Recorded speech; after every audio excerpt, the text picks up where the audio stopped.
Hello. Hello, everybody. Hello, Len. Hello, hun. Heckin'. And hello, chat. It's Sunday. I got noodles here. It took me a bit. I prepped dinner for later today. It's time to get my supply pass. And, hello, Wandering Hero. How we doing? Heckin'. So, in about an hour, I'm gonna say this in about an hour. It seems like, Nulk. I'm gonna give them one more hour, but I messaged them last night. I don't know I don't know who they are on Discord, if they're on Discord and stuff, but, I sent them a Twitch whisper after the stream, because I noticed they hadn't claimed their pillow yet. Oh, I see. Yeah, I messaged them last night, around 12:30, being like, hey, you haven't claimed your prize. You have 12 hours from this message to claim it. And yes, they're on the Discord as Knock. Okay, they're on the Discord as Nulk. Okay. I wasn't sure because I don't know. Let's see. Cuz I could send them a message.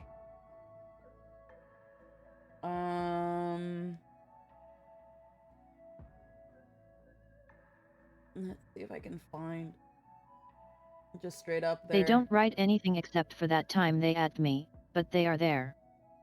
I believe you. I need to find them. And I don't know where. I can't remember where they added you. Did they at you at the... Where did they at you in particular? They deleted that message. Fucking God. Okay. Let's see. Discord from Nulk.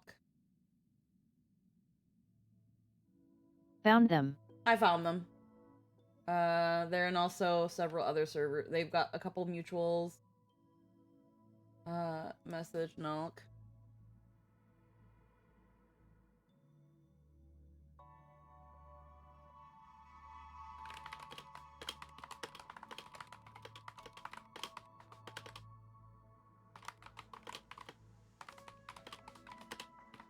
Can't believe I got lucky last night. Yeah.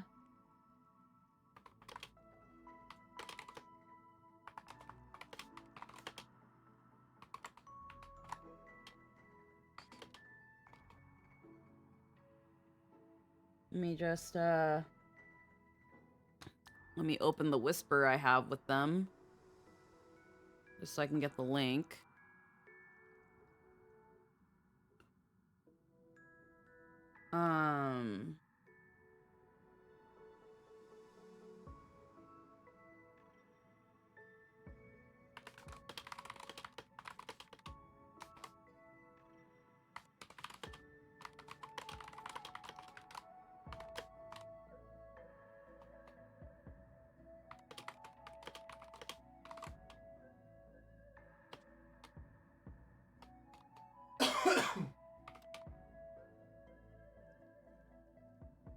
Let's see.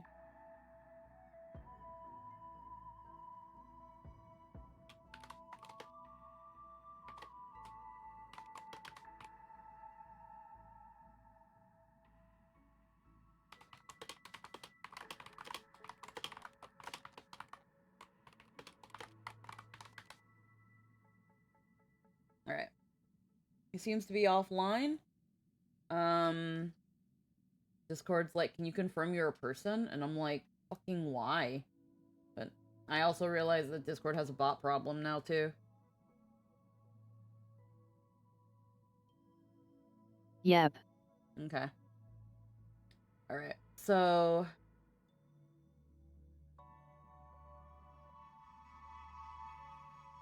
Hi, Nux. But yeah, I just had to... Let me also...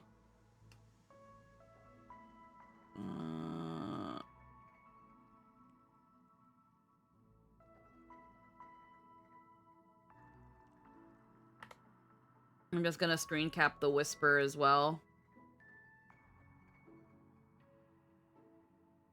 And send them that.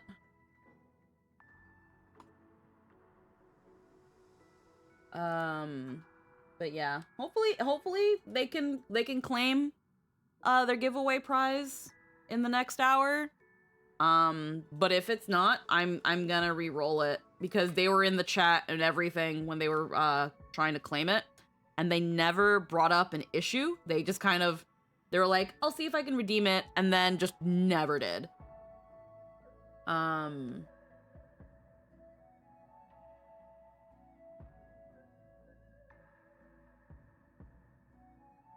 Let's see. Here we go, right here. Yeah, they've not redeemed it yet. Okay. Either way. I'll grab my controller. Oh, Boot Hill's here. Heck yeah. What are you doing here, Boot Hill? Are there any screws on the Express? The most common ones will do. Your wrist. Yeah, as you can see, it dislocated. Just Boot Hill Robotummy saying hi in the foreground. Gives you a scare. If you're not busy, please help me look for some screws. Oh, yeah, and if you can also give me a screwdriver, I can tighten all the screws on my body. This cyborg body's actually pretty sturdy. It rarely breaks down. Maybe the Express is too safe, so it let its guard down. But body maintenance is a required class for cyborgs. Okay. Wish you good luck on your polls.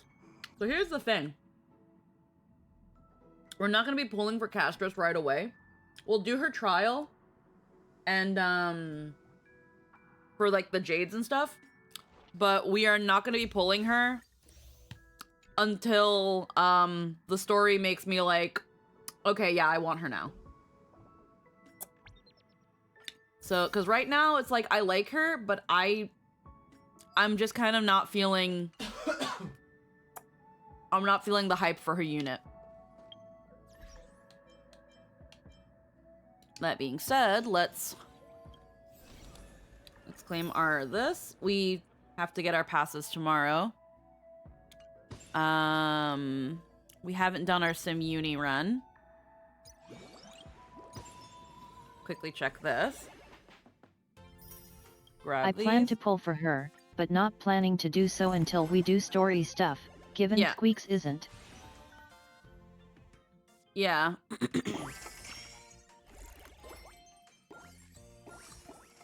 I already finished all this. But like, do I still have an achievement to unlock? I still have to do a couple of these. Guest occurrence, a total of 50 times. Like, this can wait. This minigame was so much fun.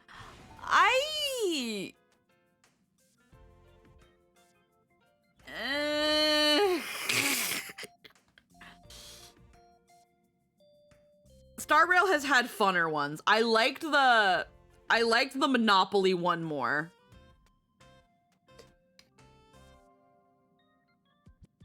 The achievements just give you resources for the game, so you don't need to worry about them. Yeah, maybe it's because I'm not a fan of, like, clicker-esque games. But you don't really do anything. You gather resources, and then the game plays itself. You just have to make sure you come back. The only gameplay you're doing is you come back every once in a while, click on the little things here and there, make sure you collect your humongous piles of money, and then do the little rolly things. As fun as a cookie clicker style game can be, I suppose.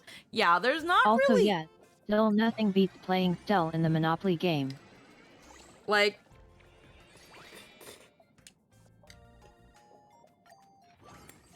was I expecting fucking gold? Absolutely not. I always try to keep my expectations relatively realistic.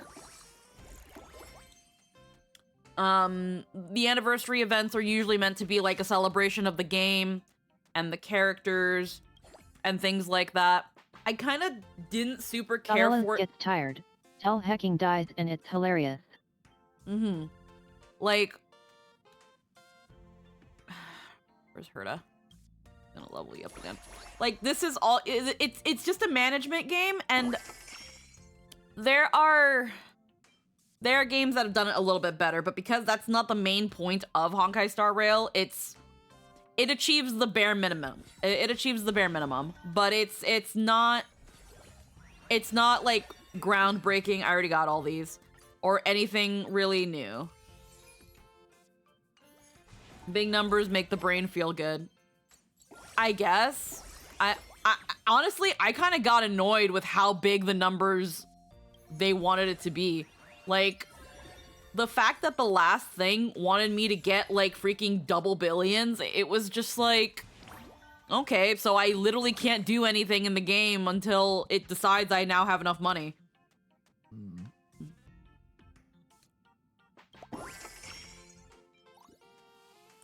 Like, increase the revenue. Like, and once you get to a certain point, all it really starts asking you for is make more money. And okay. I'm a little sad because, like, really early on, I was doing the tutorial and then completely forgot about it and just had a fuck ton of money in the beginning that I was actually locked out of getting the memory cards and stuff until the next day.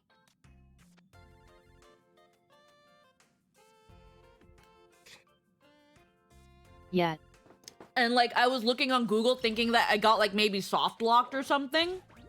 Like, maybe there was a glitch and I got soft locked, and it wasn't that. It's that at the time, there was only, like, so many days out. And because I did everything so quickly, apparently, I threw some cards at you to help. Not sure how receiving them goes though. Oh no, it's fine. I was already well beyond that. It's just these little thingies I had to get the reach venue level 3 for, but I was already at level 4 on my first couple hours of playing this. Because I forgot about the goddamn tutorial. I forgot that I was still on the tutorial and had a fuck ton of money. But because I was technically done with the day, the exhibition day, I could not continue until the next day. I was soft locked. And I was like, well, okay. That's, that sure is. I saw Iron Mouse stream the other day and she got super lucky with Cass, her light cone, Jiao Cho, and his light cone, and only about, I want to say, 40 or 50 pulls in total. Not to be a conspiracy theorist, but is she sponsored?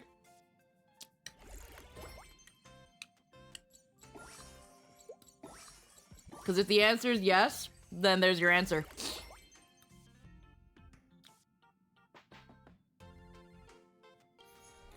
Boop. Okay, we're getting out of this. We're already done with it anyway.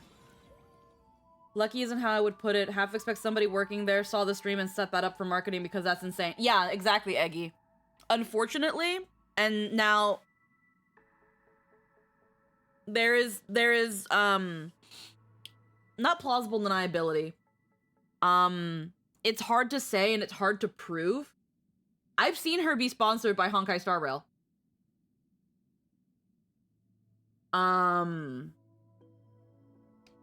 Like, I've seen her, have, like, you can play the game by following my link and blah, blah, blah, blah, blah.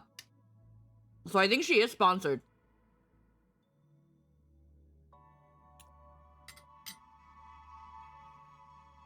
I don't even think they would care if she was sponsored. Now, I can't speak for Hoyo specifically. It's hard to say. But,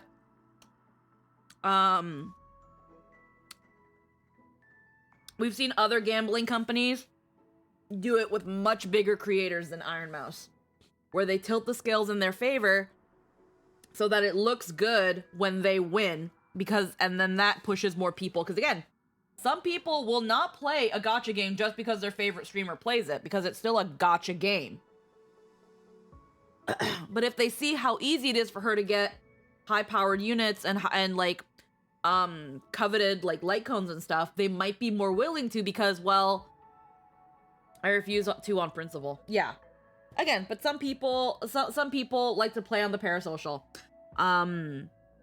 This isn't on anything on Iron Mouse or anything, so just in case.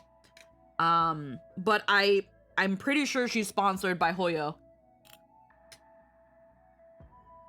Like, I think she's done Genshin Impact, and I think she's done Zen. I think she's sponsored by Hoyo in general. I'd be very surprised if VShojo in some way, shape, or form was not. Normally I'd agree, especially if it was an American company, but I know the Chinese government is quite severe about companies manipulating odds. Other companies have done it before in China and gotten massive backlash and crackdowns from it. I do get that, and that was another thing too. I was gonna say, I was like, in previous cases, it's been mostly American companies. The problem is that I don't know how easy it is to prove, is the issue.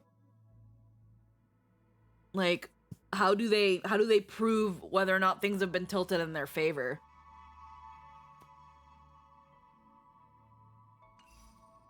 It's hard to say. Like, she could have gotten insanely lucky, and it's possible that maybe the scale was slightly tilted, even just a small percentage, but I don't know. I'm more so just conspiracy theorying. At the end of the day, though, I honestly couldn't give less of a shit. Because at the same time, fucking Camden exists, and Camden got— We did watch a Claire get 5 stars and 30 pulls, so just saying. I don't think I was there for that, actually.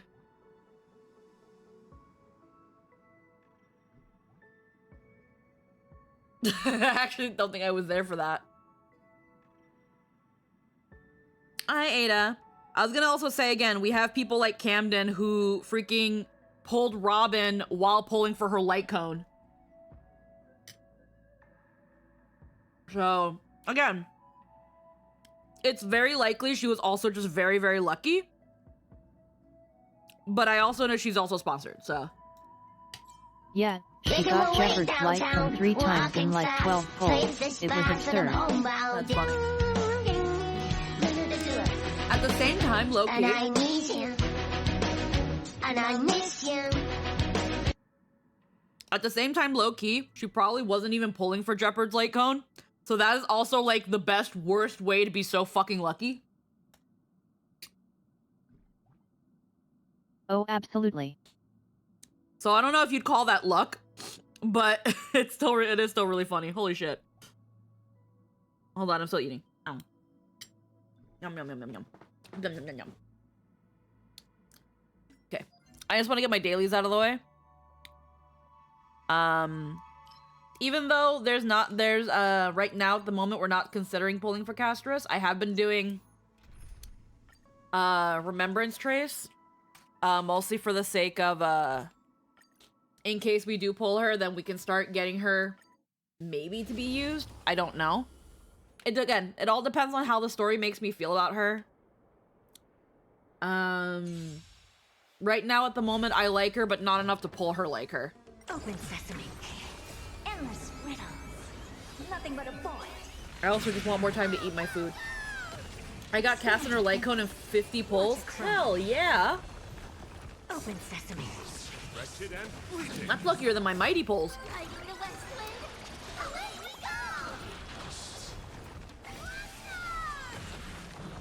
I will protect all beauty. I was thinking of what ways I can up the stakes, because I know there are people who come for who come to these streams to see people pull. I will protect all beauty. But yeah, mostly, you can't really prove it on an individual level unless it remains consistently high, at which point they would launch an inquiry and people would go in to investigate. Yeah. Yes, absolutely. It's hard to say because I haven't also seen her luck in previous things. So it's very, very likely she just got super duper lucky.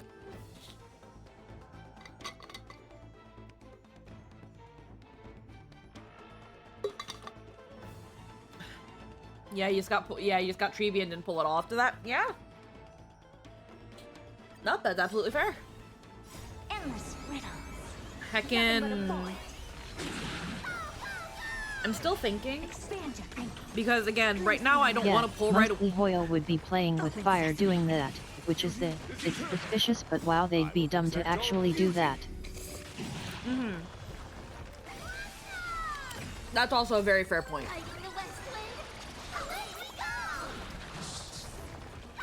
It's not even worth risking because if they got caught, it would fuck them over pretty hard.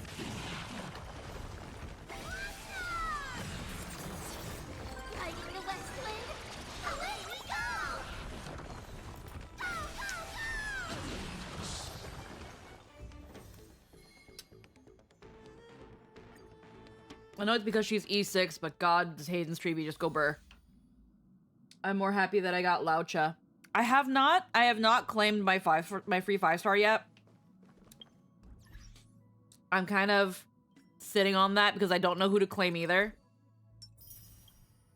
Because I don't want Ron May, and I don't care about Laucha enough to be like, oh my god, him! And that makes me kind of sad. That makes me kind of sad. Alright, let's go. I hear everyone else getting Cat super easy, which is why I expect she's going to be painful for me. Oh, probably. View story recap. Let's do the, yeah, I want to do the recap. Well, everyone is waiting. And I also plan to get Fugue. Yeah. Oh.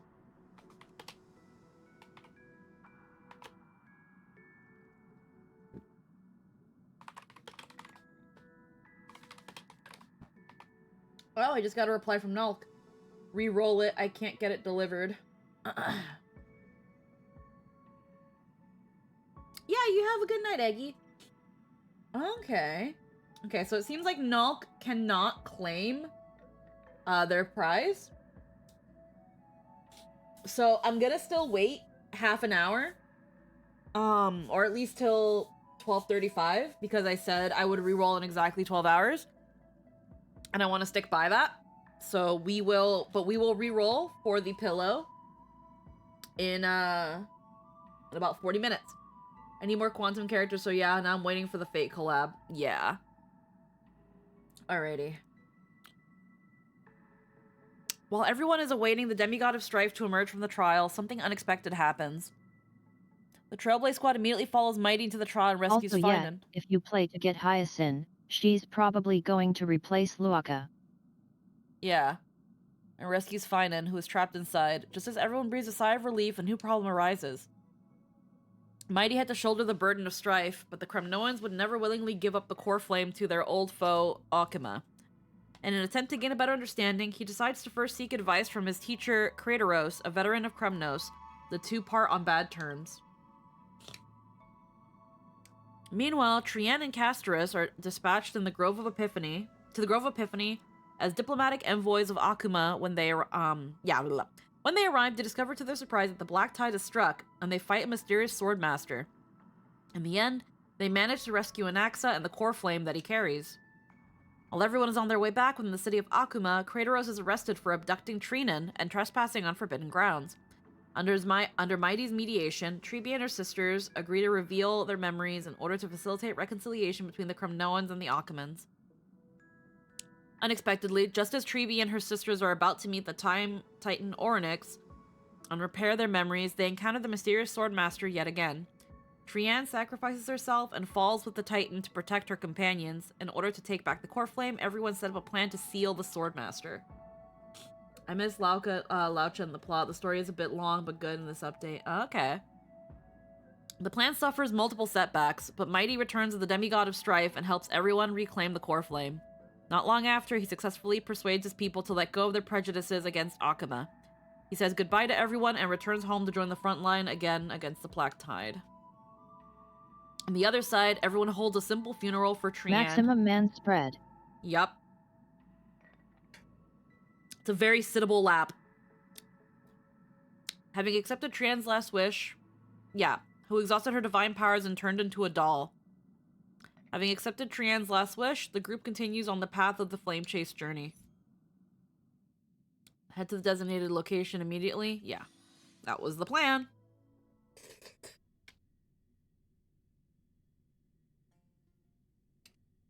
If Saber is summonable, I'm done. All Need polls with 0 something? money you use will be on her and If her not, possible light then I'll cone. be leaving. Now, I'm not going to say anything is definitive, obviously. But according to rumors, it's going to be Saber and Archer. Which, honestly, to be fair, a Fate collab and it not be Saber is kind of like... No one honestly believed it wasn't going to be fucking Saber.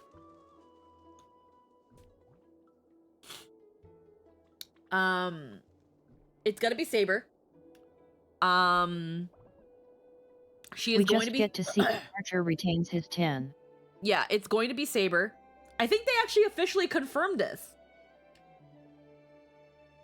I think they actually officially confirmed that it was Saber and Archer. But either way, it's Saber and Archer. I think so, but I don't Twitter. Yeah, I can't remember. I'm pretty sure it was officially said that it was Saber and Archer. And, Saber is going to be, pullable. She's gonna be a limited unit. She's gonna be wind destruction. And she's gonna have a light cone as well. Then there's Archer, who we don't know yet the rarity. But he's gonna be given to us for free. We don't know if he has a light cone, so some people are thinking he's gonna be a 4-star.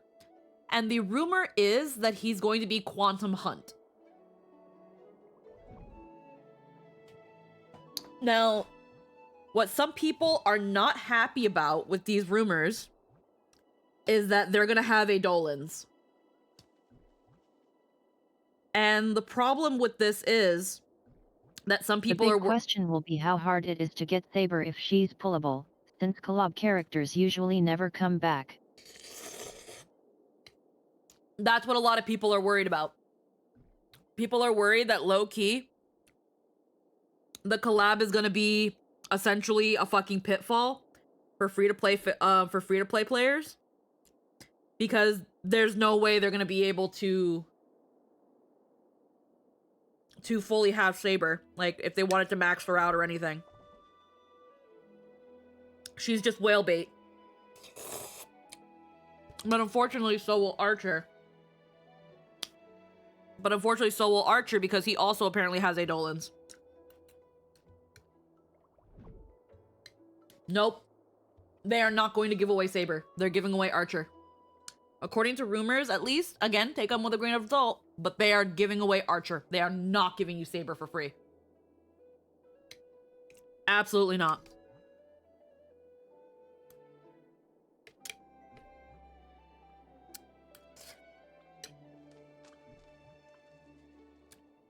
The point of these collabs is to bring in new people, and they're Yep, Genshin had Alloy and she was one and done but free, and then HI3 had Asuna from Evangelion, and you either got her during that event or sucks to suck never coming back.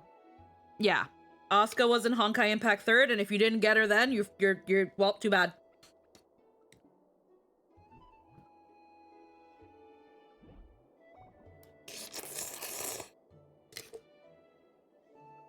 So,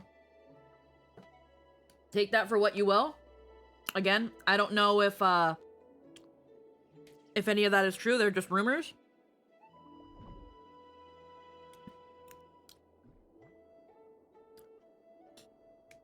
Unless they put them in the soul shop to claim. What you slurping? Noodles. Now, here's the thing, Nox. If they choose to do that, this can, well, this is gonna honestly be dependent on the terms of the collaboration. If the collaboration, if the characters are only available during the collab, in this case, let's just say the patch itself, they're not even going to be in the Soul Shop. Because then what's the point of them being limited?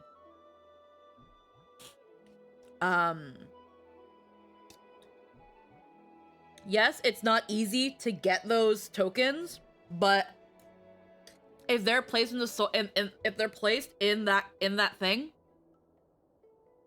then there's no reason to hype up this collaboration. These sorts of collabs function on FOMO, and the larger concern there also becomes, because the characters are never coming back, there's no reason for them to support them past their original run, so third-party crossover characters usually get power crept and quickly become account trophies. Yeah.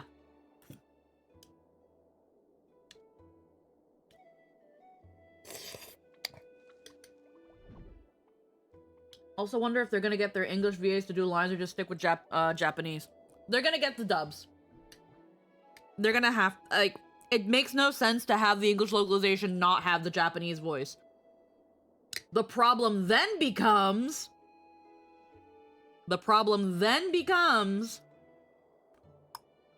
if KG Tang,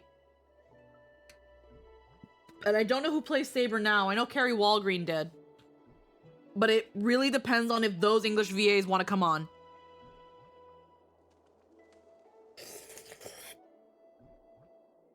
And unfortunately, and I hate being this kind of person, I fucking hate this. I hate that I have to say this. It's likely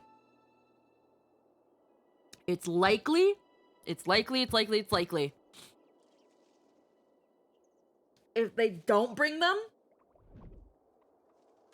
that they held an audition for these two characters.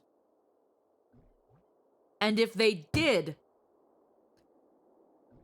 while probably not as bad as the Jacob Takanashi situation, we might get a repeat of that.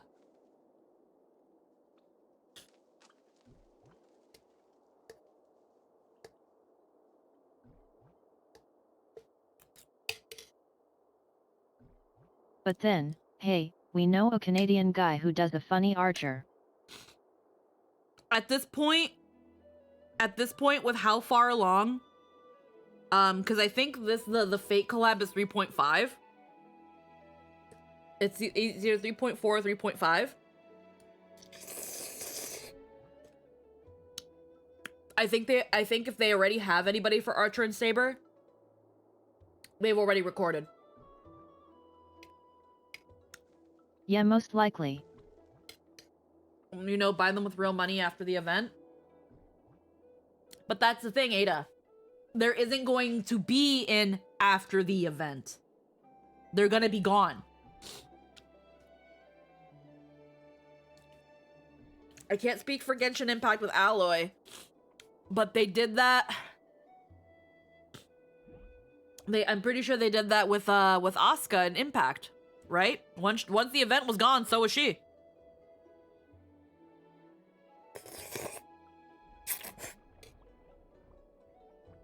They don't get put in the cash shop. Who knows? Maybe. So that gets into the legalese of it all. Third-party crossovers are done on a limited, and very temporary, basis. Yeah, that's why I said, like, earlier, it really depends on the circumstances that they agreed on. And with how Japan does things, it's probably going to be they're in, and then they're out. Because exactly that, Ada. They're hoping that the limited window and the fact that they probably will not come back in any way, shape, or form, they are really hoping that diehard fans of Fate will play Honkai Star Rail. Also makes me curious who'll run alongside her on the secondary banner. Maybe Blade? Who knows? Who knows? It's like how in Final Fantasy XIV, there was the Garu event, which people kind of just assumed was permanent until it wasn't, but then they negotiated a renewal of that event by getting the limited license again. Yeah, and thankfully it's still there, but, you know, for only so long. We don't know how long until it actually goes, but it's still there. But the point being that Well, here's another rumor, and I think this is actually just a rumor. It's not like a leak or anything. I think it's just a rumor. Because of the current trend with Star Rail and its banners, some people suspect that for the Fate event, it's going to come with a triple banner.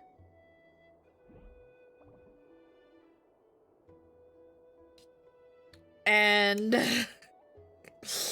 y'all know how I feel about triple banners.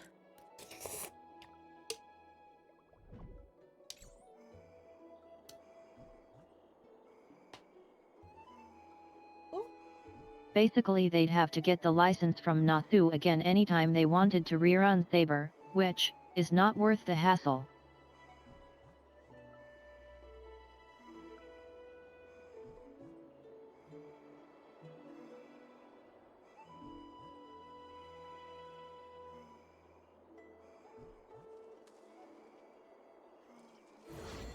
One second, just looking at something.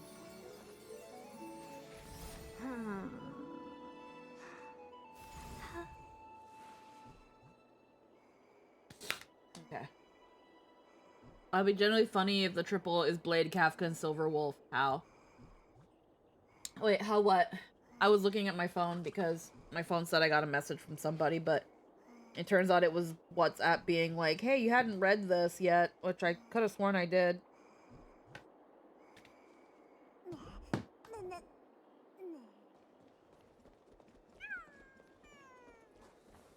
Oh yeah. Today I bought strawberries. Hell yeah. Investigate. But that's only for things where you're selling commercially. There's a lot more leeway to keep characters available and supported if they're free. Ah, shit.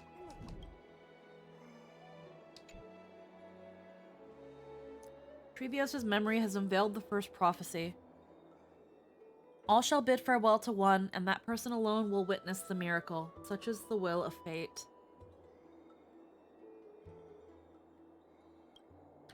If I take on Ornyx's trial, will the prophecy come to pass for me as well? Regardless, I must give Aglaia an answer. Some time ago. Ah, it's you, Cass. I finished the anthology of poems you lent me. Here it is.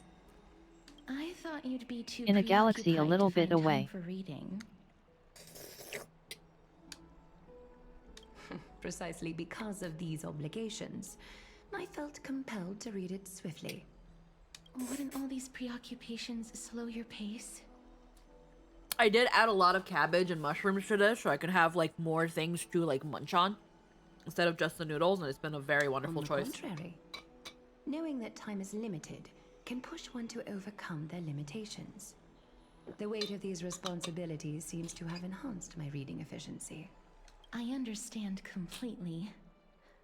During my time at the Grove, the closer exams drew, It's good to the see more that Cassius's efficient lip sync is became still at fucked. tackling everyday We just don't mundane want to fix that, I tasks. guess. Anything but my actual studies. Precisely. As I remember, you and Phainon were both disciples of the new Sporists. I assume that Anaxa's exams were as unreasonable as the man himself. Shots fired. Correct? The courses Professor Anaxa taught were Introduction to Alchemy and History of Mythology. And to be perfectly honest, those two courses were the students' greatest nightmares. We thought on those three caused one Stellaron hunters and two their three of the few getting buffs to keep up with the current mechanics of the game. Just my thoughts. Possibly. The history of mythology taught by the blasphemous great performer himself. I can imagine their fear. Now that I think about it, students would often rush to the podium during class to challenge him on those blasphemous Blade now ideas. being on the Lost Banner suggests he won't be, but the other two? Probably. May I ask, Yeah. Lady Aglaia, has your relationship with Professor Anaxa always been like this? He openly dismisses people's faith and questions the very justification of the Flame Chase journey. Our positions have been destined to be at odds. While you were studying there, I assume you must have heard of his nickname. Dromus draped in finery? As I see it, this nickname is more of an insult to the Dromas. Aw. God, they hate each other. Despite his insufferable arrogance, I do hold a Yes. certain respect for his nature as a scholar. To remain true to his principles, he is unafraid to stand opposed Which is to why the I world, want them to talk and that more. requires considerable resolve. I want to learn It'll be why. fun. I want to learn why, aside from just being a scholar, why he has such an outward beef towards the gods or the Titans. Because it's one thing to not believe in them, and another to be so outward about it, you know? There's gotta be something. This guy's mad. Anaxagoras' life is almost like a satire. As a Chrysos heir, Yep. he refuses to heed the prophecy, while he disrespects the gods.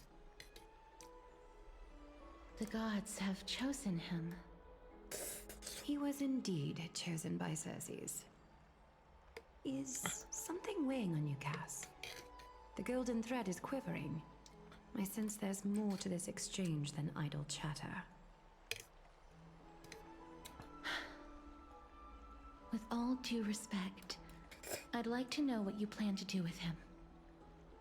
In light of his assistance in the battle against the Flame Reaver, I It am could willing also to be the grant him some desperation time of to believing find so a way to fervently that remove he's the correct in a flame. world of people who refuse to listen, making him that much more However, brazen to if Anaxa compensate. decides to make any move that places us in danger, I will not hesitate to take extreme measures.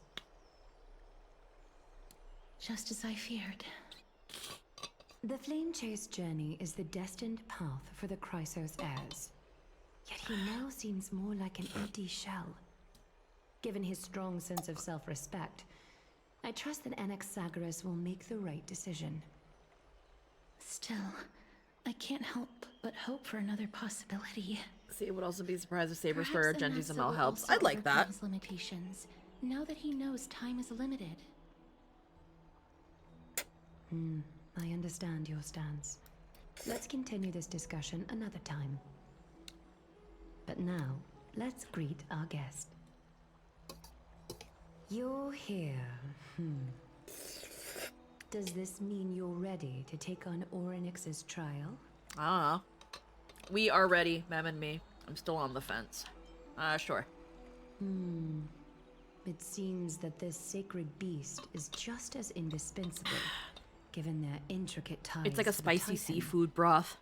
It's actually really good, but it's spicy. Memmy mem, memmy mem mem mem mem, memmy mem memmy mem. God, I did not miss you. Hold Oh on, my great, nose. MEM Speak is back. Yeah, you gotta give me a moment to, like, unsniffle. And it's like, any voice I get from this, it's like you're never gonna hear it again. Thanks to you, I've evolved from a little dog to a sacred beast. Surrendering the core flame is a Chrysos heir's duty. Your selfless assistance is deeply appreciated. However, I urge you to carefully consider the risks of accepting the trial. Becoming a demigod means forsaking your humanity. You will inherit Orynyx's divinity and bear the time of Amphoreus, all on your own. From that point onward, your fate will be forever intertwined with ours, never to be separated again, until the end of Genesis. Until the end of the patch.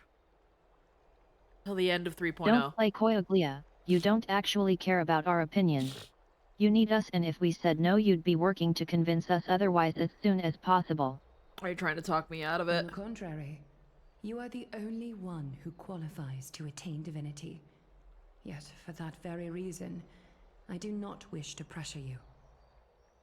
Is there a plan B? It's exceedingly rare to find a capable Chrysos heir. If this path proves unattainable, I am willing to lower my expectations. There are still many priests of Yanissopolis and their descendants in the city. If I'm left with no other option, I'll try to find someone worthy among them. Seems like a shot in the dark. If I do not descend into hell, who will? Alright, that's it. I'm out. I am out.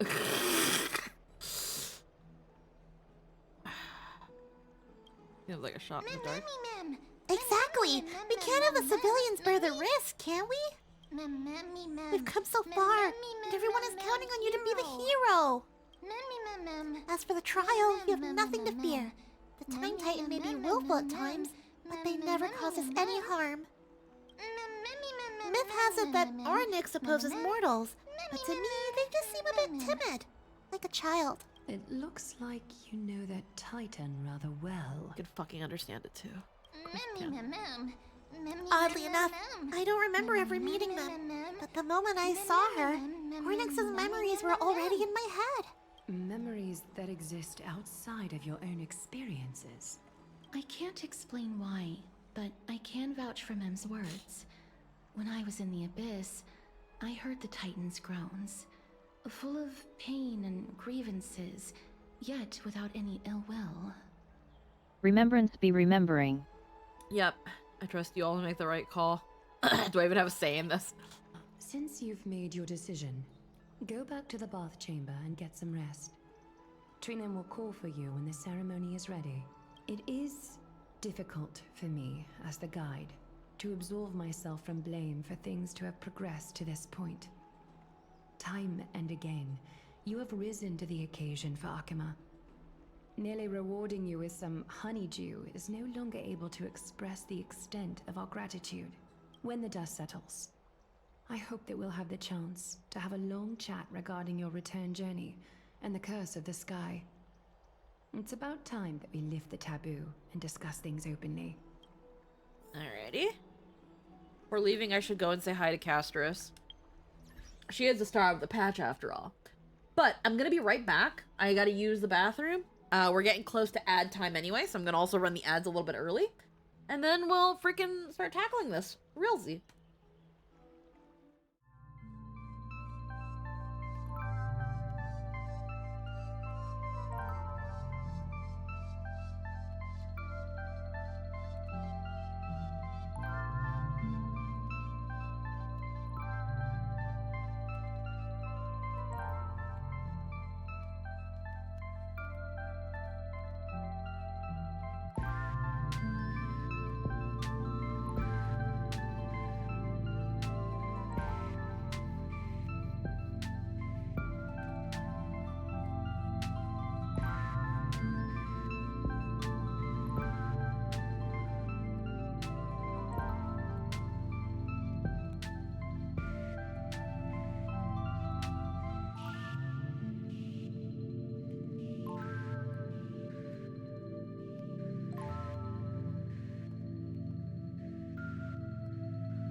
Also, I'm having some wicked cramps. Holy crap. Oh my god. My condolences.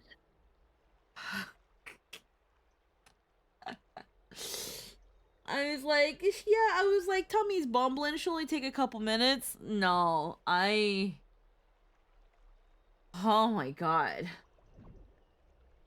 I was like so tempted from my phone to run another batch of ads because I was like, I don't know how long I'm gonna be in here. Oh my god. Okay. Hi, Catherine. Miss, may everything go well for you and Mem. It's already going pretty bad. Need a glide for something too? It's nothing. I only came to discuss some matters with Lady Aglaya. Previously, I lent her an anthology of poems that Lady Trianne had gifted to me. Tracing back, this anthology was something left for Lady Trianne by a bard before their passing. Oh, okay. Although personal properties should be cleared out once their owner has passed on, Lady Trianne gave this book to me since she knew how much I like to read. Can you tell me more about the book? It just contains an allegory. In a faraway land, in a city known as Styxia, a dragon corrupted by the black tide descended one day, swooping upon the city like death itself. Yeah? It swallowed the princess of the city whole before it was suppressed. After taking down the evil dragon, the warriors discovered that the princess's life had already met its end. Overwhelmed by grief, the queen hired an alchemist to resurrect the princess using the dragon's flesh and blood. However, having lost memories of her previous life, the resurrected princess turned into an evil dragon herself and wreaked havoc on the city. As a result, the prosperous Styxia met its demise. What a touching story.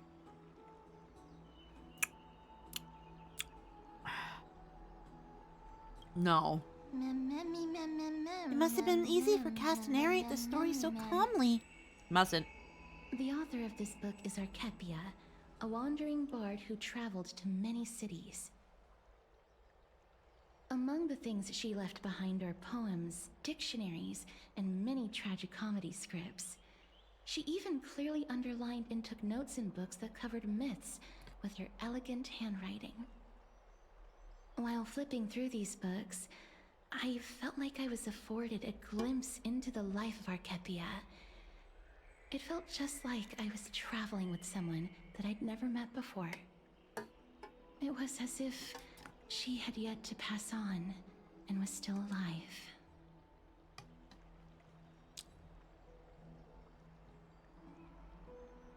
No one goes through their life without leaving their That's mark. right.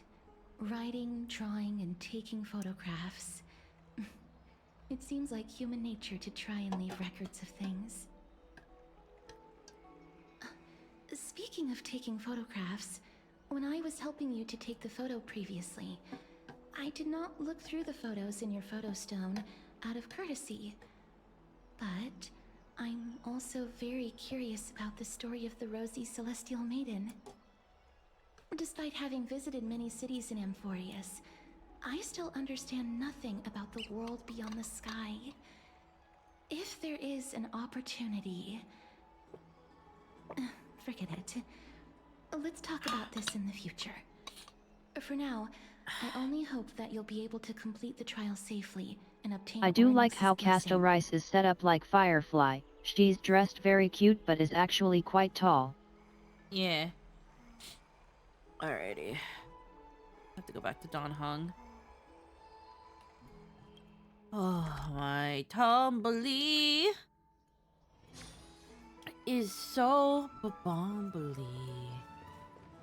Pompy dumbly. Alright. I'm here. Citizens Assembly? That's right. Oh, partner, you're back just in time. This is something that the both of you should probably know. Some good news? Good news. I wouldn't call it that. God damn it. Do you remember the Council of Elders that was on our heels previously? It seems like they've made their move.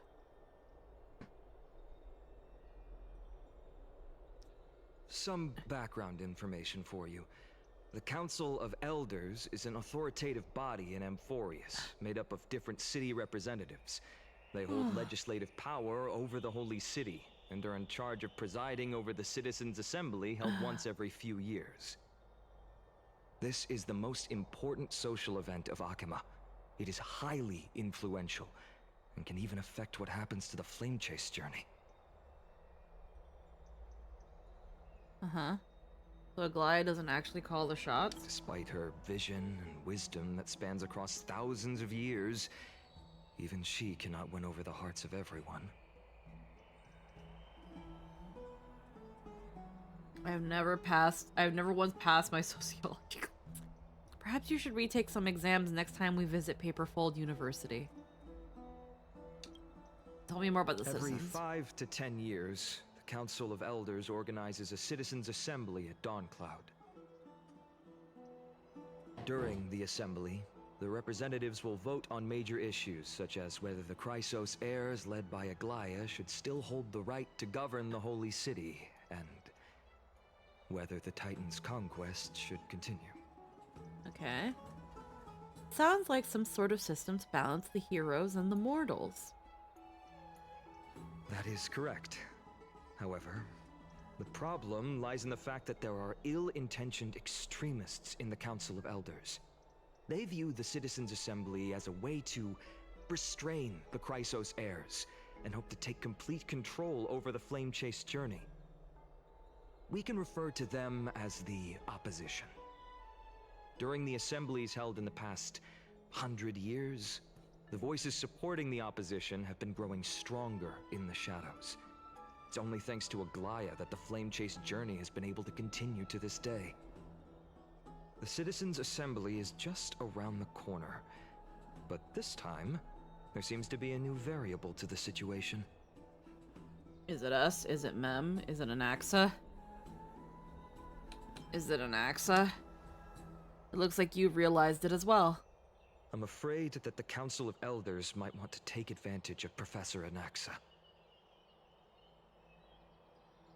Aglaia will surely take back Circe's core flame, but with Anaxa's current condition, it's so unique that nobody knows how taking the core flame away from him will affect him. Probably He's wouldn't. always been someone that is only concerned about his own research. I'm certain that he so I've must been want to treating you. escape We just from the started monitoring of the Golden Thread and because I had a protect really himself. bad bathroom break. If the opposition were to offer an olive branch at this time,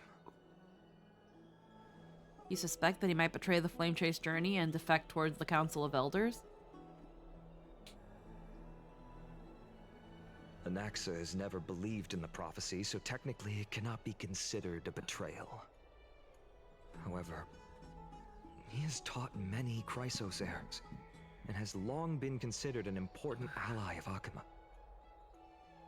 I truly do not wish to see comrades turning on one another. I have a better understanding of the full picture now. Is there anything that we can do? As I believe in his character, I plan to plead with Aglaia and try to buy more time for him. Then, the greatest way in which you can help is for you to know what I am fighting for. We understand. Thank you for being honest with us. Things are piling up again. You guys are tied with Ornyx's trial, and while I'm preparing to visit the Grove to uncover clues about the world beyond the sky. Take some things one step at a time. I just want to rest now. We haven't done anything. None of those things seem like they're going to be easy to deal with. No. Allow me to apologize for the fact that we always seem to be troubling you. I hope that Ornyx will show more benevolence and be more accommodating. I remember that they seemed quite fond of you back in the Abyss. Oh, Go my and Tommy. rest and regain your strength. We'll meet at the Vortex in a few days. That's pretty funny. Oh, right. You can read this scroll if you want to find out more about the Council of Elders and the Citizens' Assembly. I don't feel like talking more about it, so read a thing if you want. No. I don't want to. Here, you can read this scroll if you don't want to skip the plot. I don't want to read it. I'll look at it in a sec, but right now I don't want to. My stomach really fucking hurts. It's just as I suspected. Can let our guard down. Alright.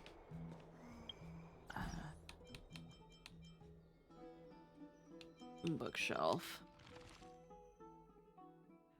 Oh.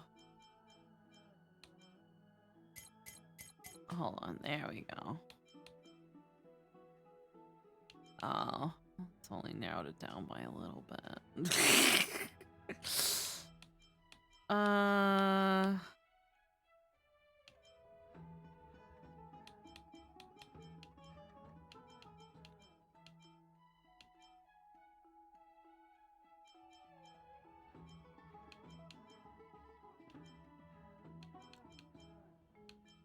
Fitness guide.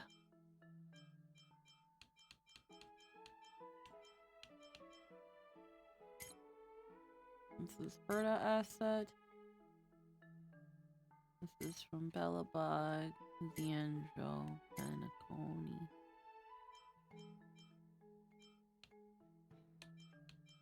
Bath user manual.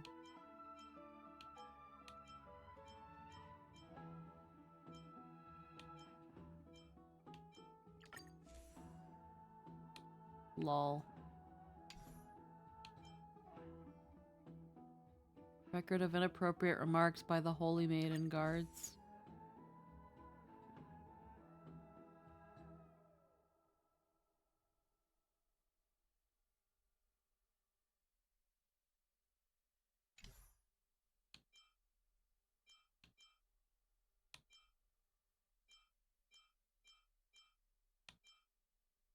Oh yeah, the sounds.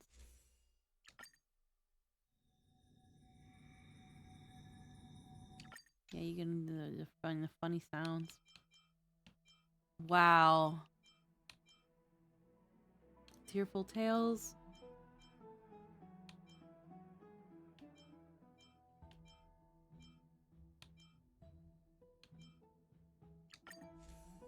Here we go. Oh my god.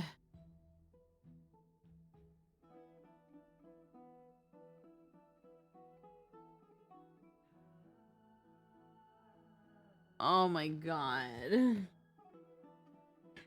What is this?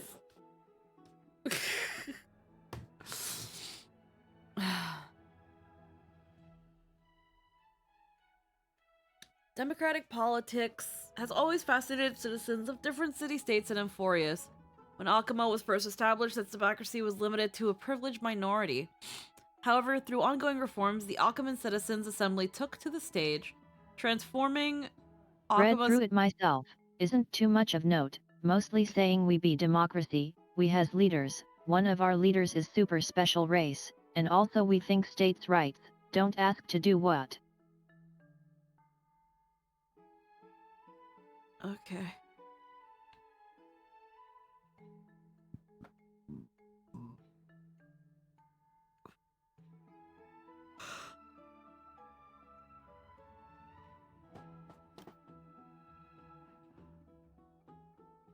Okay.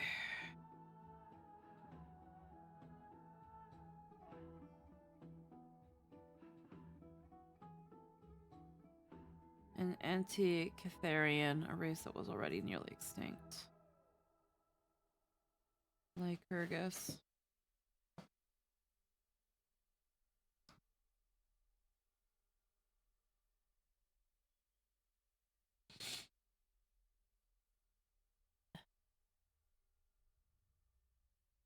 Elder Canis.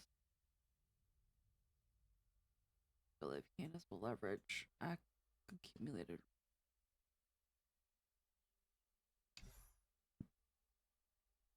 Alright.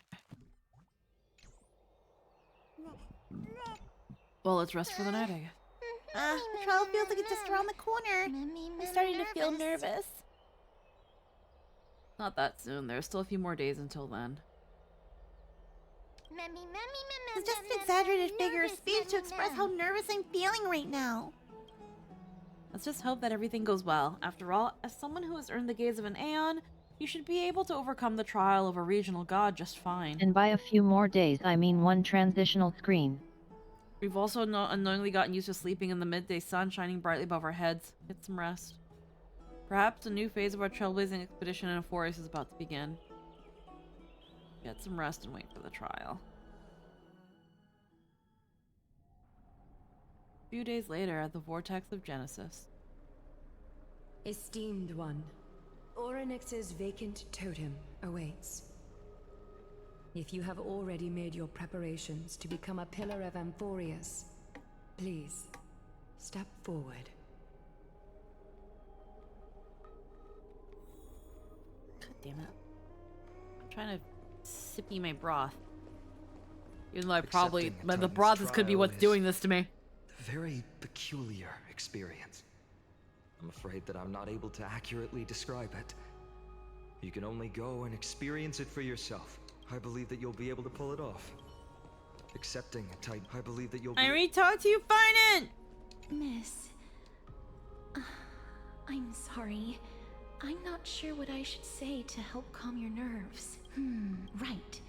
Perhaps something like, as long as you can successfully complete this trial, the rest of the Flame Chase journey will be smooth sailing? No, that sounds a little strange. Don't worry. It won't take up too much of your time.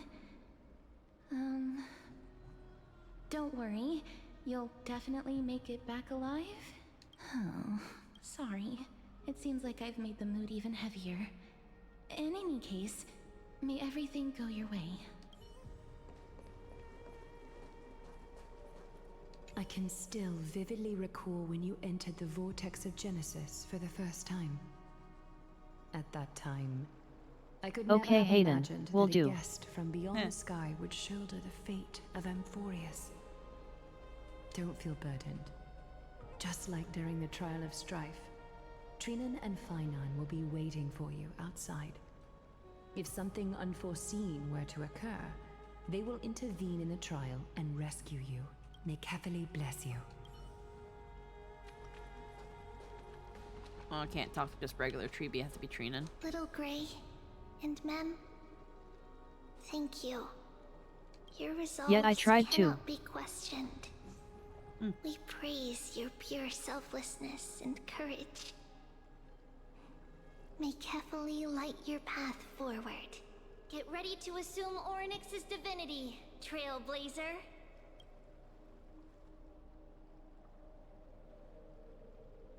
The divine position of Orynyx has already been vacant for some time.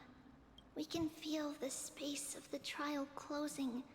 As there isn't much of their soul left, we'll have to complete the ceremony before their soul completely dissipates. Okay.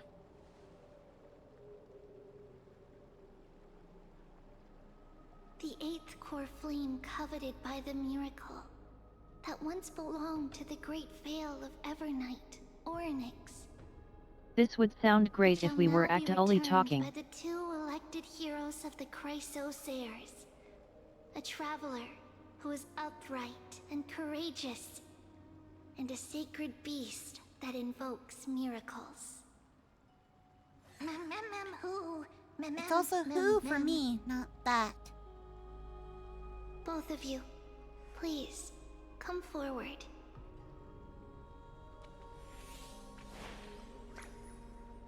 Recite along with us. O Majesty of the 12 Majesty of the 12th, yeah. Pillars of the world. We seek your divinity to mend the rifts of the world. Fill our bodies with blood of gold, till we wither in willing service to the prophecy.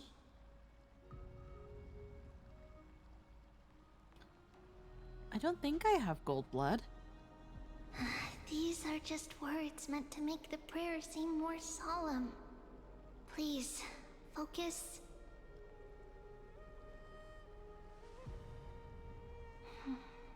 and surrender the core flame.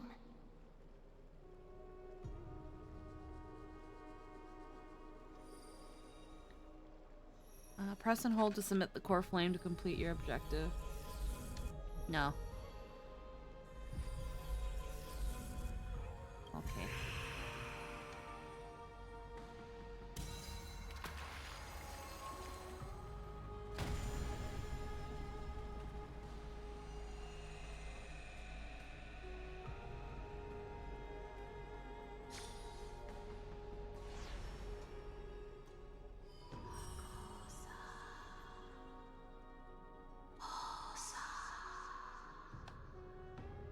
Oryx. Their soul has been waiting for a long time. Perhaps they're also quietly waiting for the arrival of their successor. I love all of you. Wait for my return, my friends. It could be because of my tummy. But I'm not caring for how silly they're making the Trailblazer right now.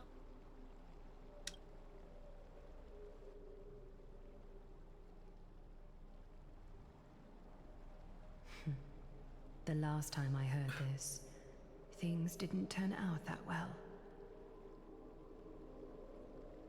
Don't worry, Aglaya. She's tougher than I am, right?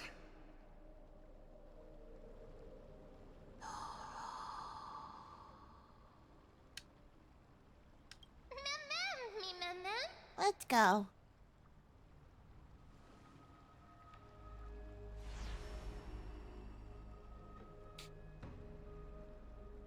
Traveler from beyond the sky, let us pray that the Titan acknowledges your worthiness. Although she loves cracking jokes I'd at probably be inopportune more on times, board with it if her we were determination speaking, is as since the strong as lack of voice Chrysos makes it theirs. feel that much She'll more definitely obtrusive. succeed.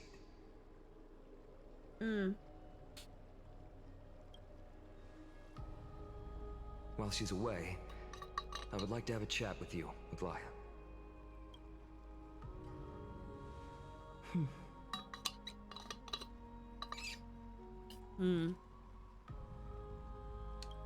Speak.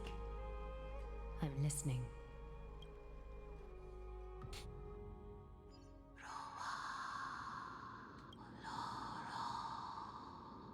Slap, slap.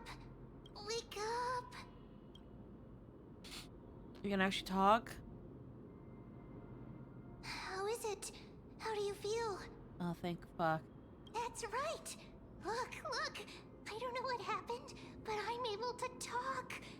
Testing, testing, 1, 2, 3. Testing, testing, 1, 2, 3. I have such a cute voice. It must be because of all the memories that I collected. They allowed me to grow beyond expectations. Also, listen. The words of the Titan are becoming clearer.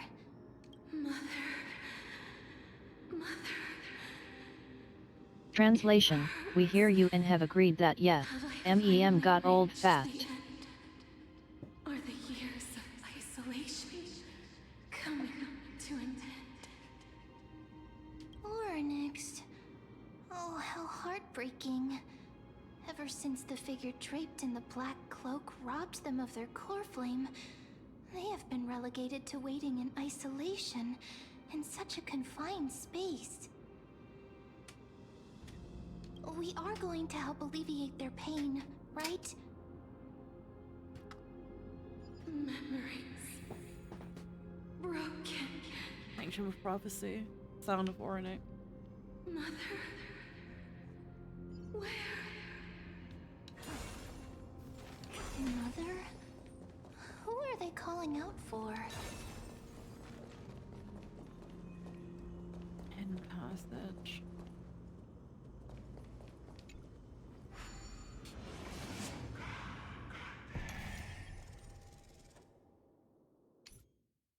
Oh, okay. Don't have to worry about that.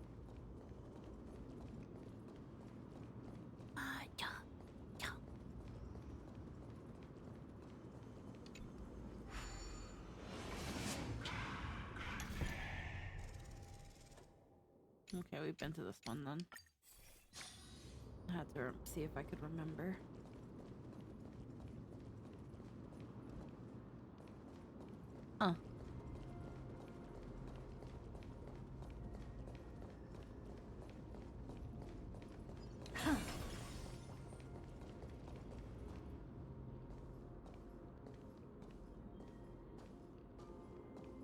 You. It's you. I remember you. Sky Father has gazed upon you. Mother is calling for you.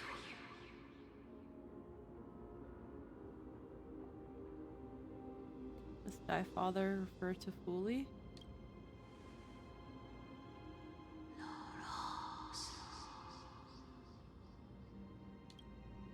Titan's words are indistinct. Each syllable emerging from the mist seems to be cloaked in frost, symbolizing memory. Sky Father has chosen you. Who is your mother?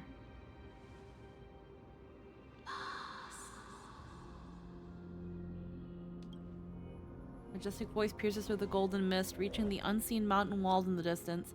Reflecting, returning to your ears as an echo. Within the echo, you seemingly could make out the cry of a baby. Mother is no longer responding. Comes to you because of something important. Something important. An important matter. Oryx, listen to me. Aren't you tired? Throughout the long years, you have always been protecting the fate of Amphoreus. Each time people draw strength from within their memories, every single ripple falls onto your shoulders. There's no need for you to bear this any longer, Oryx. From today onwards, someone else will bear time on your behalf. This is why we have come. Freedom. Freedom. I want freedom. Oh, poor child. Everything will be fine. Let us help you. You can have a good rest now.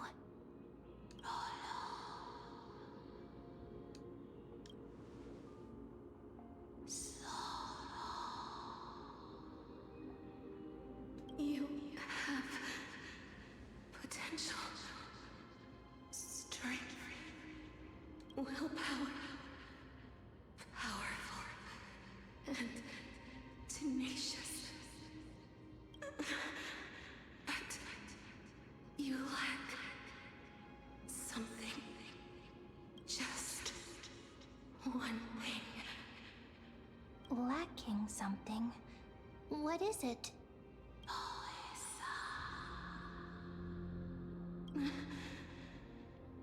What you lack is a future. What? What future? I don't have a future. That's right, I live in the moment.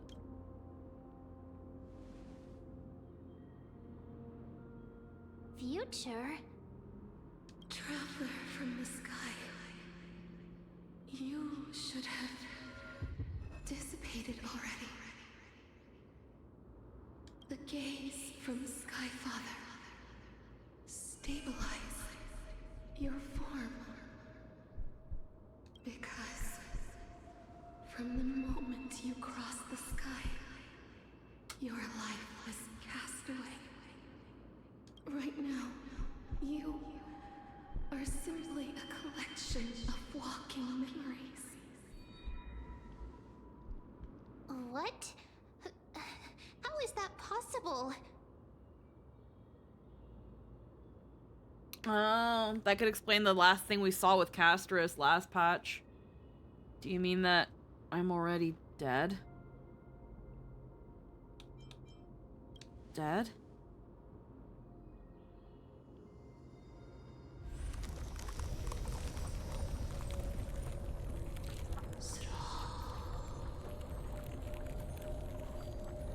The space is collapsing. Someone must inherit the authority of time. If the pillar is lost, the laws of time will collapse. Amphoreus will succumb to eternal disorder.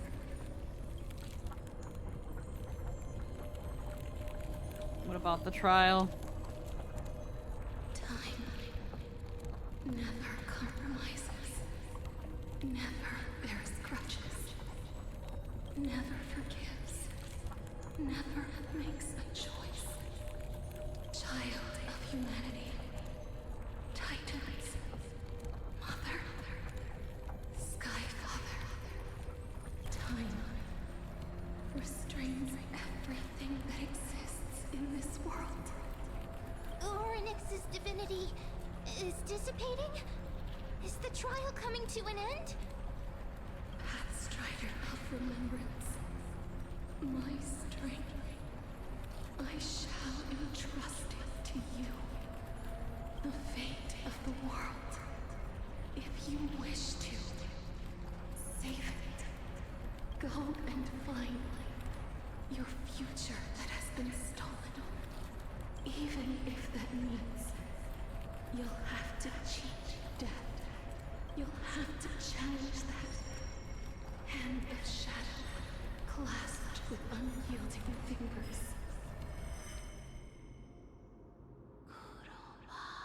For the passing of 15 entry hours, go forth and reclaim your future.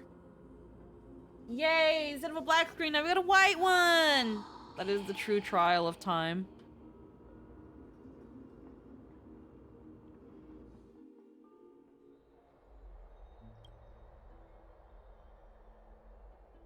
You're finally awake. I'll keep it simple. You succeeded.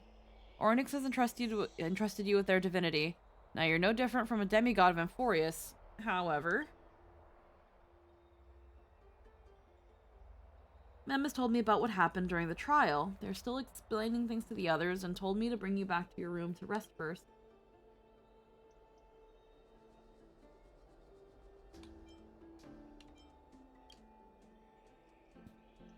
There's something that I've never told you. When we landed on Amphoreus, our car was pierced by Nikador's lance. Do you remember? Back in the ruins of the Abyss. This was what I said. You passed out when our car got hit. I blacked out too, but not before dragging you out. It's a good thing we were in the car, or you would have been crushed to pieces. Actually, my account kind of made light of the situation. What actually happened was much more complicated. You were severely injured back then, with several wounds still bleeding profusely. I struggled to carry you out and use the last of my strength to stem the bleeding, but then I was also hit by a falling rock and lost my consciousness. Last I checked on you, you still weren't breathing, but when I regained consciousness, I saw that you were alive and full of energy, so I never brought this up again. Exactly, to come back to life. I'm not sure whether the game is fully has anything to do with this matter, but according to the Titan, you are living in the form of a memory right now, just like those objects of the past are in the miracles of Ornyx. Perhaps Mem is the anchor rope that ties you to the present. I had assumed they couldn't stray too far from you, but the truth might be the exact opposite. Cry. Cry for me. What should we do next?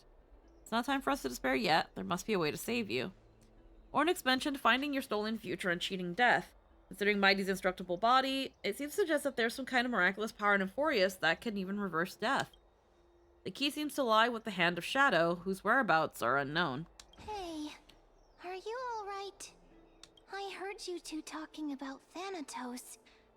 Cass is also very concerned about the warning. She has left the vortex and returned to the garden. Shall we go and look for her? Thanatos is the Titan that Cass has always been looking for. Regardless of whether there are any clues, there's probably no one else that understands death better than her. Let's do that then. Oh, right. There's something that I have to tell you. The Chrysosairs already know everything that has happened to you. I was too worried, so I told them everything. Please don't hate me, okay?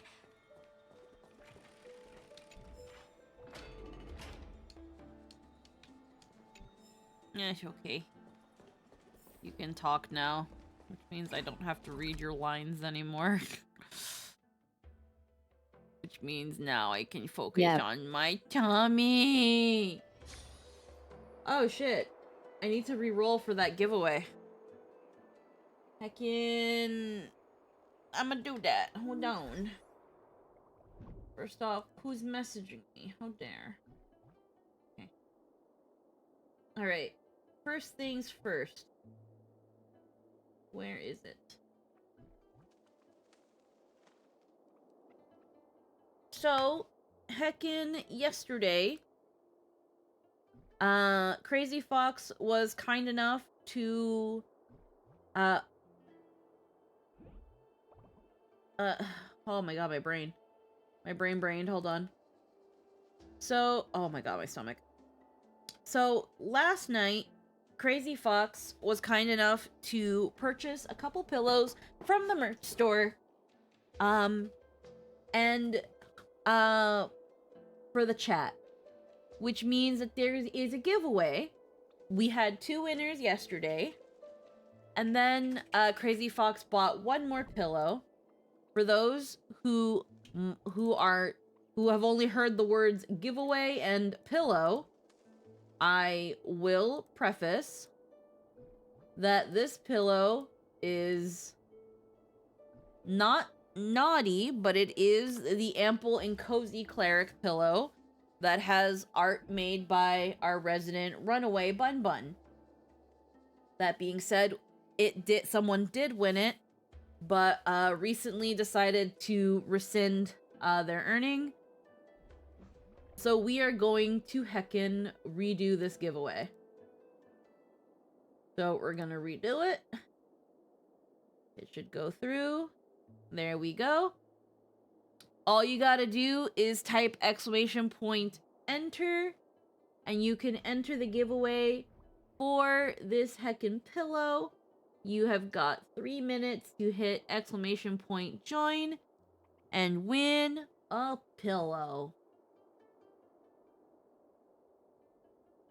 If no one joins in 3 minutes, I'm gonna actually make an announcement on the Discord so that people can win this. But yeah, you put !enter in the chat, and you get a Hemkim pillow. Oh, I'm sorry, my tummy is like so bad today. If you want big bountiful bosom babe squeaks. Yep.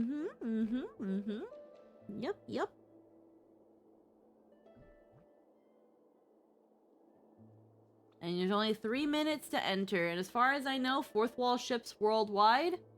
So, Hemkim, don't worry, I think.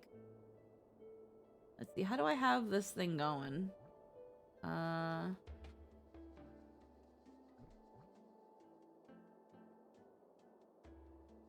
Yeah. Well, I'm not hopping in, but good luck to whoever wins. No worries there.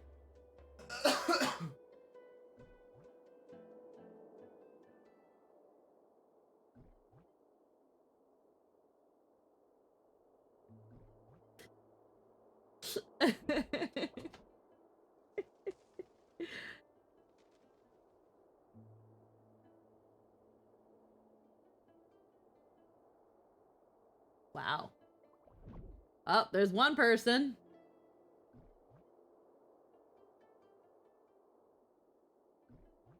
I think it might just end up going to Pink Soccerfish because nobody else has entered.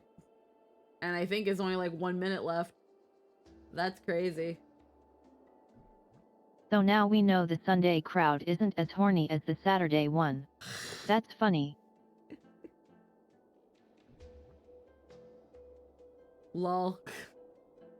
It's not even that horny. Honestly, I kind of hope so. That sounds hilarious.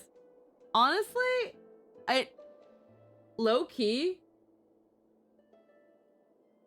Well, you know what? Nah. I don't want to say that. I feel like that's gonna come off weird to some people. I'm not gonna say anything. Nostalgic Shadow. Hello and welcome. Thank you for the raid. How are you doing today? Oh, we got a bit of a tummy ache going on. But, there you go, pink soccer fish. I just like pillows, honestly, lol. Be sure to look at the pillow before you put any details to see if you actually do want this. And yeah, I guess easiest giveaway ever, because only one person entered. Alrighty, well then. Oh, my stomach. But hecking, yeah. So that's, thank you for I know Crazy Fox isn't in the chat right now, but thank you, Crazy Fox, for the heckin' for the heckin' giveaway stuff. And if you do end up claiming that pink, wouldn't seem fair to enter this one since I did win last night. Very rare. It takes skill to win a giveaway. Very fair, Wandering Hero. I have. It was a cute design. Awesome. But yeah, I will say it's a little saddening. But the Sunday crowd is much smaller than the Saturday crowd. So I'm also not too surprised. It is a little bit of a spicy design, so I also understand why some people would probably refrain from going for it. So I totally understand. Oh, excuse my stomach. Oh my goodness. But yeah, heckin' easiest giveaway. Easiest giveaway ever. I am gonna make sure it's all been redeemed.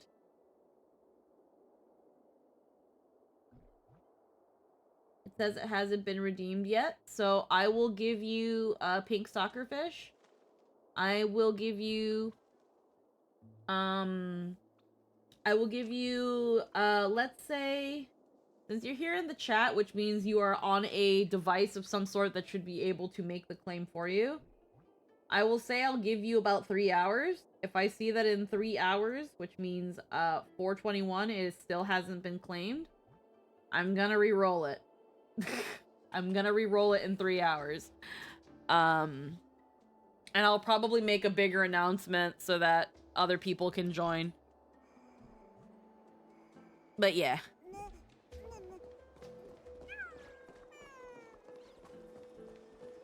Let's get here. Miss, I'm right here. You hear soft steps coming closer, one step at a time. Please stay there and slowly turn around. For some reason, you feel you've seen this scene before. You want to turn your head, but you glimpse a dash of purple brushing past your face. Then, a chill seeps through your skin, spreading into your veins. Thump thump, your heartbeat begins to slow. At this moment, I just want to close my eyes and give Castrus a scare.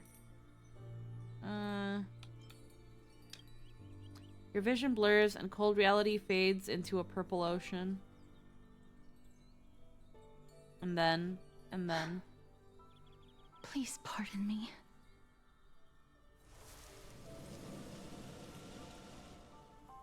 Well, that's cute. A subtle fragrance of an unnamed flower fills your senses, its sweetness making you forget the need to breathe. They really want Castrus to be the fucking waifu in this.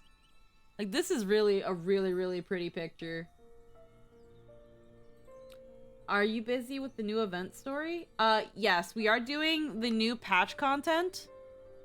So... Yeah, this is beautiful.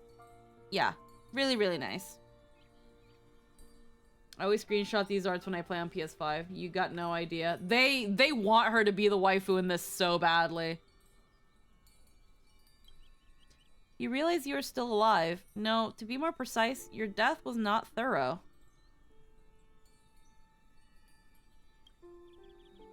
The coldness of the initial touch disperses as quickly as it came, and replacing it is the touch of fingertips and the treble born of trepidation that originated from a certain lanky arm. Her quivering finger gently brushed against your cheek, causing a faint tickle. Just as I expected. I cannot feel anything. Castris, you're shaking. Am I really dead? You're invading my personal space. Am I really Back at the grove, I was puzzled as to why you were not affected by my curse. I thought that it might have been the special ability of a traveler from beyond the sky. Never did I expect that this would be the true reason. I'm sorry. I should have noticed that something was amiss earlier. Miss, if my abrupt behavior just now offended you, I hope that you can forgive me. I'm just thinking. Disclaimer, If I your hope it soul went through. has My phone was really being weird left when I your was going through the body, process. As I'll a check. mortician, I might be able to trace where it has gone to. Cass, did you find anything? My apologies. Not as of yet. Perhaps I have overestimated my capabilities. But, Miss, would you be willing to let me try again? This time, I'll increase the area of contact slightly. Perhaps the result might be different this time. It's crazy how they still haven't fixed Castros' lip sync. I think I'll pass. There's no harm in trying again. Never touched the living in this way before.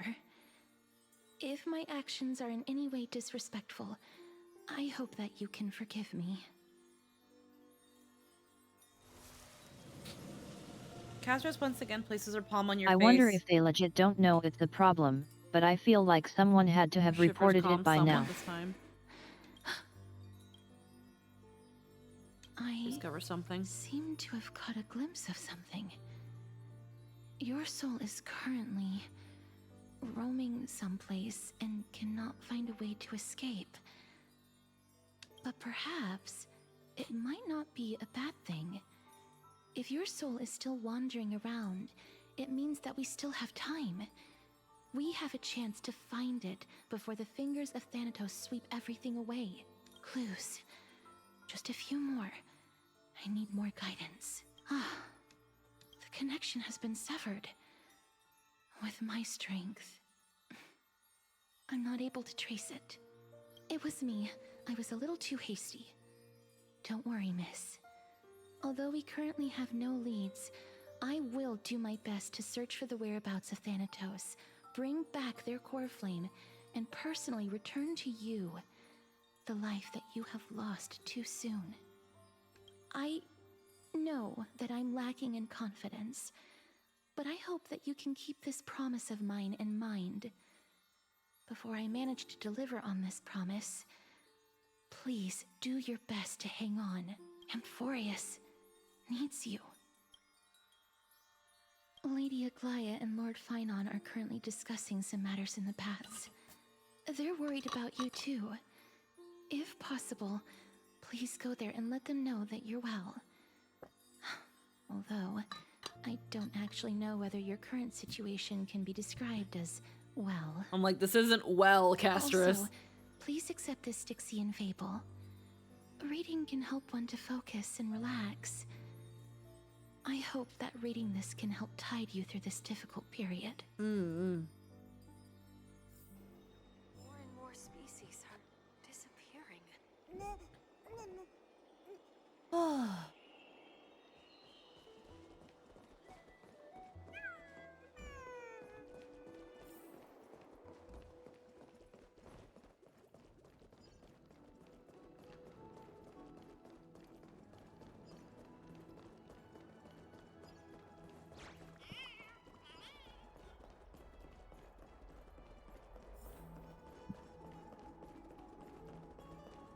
There they are.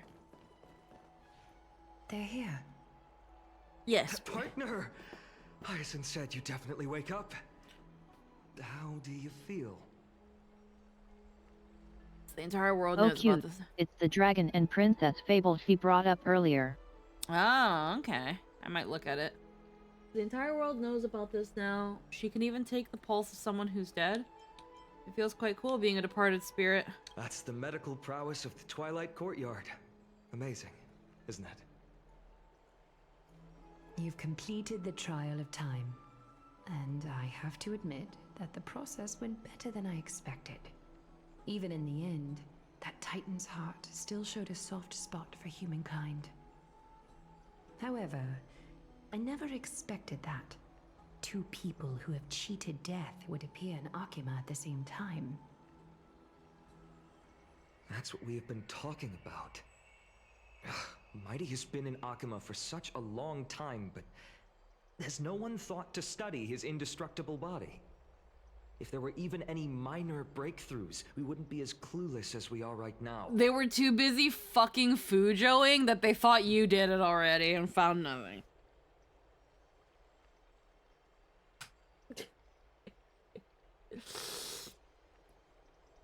You mean you don't have anything either, Finan?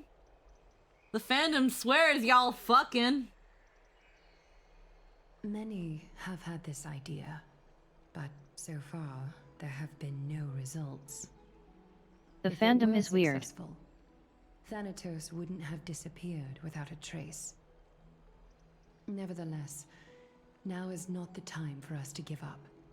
At the very least, we can still see a glimmer of hope. Cypher. If anyone in this world knows the whereabouts of death, it would be her. I'll try and get her to return to Akima, but do be prepared for a less than ideal outcome. Please understand that throughout the history of Amphoreus, no one has ever managed to escape the clutches of death. At the end of time, Thanatos silently awaits all.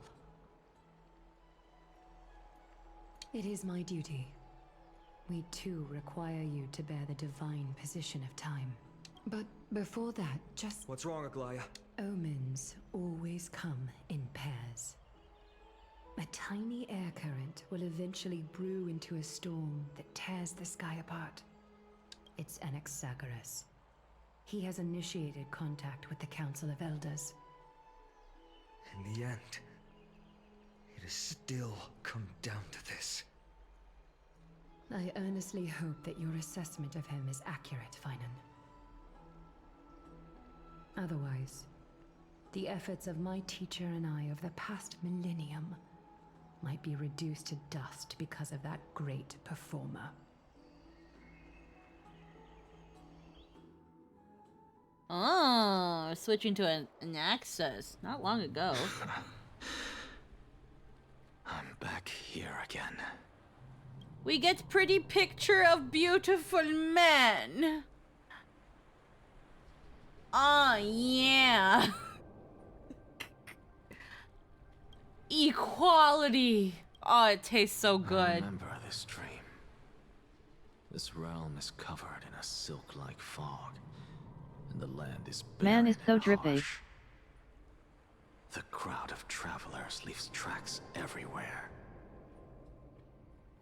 Hey, excuse me.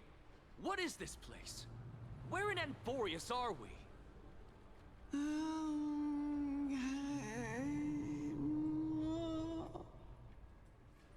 Insightful. The mutters of the traveler are in a language I'm unable to comprehend. Or perhaps they're just distracted and ignored my question. Tell me, which Titan reigns over this Come on, not Kaya. and how do I find them? Pretty man CG, pretty women. All equates to pretty. Hand of Shadow. Hand of Shadow Thanatos. Could this possibly be the Netherrealm? All just listening to the music.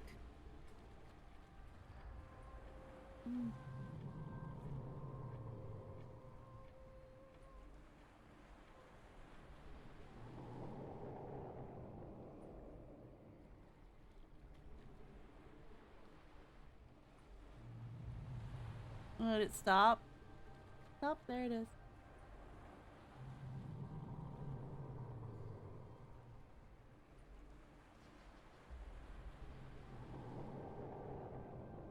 Definitely sets the tone. Not Nether Realm. Then where is this? River of Souls?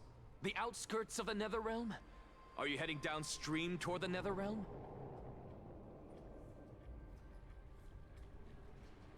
The choice to have Anaxa narrate his journey is a good one.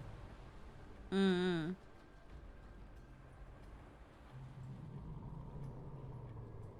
The Nether Realm. Gives it a certain Nothing atmosphere, but like a an journal. illusion. Titan rejects you, me.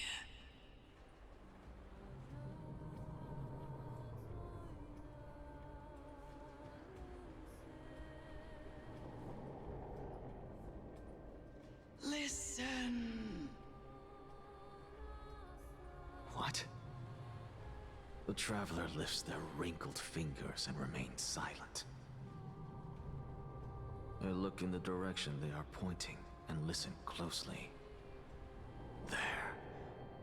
A massive shadow brought the sound of rushing tides. The sound of tides. I can hear it.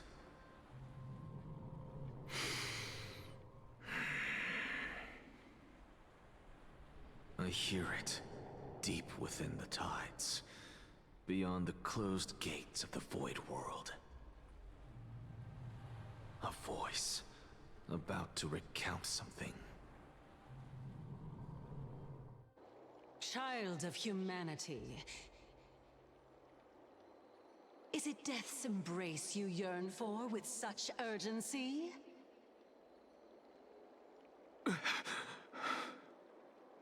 Oh, you have awoken. Welcome back to the mortal realm. Your consciousness is dissipating much faster than I expected. Ultimately, it seems like the Titan's core flame is incompatible with a mortal body. How much longer can my consciousness remain in the mortal realm? In my estimation, at best, you'll see 15 more entry hours. 15 days and nights. What is it? Are you finally starting to become attached to the mortal world now? On the contrary, 15 days feels a little too long for solving a singular problem.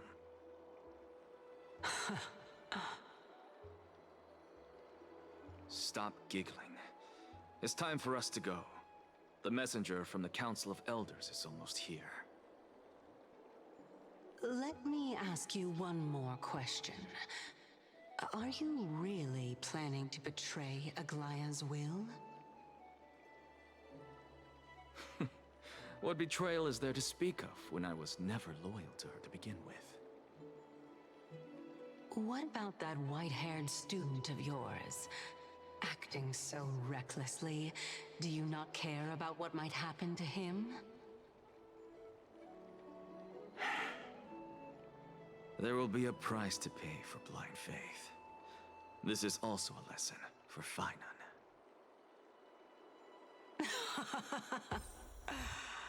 You truly are a strict teacher. Of course. This is how I've always been. I wanna look. Oh yeah, they don't let you actually pick him. Because they're mean.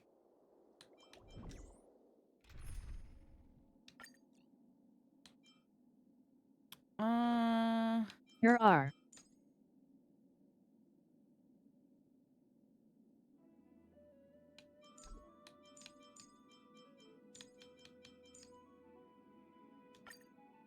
There you go.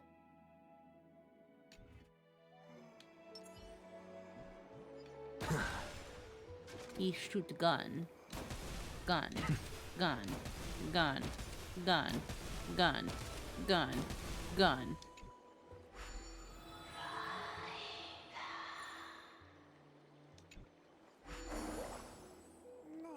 Anaxagoras casts gun. Watch this magic trick. Oh. Watch this magic trick.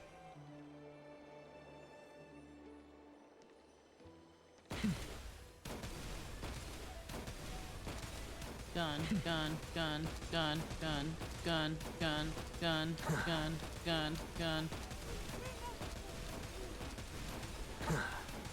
Okay. Okay, I don't know why I'm having fun with him. I don't even have him. He's not real You're yet. precious. This tummy ache is turning my brain into mush.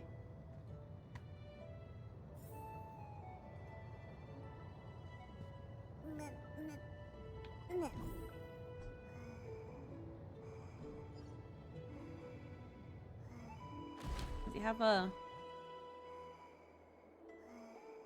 Will he do an idol?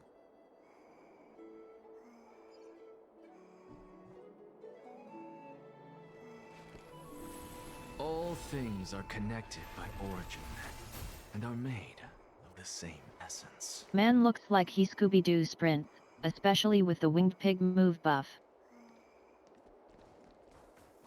Sorry to keep you waiting, Lord Anaxagoras. So much leg. It's funny because he's got like this cloak cape. Like you actually kind of forget that he's actually wearing like a more of a sleeveless top.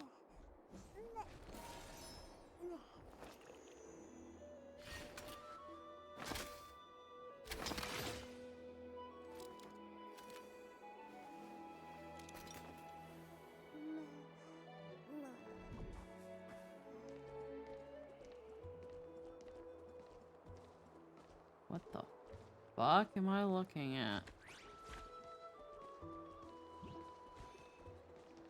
It's been a while, Lord Anaxagoras. What the fuck? I greet you on behalf of all the citizens of Akima and express my deepest regret about what happened. Oh, at it's the a hollow. Grove of I see. Epiphany. Yeah, what the fuck? Am I playing Bleach? It's you. Why has he got a hollow hole? I never expected that you would personally come and meet me. I look like you know him. By carefully into lantern above, I have come as a testament to the justice of the Council of Elders. There are Antikytherans here? Oh, They've it's been what a this rare is. sight ever since the Chrysos War. Oh, it's one of those thingies. I extend to you my utmost respect, revered Titan. They can see you. I am Lycurgus, though Oh. you may call me Lygus, holding an honorary position within the Council of Elders in Akima, and as the Theoros, I stand to protect the right of all upright citizens to express themselves freely. You can see them too? Yes. You know about us. We Antikytherans perceive the world through the amplitude and frequency of souls. We're definitely gonna be Just fighting as some I of am these conscious things. that Lady Aglaya is Something. secretly listening in on our private meeting from afar. If necessary, Lord Anaxagoras, I can sever the golden thread to protect your fundamental rights. The demigod should know better, for such is her station. Spare those poor threats, and just let her listen to my words. They shall serve only to unveil her own folly. May I interpret this as you having a countermeasure? Nah, but she can listen. Bitch can hear what I have to I say. need not any plan, because she can do nothing other than petty espionage. As the Citizens' Assembly approaches, and with Orynyx's fall, any attempt to capture the core flame within me will only usher chaos and calamity. A truth she undoubtedly comprehends. While I, Anaxagoras, serving as the Grove's special envoy to Akima's Citizens' Assembly, have long known the extent of your abilities. Let's forego the formality of asserting authority, Lord Lygus. Lead the way. Very well. Surely Lady Kindness would appreciate such assertiveness in an ally.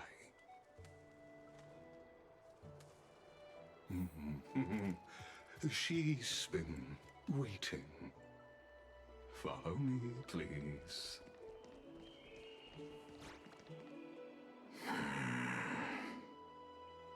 Is there something on your mind, Lord Anaxagoras? Nothing, really.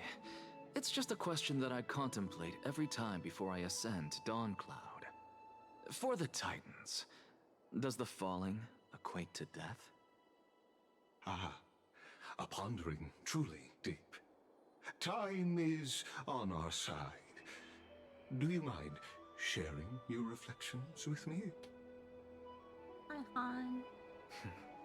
While all living beings must ultimately face their demise, Kefali has yet to meet theirs. Their journey continues unhurriedly along this long path. Are you suggesting that Kefali may not have truly passed?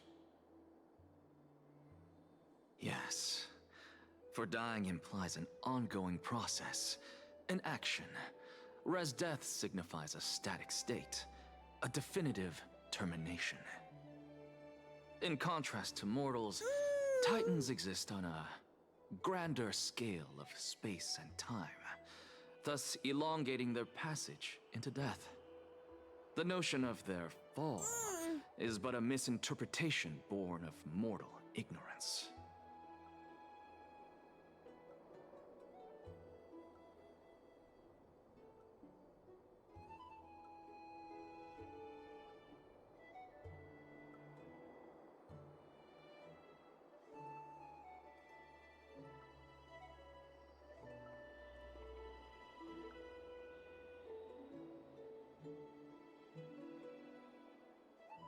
Okay, yeah, now it says it's been funded. It's been redeemed. Awesome.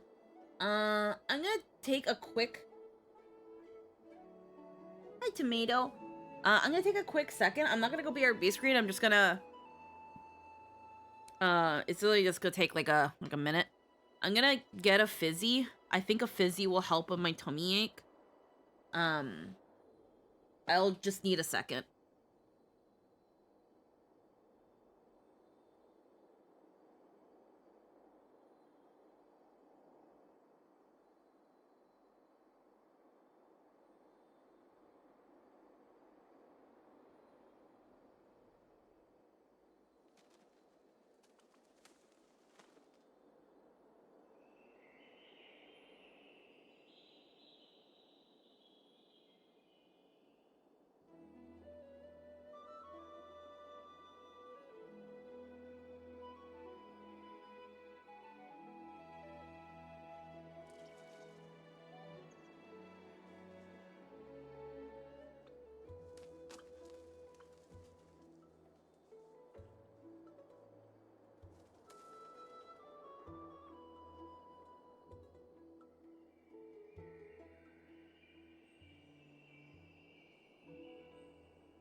crazy how far away this will heckin' pick up stuff. I was walking back to the computer, and I'm still like 5 feet away from the computer, and the iPhone is reacting and like, what? That's crazy.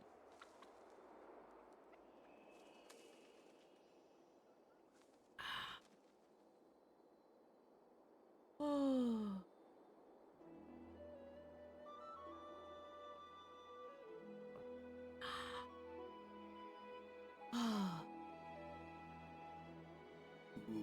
Ooh. So Arya was cooking last patch? Oh yeah, no, Scylla did an amazing job. Ah, an intriguing concept, albeit challenging to substantiate. After all, Kefali has maintained a profound silence ever since the era Arasa, while scholars and priests alike have conveyed the message of the gods' imminent fall. Perhaps the gods, in their arrogance, deemed it beneath them to reveal their perspectives to mortals. Could you elaborate on your statement?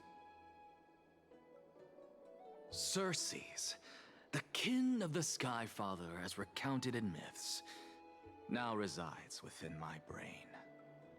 Were I to inquire, Kefali would have no cause to refuse. Oh. That very well could be true. But what if the world-bearing Titan still chooses to remain silent? In that case, the myths crafted by the people of Amphoreus are nothing more than pitiful jests. It's worth a try. I believe, and I'd love to witness the fruits of your theory and the change it may bring to this imperiled world. I'm not sure I like this Lygus. They speak Because weird. I completely concur with you on this aspect. If the Titan has indeed met their end, any response from them would be impossible. Yeah, they sound pretty slimy.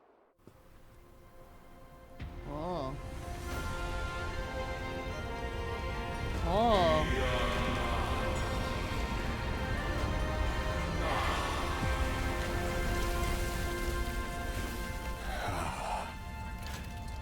Please, Professor.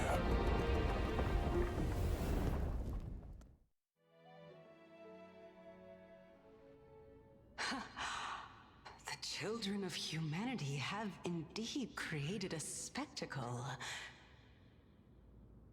Welcome to Dawn Cloud. The atmosphere here carries a greater sense of solemnity than the mundane clamor of the Marmorial Palace, with entry permitted only to the invited.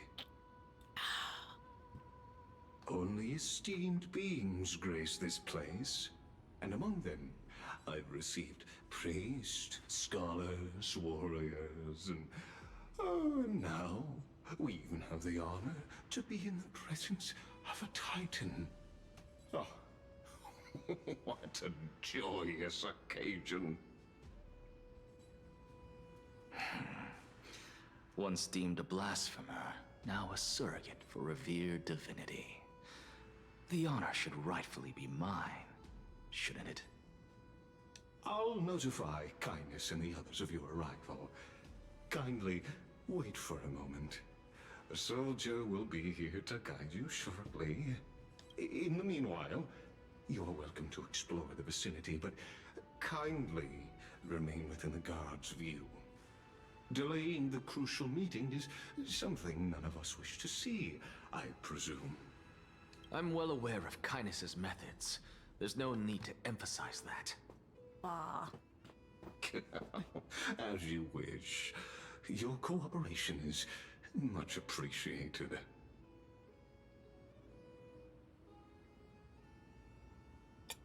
Alas, I had hoped for a brilliant plan from you, but it turns out you just left one cage to enter another. Well, Save your concerns. I know very well what I'm doing. I shall depart to explore the surroundings then. Now that I look around, I wonder if there are any murals bearing my portrait around here. I'm quite intrigued to see how the children of humanity beyond the grove perceive another Titan. Off you go. I won't be joining you. This Titan appears to be quite at ease. I should investigate the Council of Elders' recent activities first. Be aware, I can hear you perfectly well from here.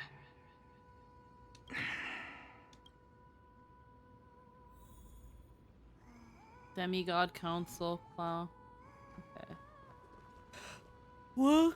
Before the messenger arrived.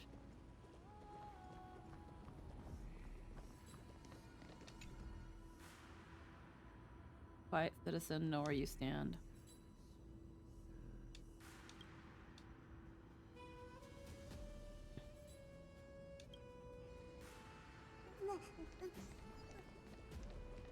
Meh.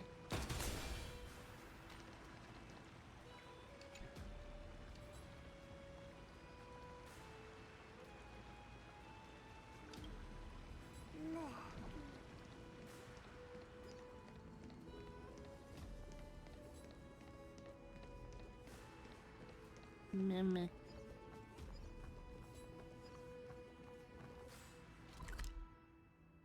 Whoa.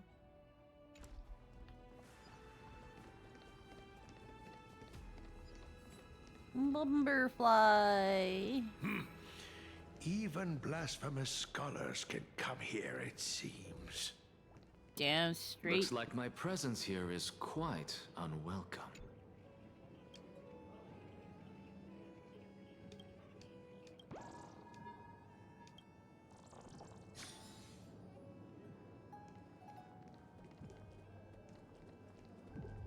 Prophecy stone. Time for my big brain to come into play.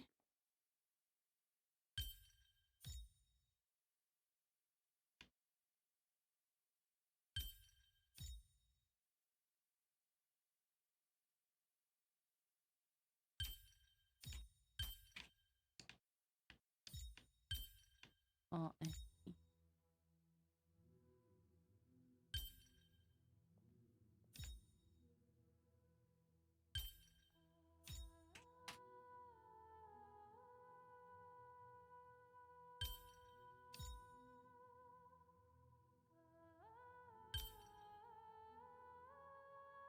Okay.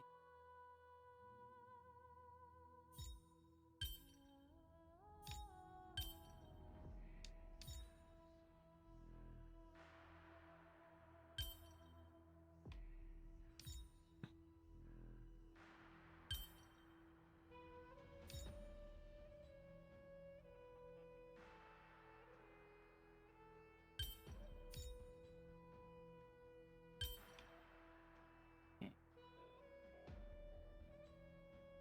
I see now.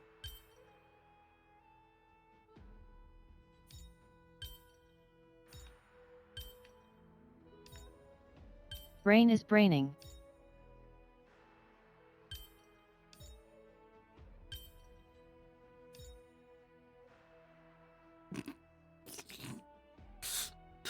Okay. Or perhaps not.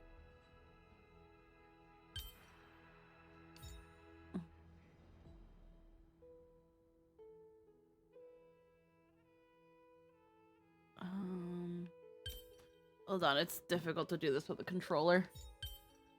Alrighty. Okay.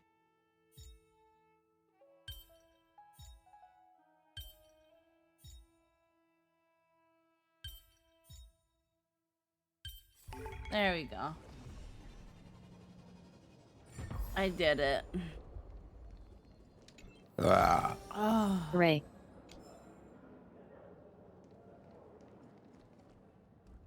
I'm gonna do the other puzzle first, and then I'm gonna talk with the grumpy man.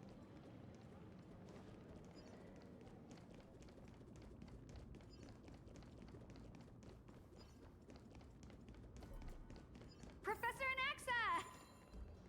Over here!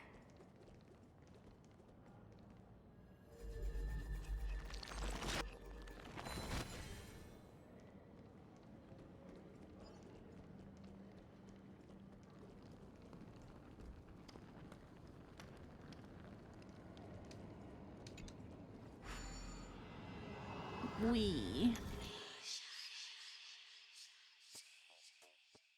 7 steps.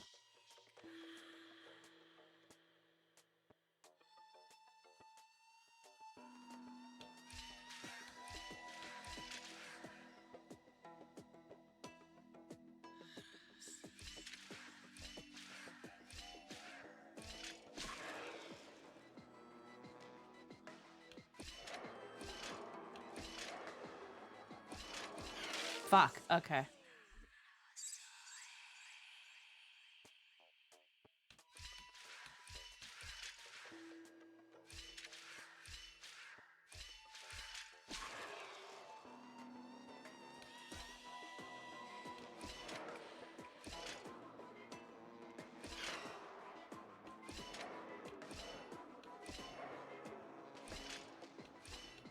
There we go.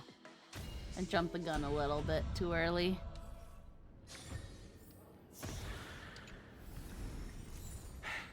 I suppose I can just ignore this.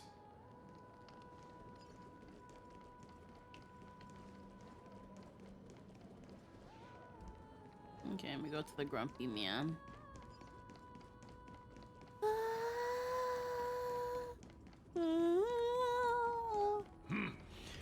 Even blasphemous scholars can come here.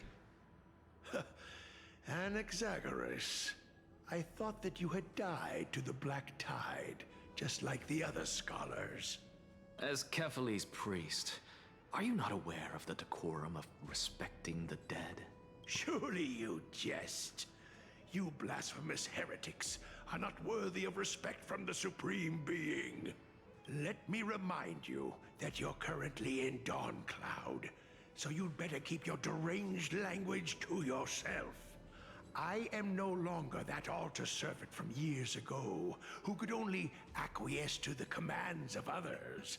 Now, I have plenty of ways to deal with people like you. I'm not sure whether I should laugh or cry right now. I can't believe that a follower such as you could have been made by a creation titan. As I see it, a dead titan can't provide you with this level of confidence, right? Then who is it exactly? Could it be kindness? You. Seeing how fond of you Elder Kindness is, I shall let that slide for now. Leave immediately, and don't impede us from receiving the Supreme Being's blessings. Seeing as we were able to hear of this matter from the mouths of others, it seems that kindness is indeed quite sincere toward us. Perhaps this affair will proceed smoother than I had anticipated. Oh my, what a thrilling confrontation. As expected of one of Kephales's followers. Are you praising or insulting him? Praising him, of course. As a believer of the God of Deliverance, it is only natural that he detests evil. Didn't you hear me? I asked you to leave. Go as far away from here as possible. Don't mutter to yourself like some sort of madman and disturb my meditation. Nope. I'm not going. I'm gonna sit my butt on that chair. You can't make me go away.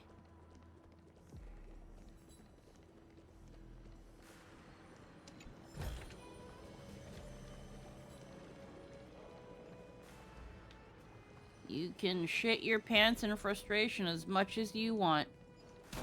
But I have a right to vote. Oh, excuse me. Professor Hooray. Anaxa! The Physius app is Over helping here. to a degree, though. Definitely Professor filled up. Anaxa? Word has it that the scholars of the Grove valiantly perished resisting the Black Tide. To find you here safe and sound, thank the fates. You could say it's the fates toying with us. It's only the Cremnoans and Idonians who chase glory through death. But your survival is a victory in itself. I'd settle for that gladly. So, are you here to report the incident to the council? I heard that after the Black Tide devoured the Grove, Akuma would be next in line, even with the demigod of strife standing alongside humankind. Tell me, how much does the Council of Elders know about the Black Tide? Once Kindness and her followers learned of Circe's and Orynyx's fall, they proclaimed in the council that the Flame Chasers could no longer stand against the calamity alone. Yet, when the Crown Prince ascended to godhood and repelled the Black Tide, she immediately altered her tune, declaring that all was resolved beyond Akuma, with the only remaining menace now being Aglaya and her adherents. They might well make their move at the upcoming Citizens' Assembly. No surprises there, those shifty opportunists. Thank you for your honesty, virtuous student. Being an opportunist could very well be a facet of wisdom. Shouldn't you be searching for murals of yourself? I've had enough of your prattling. I was really curious to see how you would find the middle ground between both factions, so I came to listen in. But it seems as though this Kindness is much more ruthless than Aglaya. If so, why do you want to work with her? Could it be that perhaps you've decided to readily surrender this hollow shell of yours, just because you feel like death is fast approaching? I'm afraid you'll be sorely disappointed if that's what you truly think. I've had enough of this. Could the 15th entry hour arrive any faster? Okay.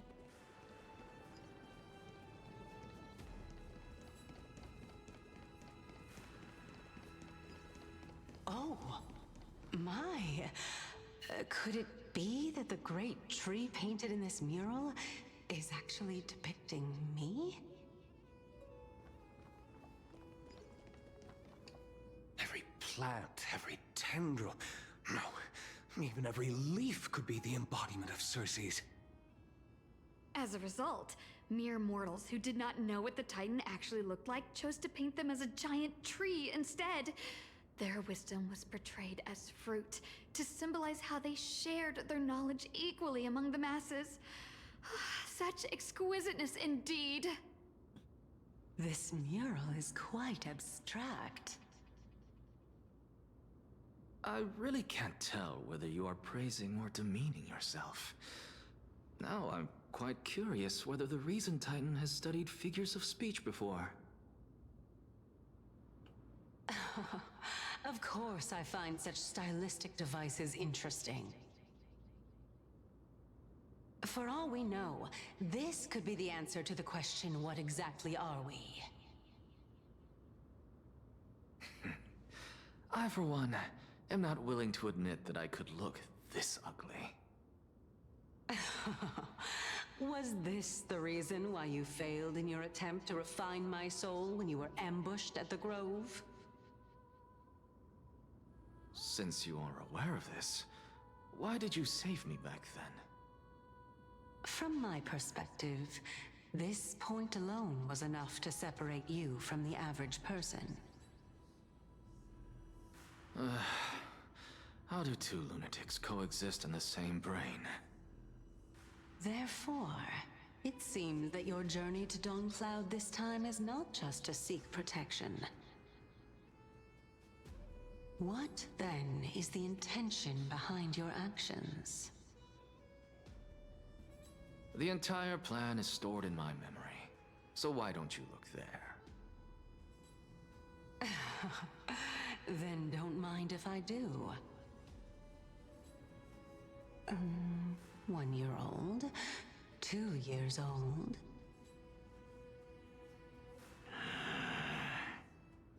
Meh. Oh my! Even a member of the preeminent Seven Sages must hug his droma stall to sleep? They're fun. Interesting. You have to Thirsis is fun. always hug the stuffies. How unusual. Your soul is actually trembling. This must mean that behind this toy hides a secret that nobody knows, right? Must hug his droma stall to sleep. Oh, I'm sorry. Like, I've never super cared. Like, I guess no, not that. That's not the right way to word it.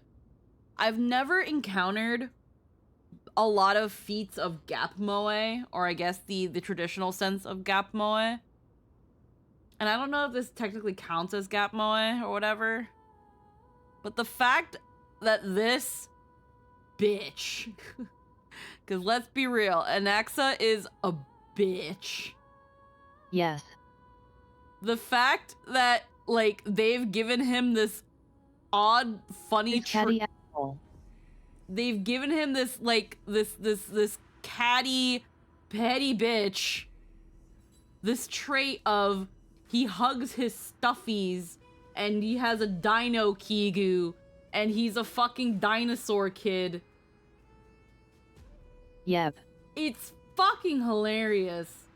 I love it so much. It really is. The dude really just be liking dinosaurs. It's really funny. Actually reminds me. Let me...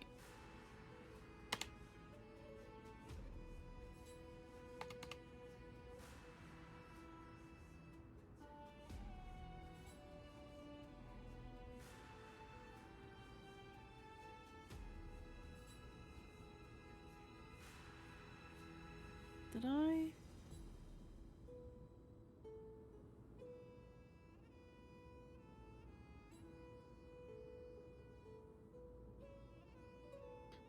Actually, just... I also enjoy how much sass he introduces.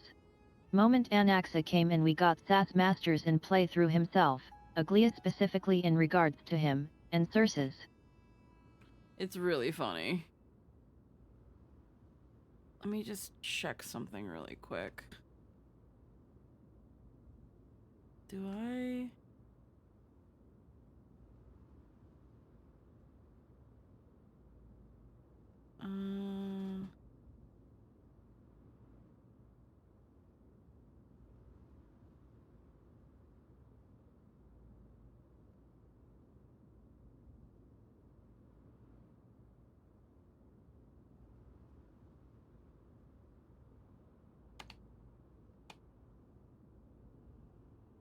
I don't know if I ever...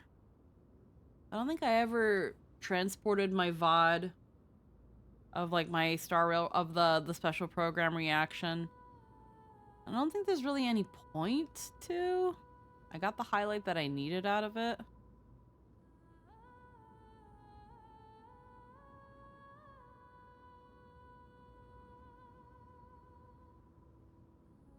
Yeah, I think I'll stay away from doing it. I don't think I need to. It's the special program reaction was different. Okay. Just wanted to double check that stuff. Yeah, but the fact that they've given this fucking catty petty bitch something as simple as the dinotism. I'm sure there's probably going to be a deeper reason, but for now it's really funny. It's really cute.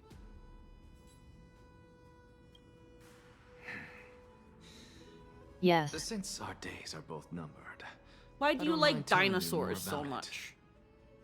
This is a present that my sister gave to me. It's a doll that was made to look like our family pet. So They're giant there are and cool other and members rar. in your family, eh? Are they also living in Alchema? Don't you And just like unlike to humans, pick they through my don't brain? suck.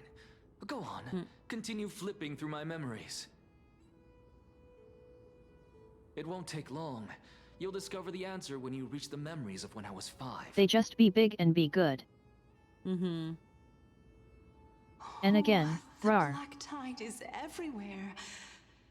I can't bear to look. When I was young, I couldn't accept this outcome either. Georios, Aquila, Kefali, and you, of course. Although I prayed to every titan that I could think of for help, my efforts were ultimately futile. This...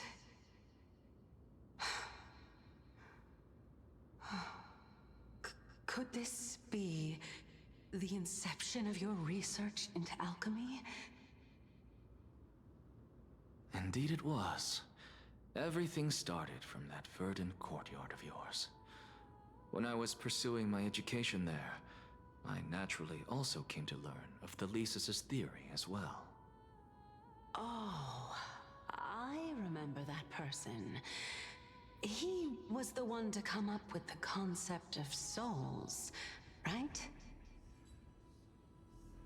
Not only that, he also believed that life, as well as the composition, movement, and transformation of matter, all stem from souls themselves. This is why I thought that, since all living things stemmed from the same origin, why could I not sacrifice myself in order to resurrect my nearest and dearest? Anaxa, you... I did it, teacher! But this is absolute blasphemy. Regardless of how much freedom the Grove provides, such an act could cause you to be burned at the pyre. Your beloved, where is she now? Send her away from the Grove at once, to a place where nobody will ever be able to find her. Otherwise, the both of us will be judged by the Council of the Seven Sages. Calm down, teacher. My sister, she's still not in the mortal realm, even to this day. Oh. What do you mean? It was naive of me to think that I could snatch the deceased from Thanatos' grip by merely sacrificing one eye. Equivalent exchange.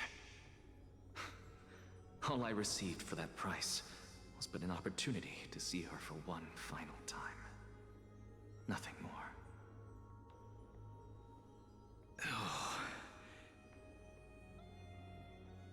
Let it go, Anaxa.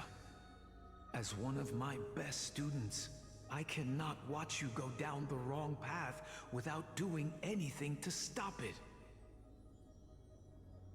Never do something taboo ever again. Don't disappoint the deceased, and never harm yourself.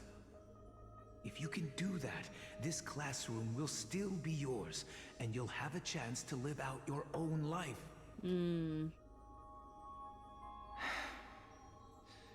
Since I was able to see her one last time, I have no other desires. You're right, teacher.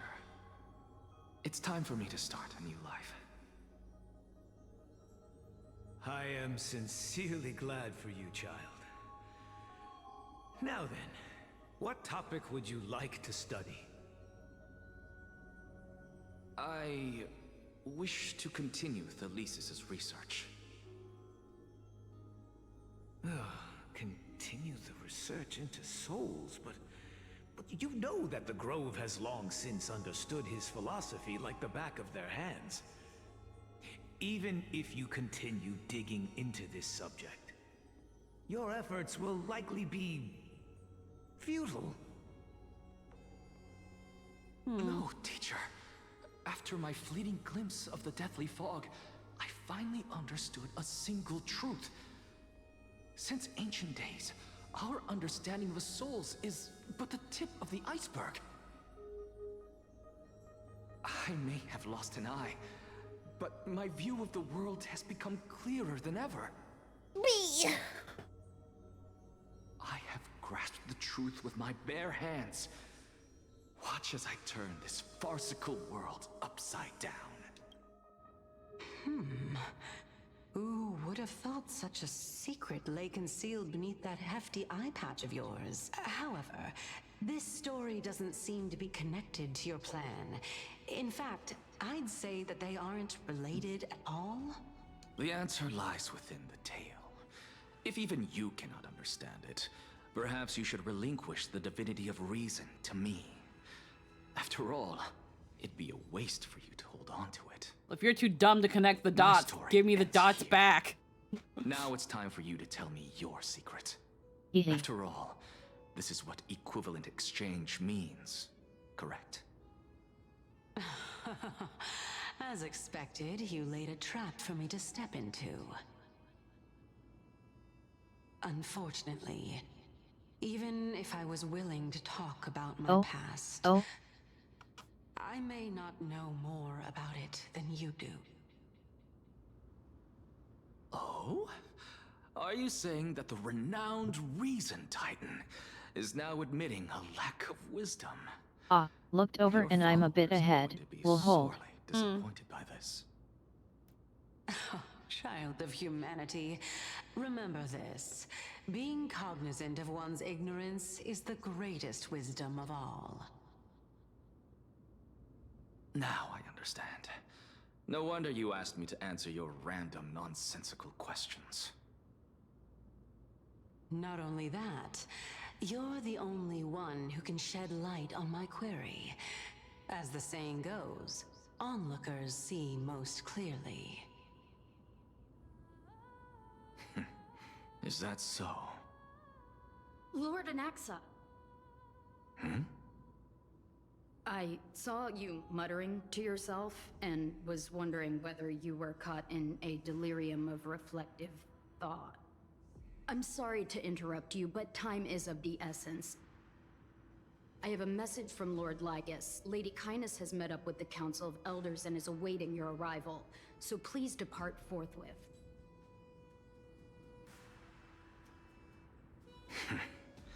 It's finally time. You really need to stop doing this thing where you keep talking to yourself. Carefully. The one who created the world, and the one Never. who bears the world. If you truly have not met your end, how will you answer the challenges of those who defy you? I didn't expect you to agree to Lady Kindness's invitation. What a wonderful turn of events. To tell you the truth, there are many people who hold grudges against that Lady Goldweaver. Isn't that the dromas draped in finery? Avoid his gaze. I don't acquaint myself with blasphemers.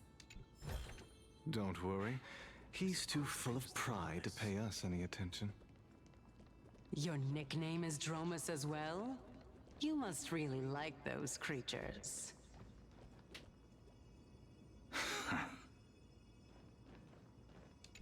Great lake cradled by volcano. Spilled their golden blood into the mortal lake. The golden blood flows down the spring waters as dawn rises with the mist.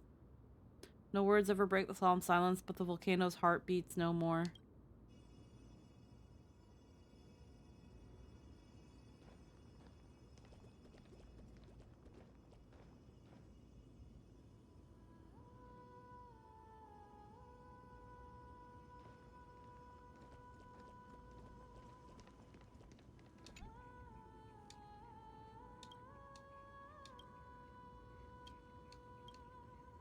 I can't hear you. Aye, aye, Captain. Fucking SpongeBob reference. Sure is. We're about to get into ads, so I'm gonna teleport here, and then we're gonna do a BRB screen. so that we can go to the bathroom. Empedocles? I hear that his views run counter to the Venerationists. This is what being a scholar is about. A collision of ideas only occurs when there are differences in beliefs, and it is such collisions that lead to progress. Okay. Yet, in my view, there are only right and wrong perspectives, neither of which can coexist with the other. Oh. What radical thinking. I guess this is why the children of humanity always squabble with each other. How boring. Alright, I'm gonna BRB really quick and get some ads going and use the pouty.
Oh my goodness.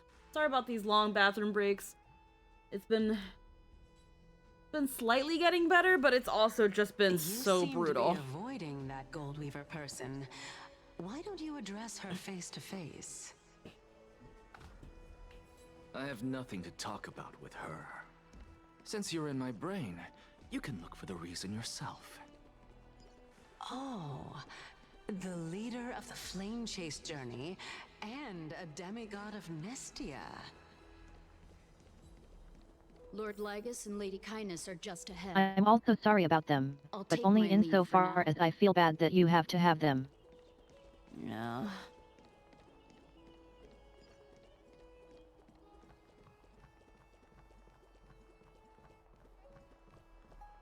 It sucks because also, despite having these stomach cramps, I'm still, like, hungry. There's the garment maker around here. Okay. And I just ate. Yeah, no, I ate a couple hours ago, but it's like...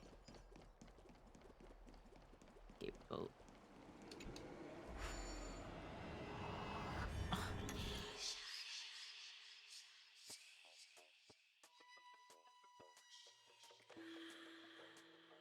I think I see. Oh, I hate this.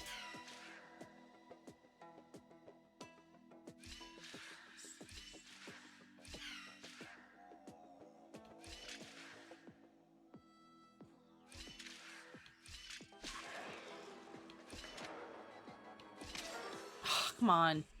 Okay.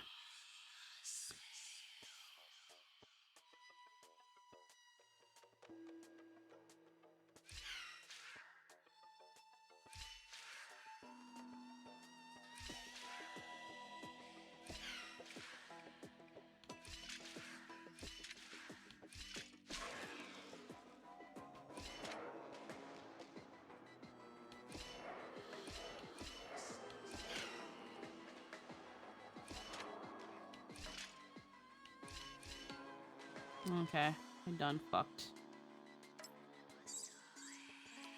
Okay. Alright, I need that to be on when he presses the button. So...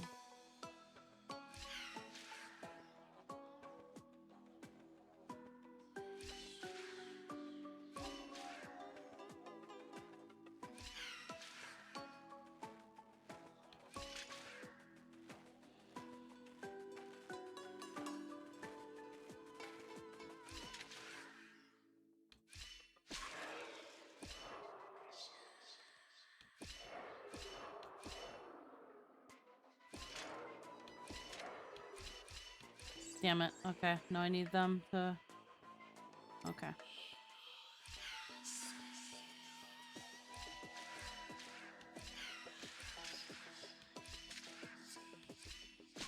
Damn it.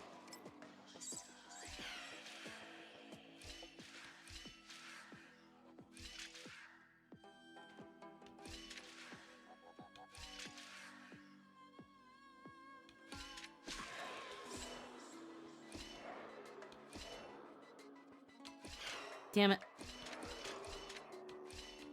Damn it. Fucking, we had something. Okay.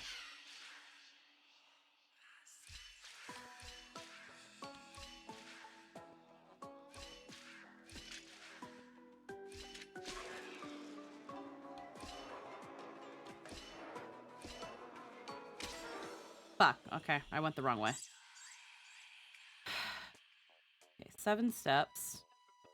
I need to make sure that on that step, the switch is pressed on.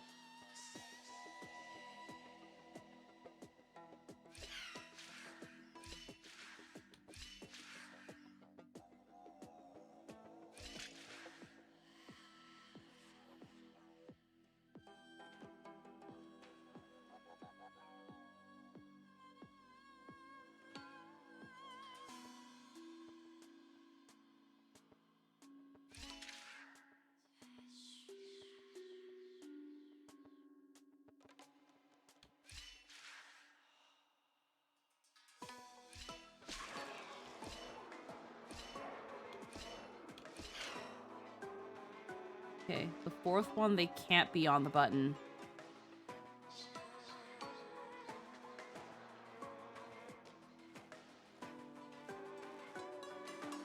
They have to be on the button on the 6th.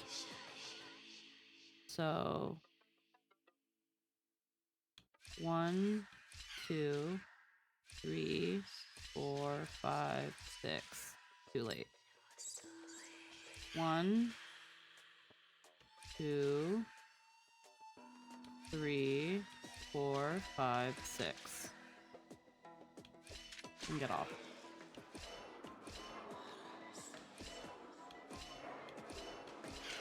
Yes. I'm smart.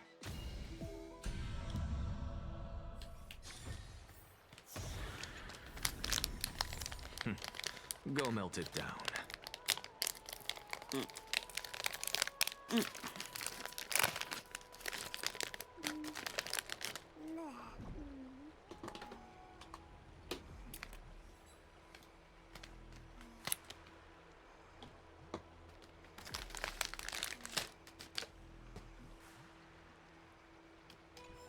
So smart. Okay, let me...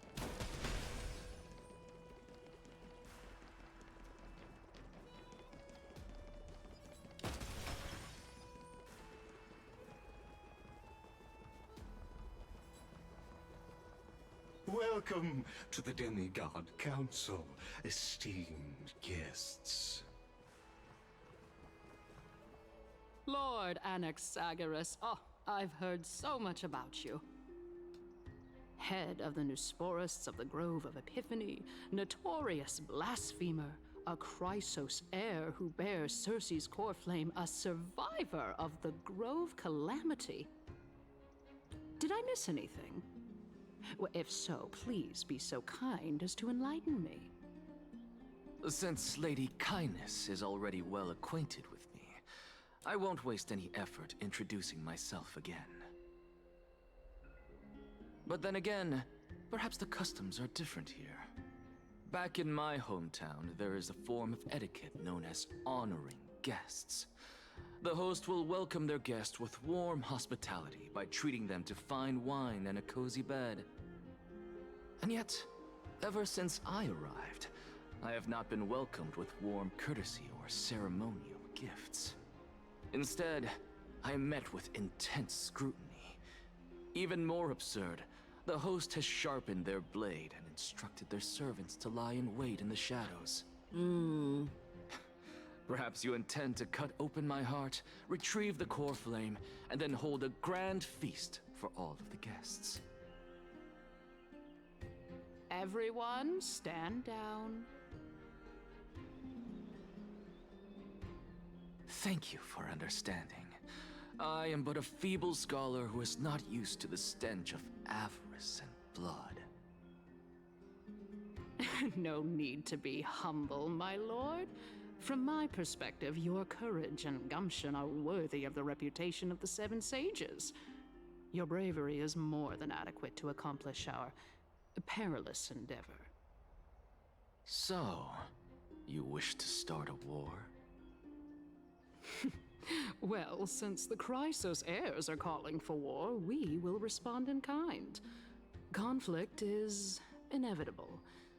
Since Aglaya endeavors to suppress the virtuous commoners with blood of gold, we will not hesitate to display the rights and mettle the citizens of Akima are so entitled to. As to your question of whether peace is still a viable option, well, to that I can only say this.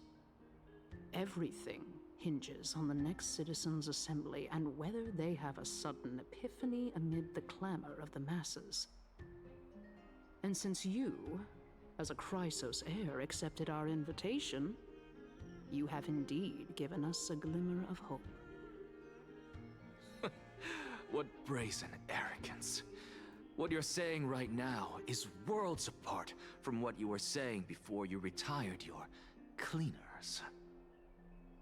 I don't deny it.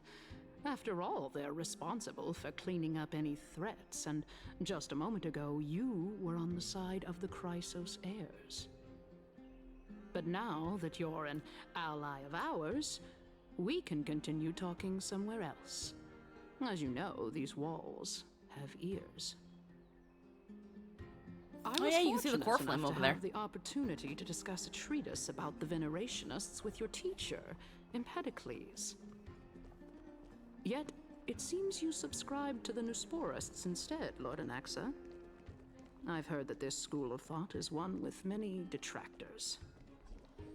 It's normal for ideas to have supporters and dissenters. Just like how there are two types of people in this world. Geniuses and dimwits.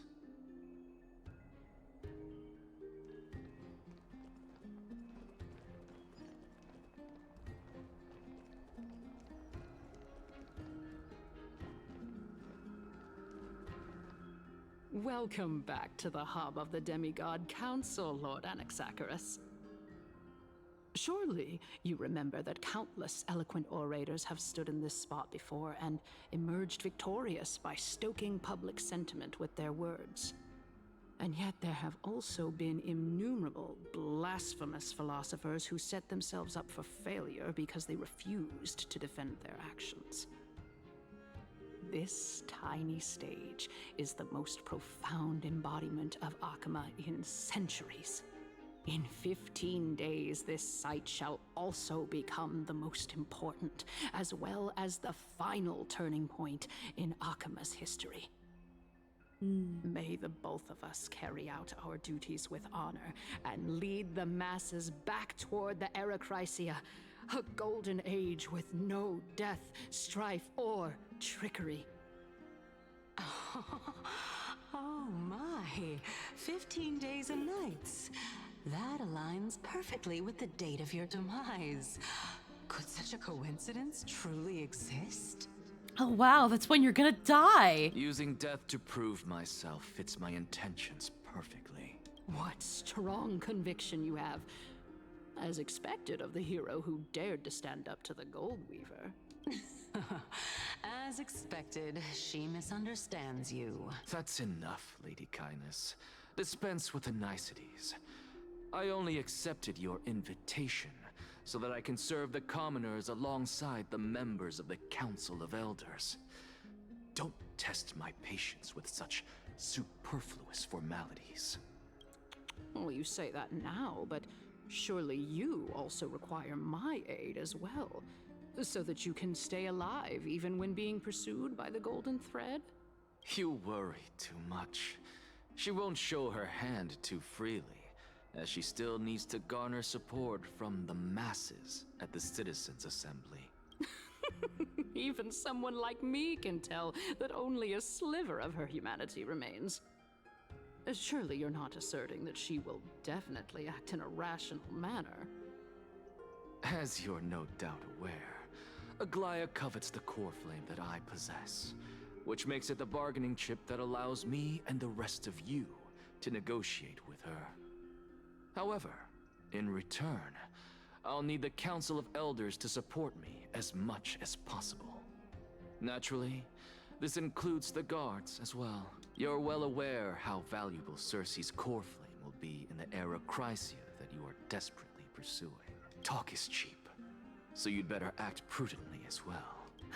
I'm still waiting on an argument as to why Aglia's rulership is failing. I'm willing to listen, but so far it's only been because Chrysos' heir, as opposed to anything specific. Council of Elders never shortchanges its allies. Since we're both intent on mutual cooperation, let's not mince words and just speak plainly to each other. Let us decide how much we can secure for ourselves and how much we're willing to sacrifice, like true philosophers, with our words and wisdom. Oh, is it debate time? Continuing from the earlier topic, let us discuss our common enemy, Aglaya. She is the second most experienced Chrysos heir across the whole of Akama, who has gradually lost her humanity to the ravages of time and the ablation of the core flame. A formidable opponent indeed. Admittedly, there is ample reason for her to take your life. Yet your previous reasoning is quite sound. As a seasoned political animal, it's unclear whether she will actually cross that irreversible boundary. Moreover, she still needs you alive so that the Titan's trial can be completed. Honestly, it feels like they're afraid of the power they wield rather than anything. Swear by the sacred vow of Kefali and guarantee that you weren't in league with that woman before coming here? Are you just trying to pull the wool over our eyes and aid her in her savagery? She is prepared to execute me. She just needs vassals who will do her bidding without question. I believe you're aware of Castorus the Executioner. Long before I returned to Akama, Aglaya had already dispatched her to monitor me. If I weren't able to reach this place in time, I would have been forced to meet Thanatos first. As compared to a comprehensive plan with uncertain results, if you decide to cut open my chest and remove the core flame, wouldn't that I mean, I don't want to sit here arguing the benevolent dictator theory. That doesn't pan out. I just want something more substantive a criticism than she's a Chrysos heir. I understand what you mean. Yeah.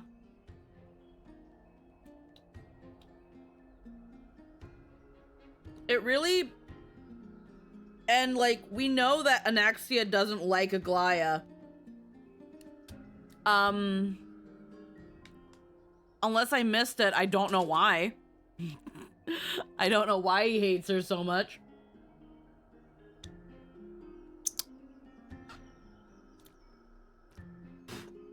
But from what it just seems, is just the council doesn't like her, like you said, because Chrysos heir, and they didn't want to give her the power. At the very least, the both of us agree that this tyrant who wallows in extravagance and greed is the greatest threat to achieving peace in Akama. The Council of Elders is willing to defend your right to live, just as we defend every oppressed citizen. However, I regret to say that sentiments in favor of the Chrysos heirs and Aglaya are only growing in magnitude. Also looks like their goal is make Amphoreus great again, where the period of greatness was, prior to the Titans of Calamity. Completely. Yeah. The city will be burned to ashes and the citizens' blood will be shed.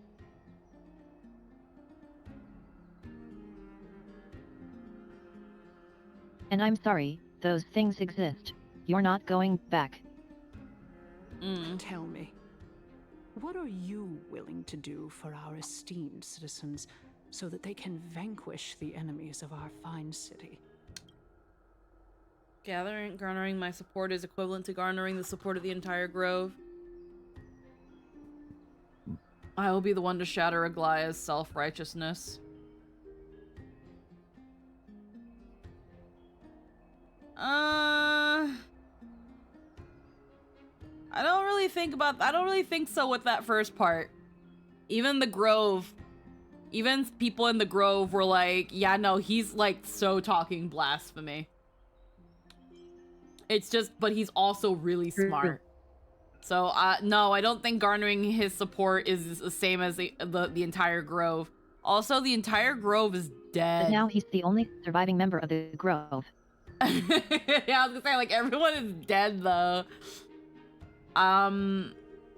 At this point, the grove's not a factor. Aglaya's authoritarianism, conceit, and arrogance have granted her unfettered So he's literally the only representative of the grove, and thus speaks for the grove. Are also her greatest weakness. If I can render her helpless by forcing her to experience the agonizing pain of betrayal, Symbolically speaking, that is. I am certain she will never recover from such a setback. Surely you don't believe that such a tiny betrayal will be enough to push her to her wit's end. What's more, there are many who remain silent, merely watching to see how much chaos I The can council unleash. wants him in part because they could performatively state the grove has aligned with them. Well that the Chrysos heirs have never been a united front. In the name of Kefali, Akama thanks you for your sincere and valuable thoughts. At this stage, it's clear that you and I understand the benefits to be won from this discussion.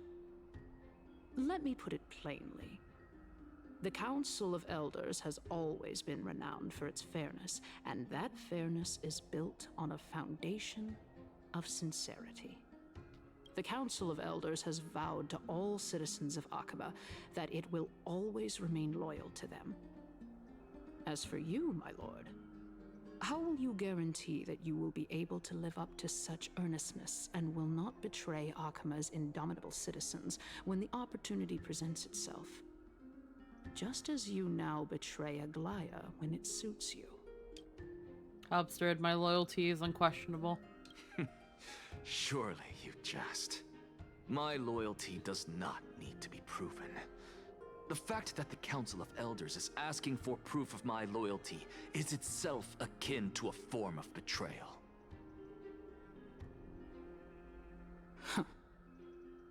I am incredibly honored to have witnessed the both of you bury the hatchet in a civilized manner. However, I am afraid that I must interrupt for a brief moment. Stretch. As the Theoros, I have observed the following. Lady Aglaya, the Goldweaver, is currently on her way to Dawncloud. Yo, she's heard enough. She mad. Well, I do believe that we might have a slight overabundance of guests today. Uh-oh. Feeling dissatisfied, Lady Kindness? Despite the Council of Elders' lofty residence on Dawncloud, it must still tolerate the whims of the Chrysos heirs. Uh-oh. So you were holding back just now. Seems like you are better at playing this game than I. The In girls any are gonna case, fight. I'm glad that she's arriving here. So tell me, Anaxagoras, now that you're an ally of mine, if Aglaya were to demand that I hand you over, what should I do? You can do as she says. Tell her that the Council of Elders merely wished to chat with me and had no intention of offending her. And then I will offend her. By doing so, the authority of the Council of Elders will be as thin as papyrus that has been soaked in blood. Not only can it be destroyed at the slightest touch, but the Council will also lose possession of a valuable core flame. No, more like 2 core flames. After all, at the next Citizens' Assembly, that young lady who is synonymous with death will also be standing on our side. Castros. Oh? How can you be sure of that? Is that of importance to you? All you need to know is that I have a plan. In my opinion, you should be more worried about the impending threat. If Aglaya can seize me in full view of the masses today, she could also dismiss the entire Council of Elders in one fell swoop tomorrow. If that happens, the discussion that we've just had will turn into an utter joke instead. Is this the outcome that you wish to see, Lady Kindness? Bird. Fine. I will handle this matter appropriately. But you do best to remember this. Fool the people and karma will be on your tail. I'll overlook it this time, but don't count on there being a next time. Unless, of course, you crave cruel punishment and consider suffering the perfect state to ponder the true nature of souls.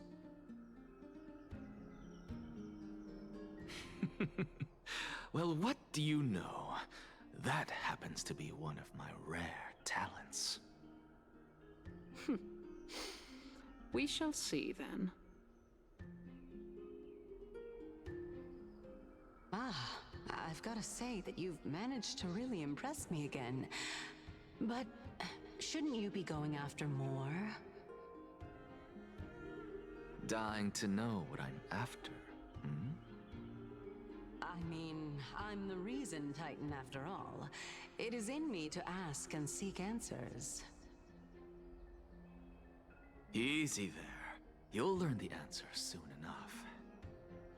I didn't bring it up with her purely because she doesn't have the means to give me what I truly want. It's as they say, onlookers see most clearly. The true masters of Dawncloud have always been the Theoros, who watches over everything.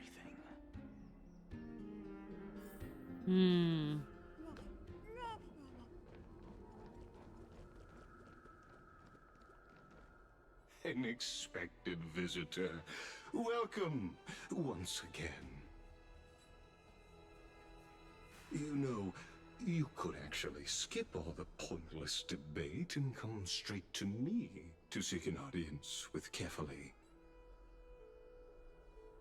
I have no reason to refuse you, do I? You may not, but Kindness has. Whoever gets hold of Kefali's core flame will get to rule over Akama. She's wary of me, so naturally I had to gain her trust. I would say that debate was not at all pointless. Very true. In my view, this individual has gone to great lengths to get close to Kefali. He might very well be plotting something nefarious against the Titan. Are you still willing to let him pass, knowing this? Yes, very much so. All living creations are always free to visit Kefali's transcendent vessel. This comes with being the World-Bearer. How convenient it is to be able to hear what they say. It is truly my honor to speak to a venerated Titan in person. Please, go ahead. Let me join you both on this journey. Oh, a bygone myth tells of an occasion where Kefali once answered their followers' questions on the peak of the Holy Mountain. Their followers have since believed that scaling this Titan cliff is one way of being with the god. Hear that? It's not every day that you get to climb a mountain with Circes. You should sing me a hymn of praise. Titan hymns are beyond me.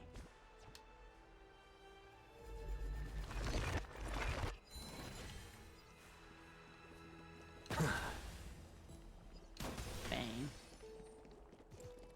I shouldn't be faster than the NPC trying to lead me places.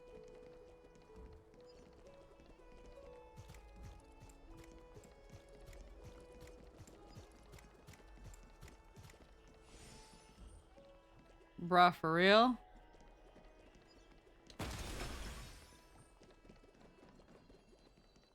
Go on ahead. Take this Yanis shortcut, and the long pilgrimage stairway will be waiting for you at its end. I have to admit, I never expected you to not ask me anything. Not even my motive. Because I know very well what it is you are after. As the saying goes, a gentleman helps others achieve their goals. I have a feeling that your theory will be validated at the end of this journey. I believe Kefali will not deprive you of your right to ask your question, especially now that you're on the brink of death. You must be closer to Kefali than anyone else. Wouldn't you agree? I hope things go as you say, then. Putting a child of justice into a farcical world is bound to turn it upside down. It is my hope that you bring a much-needed change to this world, which is on the brink of destruction. Open this chest. Go melt it down. Before I proceed further, there is a puzzle. Oh, it's a puzzle. I gotta do that puzzle. Oh, sorry, the ending. Take a look. This is pure genius in action. If I just see that. There was a chest I missed. I suppose I can just ignore this. Shoot the travel pig. Aw, yeah. I missed a bit.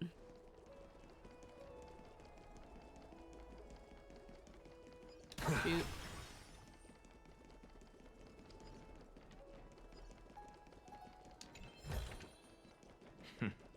Go melt it down.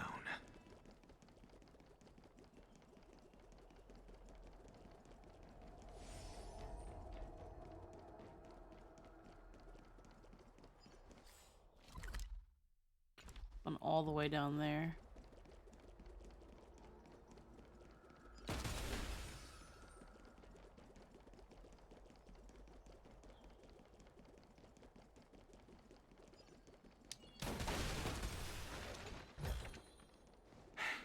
I suppose I can just ignore this.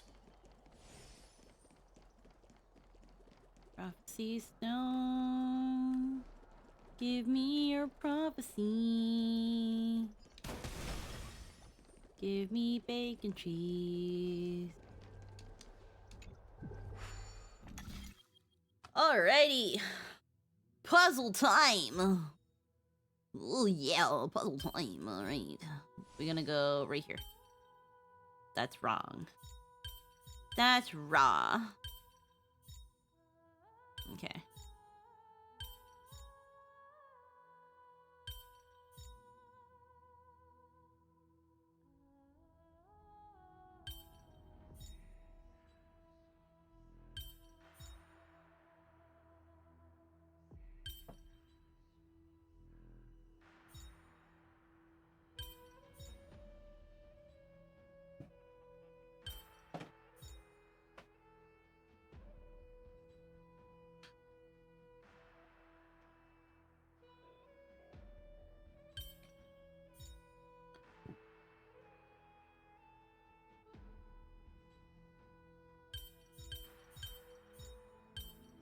Okay.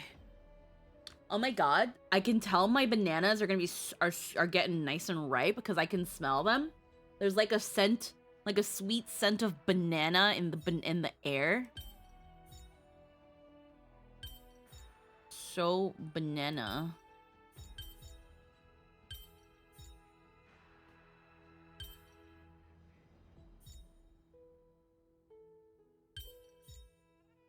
Almost ready for baking.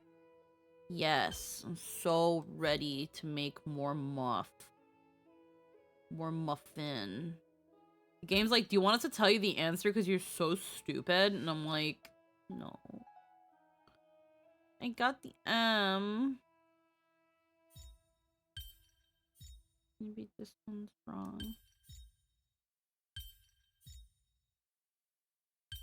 Oh, I'm so smart. Hooray.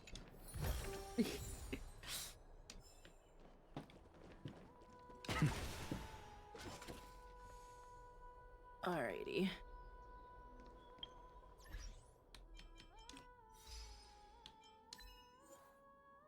Accept the Chrysaor's invitation.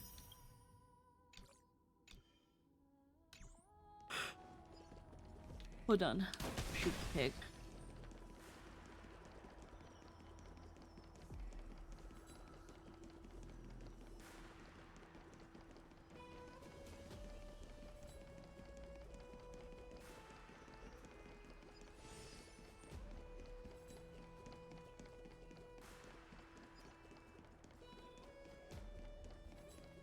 Oh, a butterfly.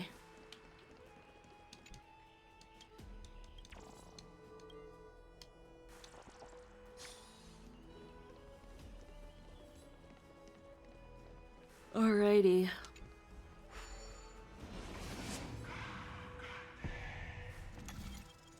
Kakade.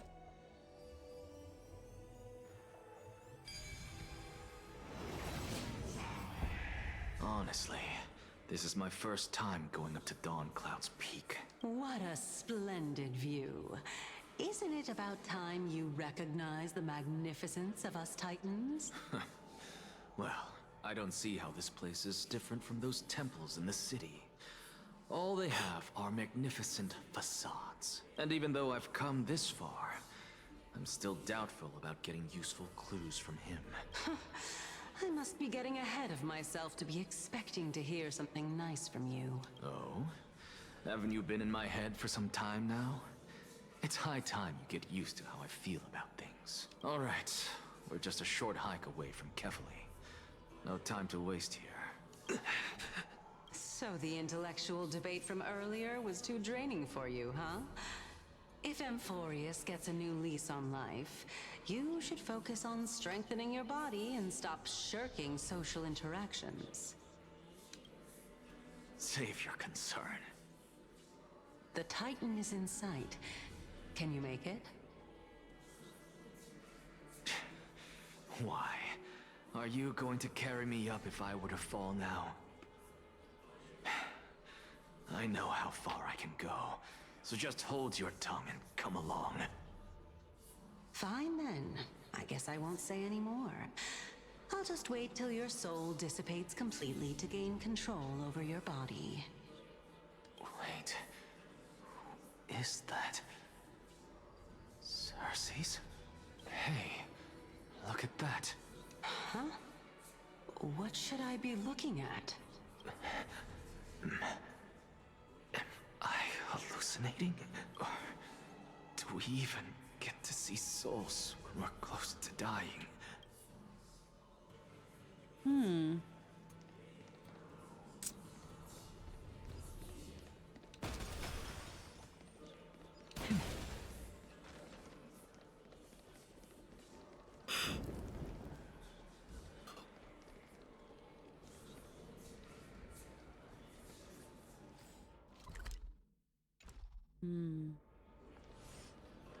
Oh? Why didn't you bring your favorite spear with you on this trip, Nias? Nias.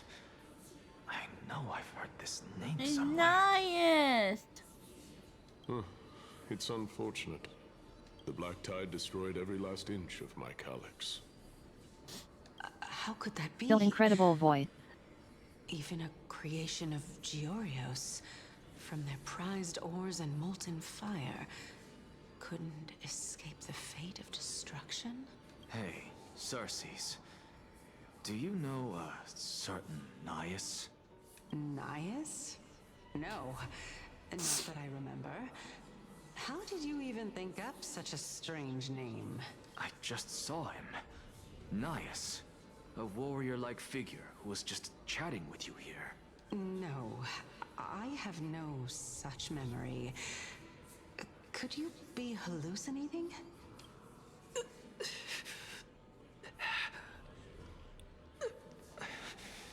This is a departed spirit?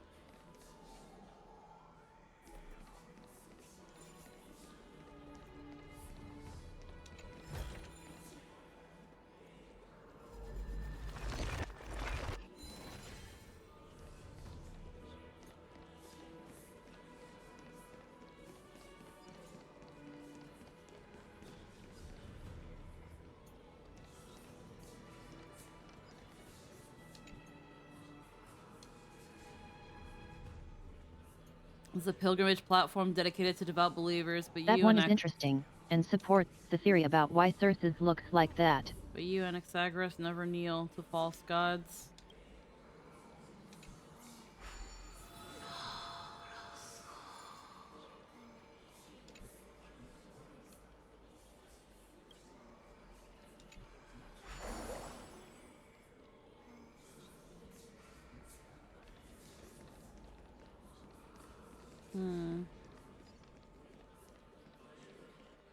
gotta go up there now.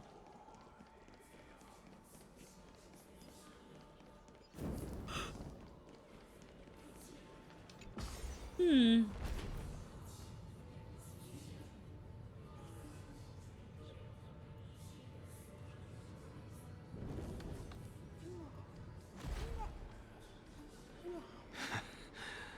You two again. Enough about me. Did Kaos ever reply to you? Well, regrettably. Seems like the price of becoming a demigod is a lot heftier than we thought. Kaos. Demigod. I've never heard of this person. Which Titan's authority did he inherit? Look on the bright side, Nias. Since we've come all this way, I doubt he'd snub his old friends, would he? Let's just hope we mean as much as the world to him. Hey! Are you seeing that same hallucination again? Yes. It's still you and Nias, but you're now talking about a certain Kaos. I'm guessing he's one of your companions? Kaos? This name sounds just as strange to me. Never mind. I think I know what this is about. If things are as I thought, then they aren't hallucinations, but the souls of people. What? But if those are the souls of the dead, then what am I? Beats me. For all I know, you're just an illusion I conjured up in my dying moments. Let's just keep going. As long as I take in more sights and hear more stories. Know your limits. Wander too far among the dead, and even I might not be able to save you.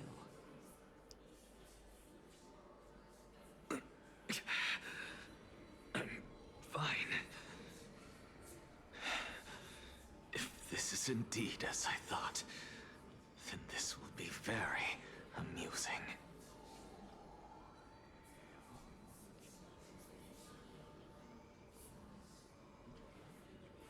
Okay.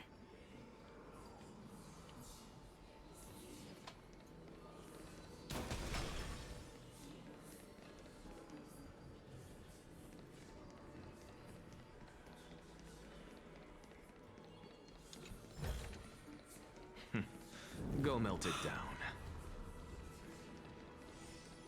Butterfly. Oh, you're not doing the hand?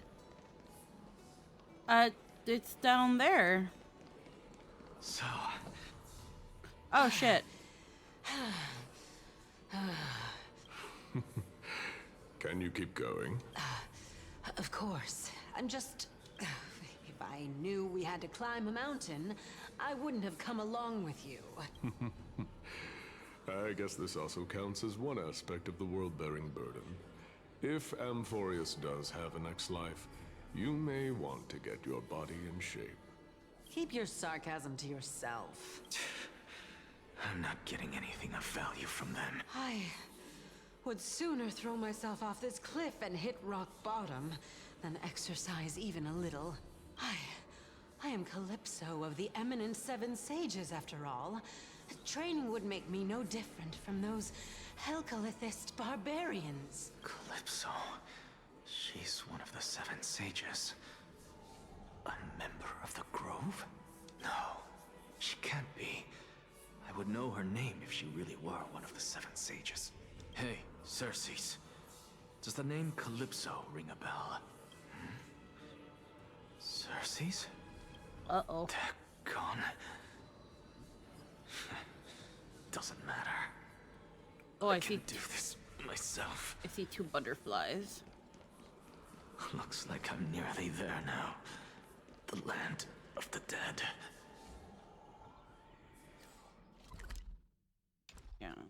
on. There it is.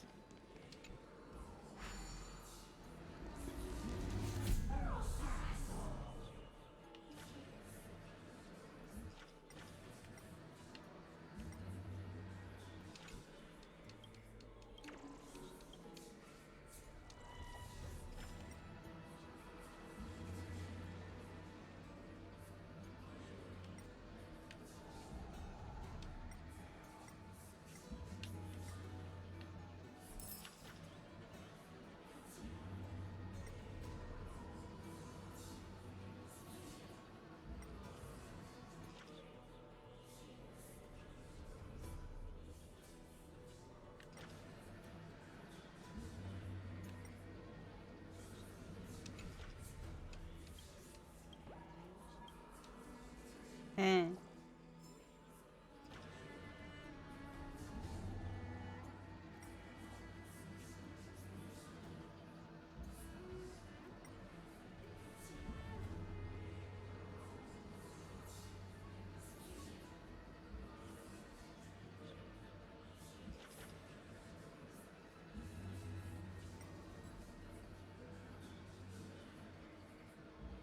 There's a coin of whimsy. And a butterfly.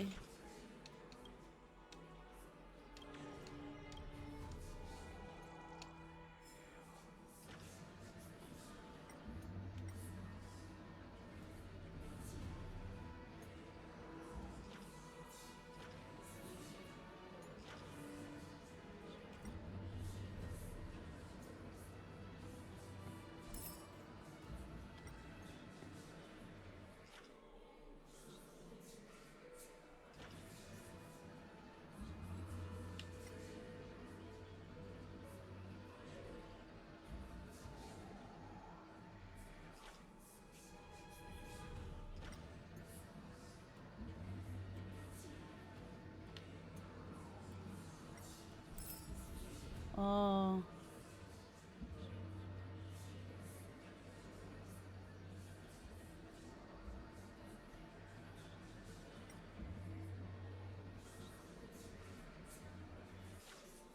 Okay, we can get past that, but we still got one more coin.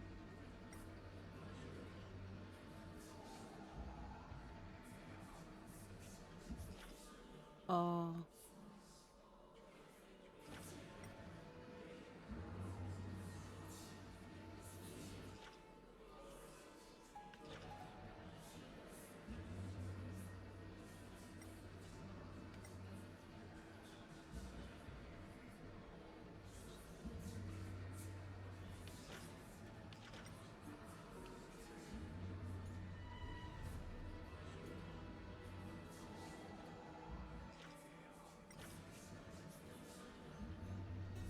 Hmm.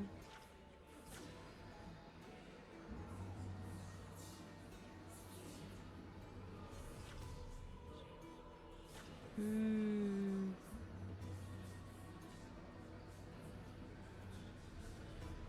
There you are. E.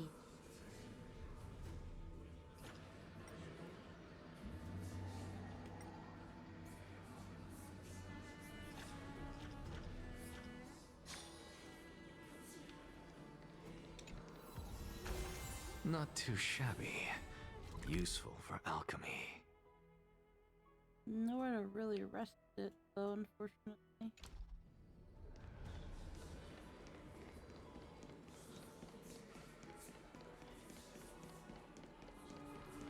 Mm.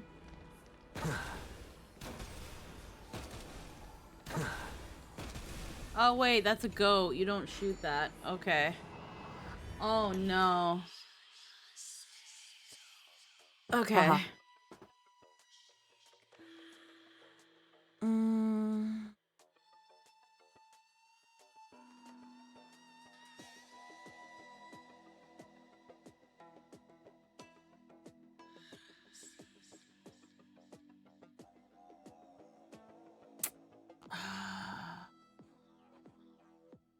7 steps.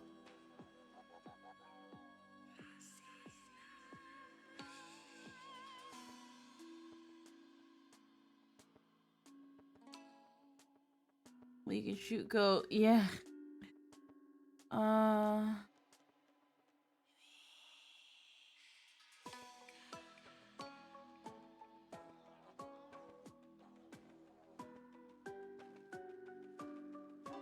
One,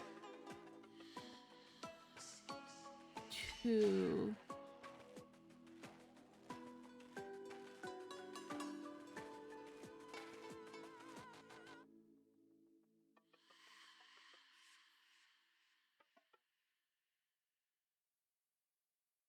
Three,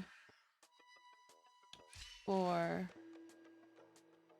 5, 6.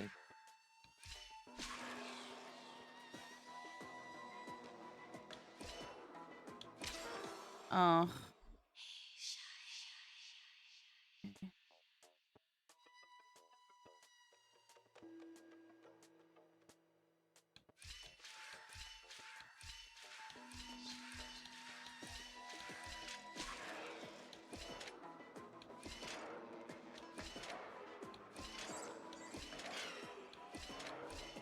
Yeah, I did it. Yay. Oh, my brain.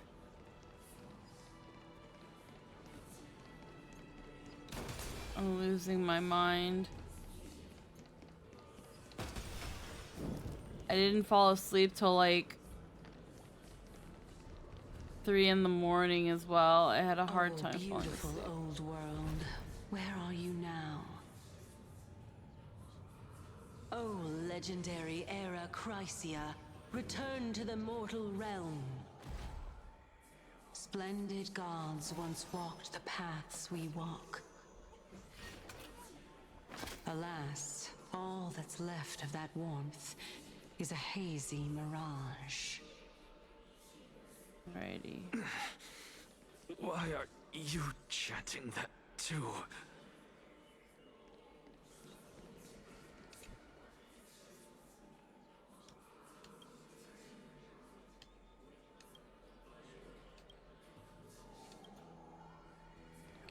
Ephiles lean.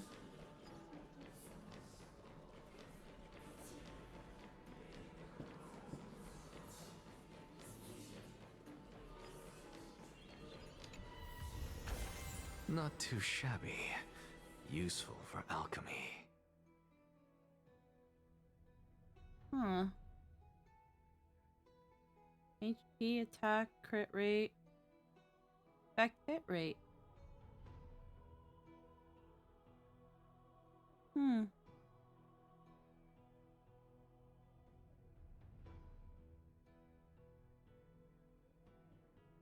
Hmm.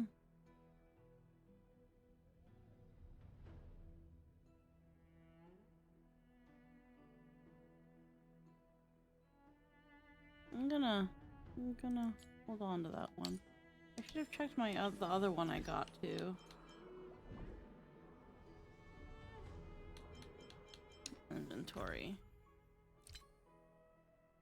Got. Oh.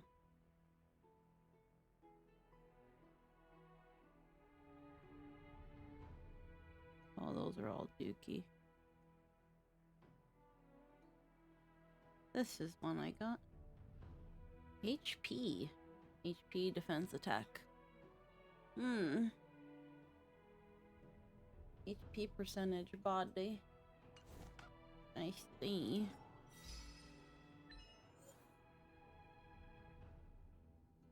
By 70 creation nymphs. Lol.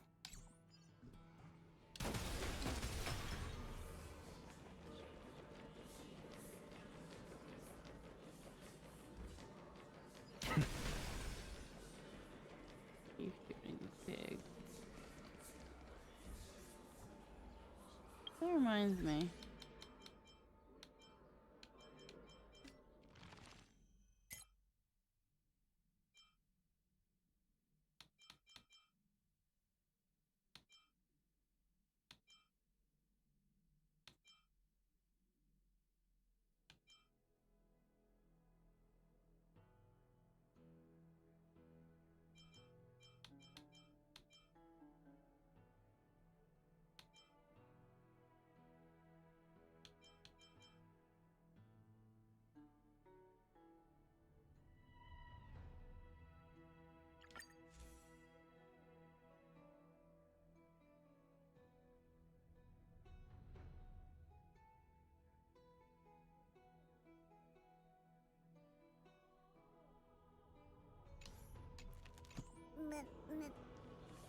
Alrighty. We're here. Finally. So, I don't get to ask the Titan my question, but all of you make for a pleasant surprise, nonetheless. Very well then. Let me uncover the truth for myself. Did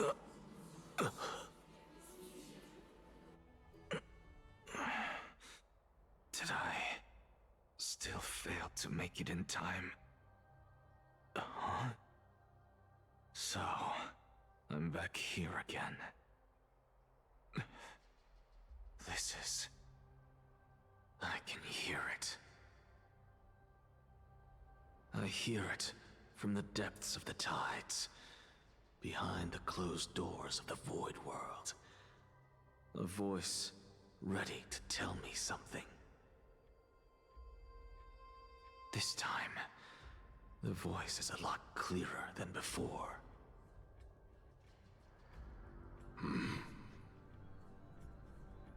Since we've come this far, let's just wait.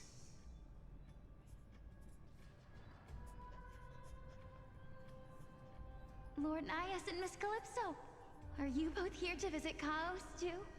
Oh. Yes, and we've been waiting for quite some time now.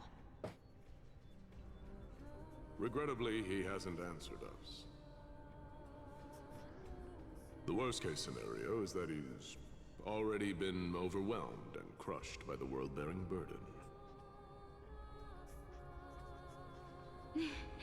You're overthinking, Lord Nias. I can still sense Chaos' soul in the area. And besides, we both know Chaos' nature. A deliverer like him wouldn't fall so readily, much less give up on all that he holds dear. Isn't that so? Yes. I have faith in him. That reminds me. Why are you making this trip alone, Polixia? Oh, my sister needs more time to make sure the flowers are fine.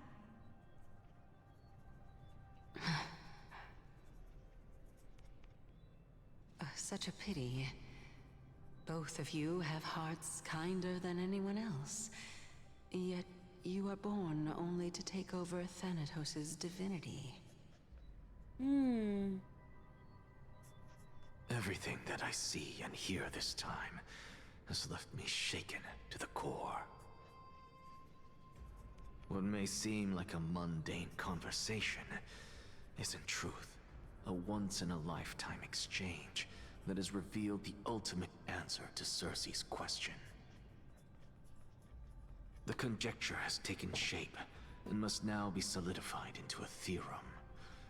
Next, I only need to seek verification from Kefali. By doing so, I can answer Circe's question and reclaim my body.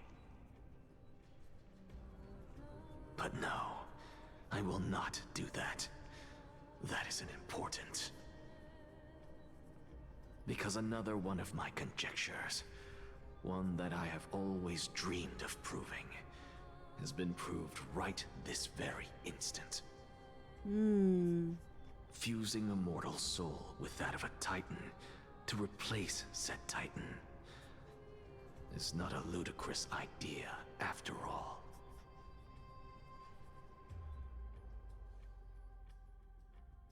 Now we're switching to Don Hung. What are you thinking about? Just amazed at how this towering tree is Circe's divine body. It's a majestic sight. Is that so? You don't look the slightest bit amazed, though. Plus, you seem to be strangely familiar with the city around the great tree. Merely something from the past that I won't go into. Events of the past, huh? I was also a child when I looked up at Circe's. Their leaves and branches reflected the sparkling stars, and their trunk was like a pillar that supported the sky and ground. I stood at this very spot back then, imagining the day when I could climb to the top of this tree. Because I would be the closest I can be to the sky at that spot. You're a sky priest, yet you study at the place that is a home to the Reason Titan. That's rather counterintuitive. Don't read too much into it. I mean, can mortals even hope to reach Aquila's realm? They're a strict and draconian god. Nothing like Circe's. Reason is willing to share what is theirs with others, but Sky only expects people to revere them. You get what I'm saying, right, Denny? After all, the titan that imprisoned you and Grey here in Amphoreus is none other than Aquila themselves. Yes, I didn't count on provoking the ire of a local god. But there will always be people who dream of soaring towards the sky. The Grove has a wealth of research on Aquila, and that is exactly what we are here for. It's just... I never thought Grey would meet with something like that before we set off. As a physician, I should have been there by his side. His? Did you just say he? Bad luck tends to come in streaks, so don't beat yourself up over it. Besides, Aglaia needs you to uncover the truth behind what happened to the Grove. Let's just make the most out of this trip and keep a lookout for any documents related to the Death Titan. They could be useful to us. It's just... I never thought Grey would meet with something like that before we set off. As a physician, I should have been there by his side. Okay. It's a very small thing. Wow, she did. Yeah, she said his. She said his. They, little flub there. They really phoned it in for English this patch. Oh dear.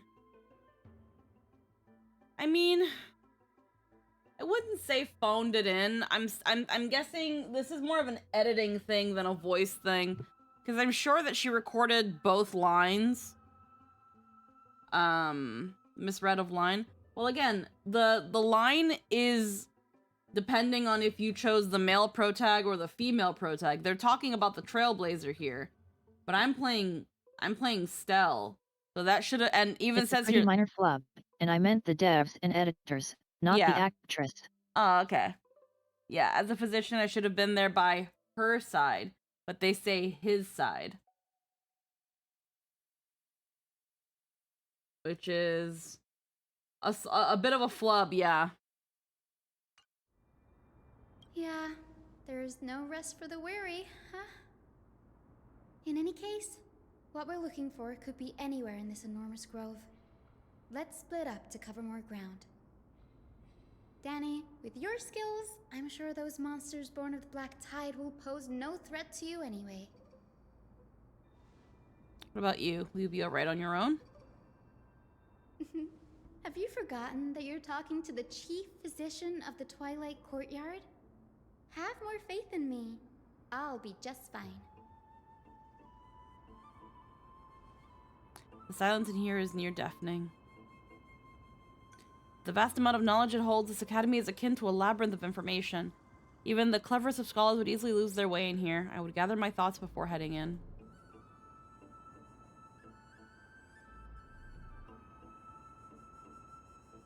How to leave Amphoreus. In the myths, Aquila, the titan who reigns over the domain of the skies, is a colossal bird that overlooks the world beneath them with 100 eyes. As long as they continue to soar above the clouds, the people of Amphoreus remain trapped on the ground.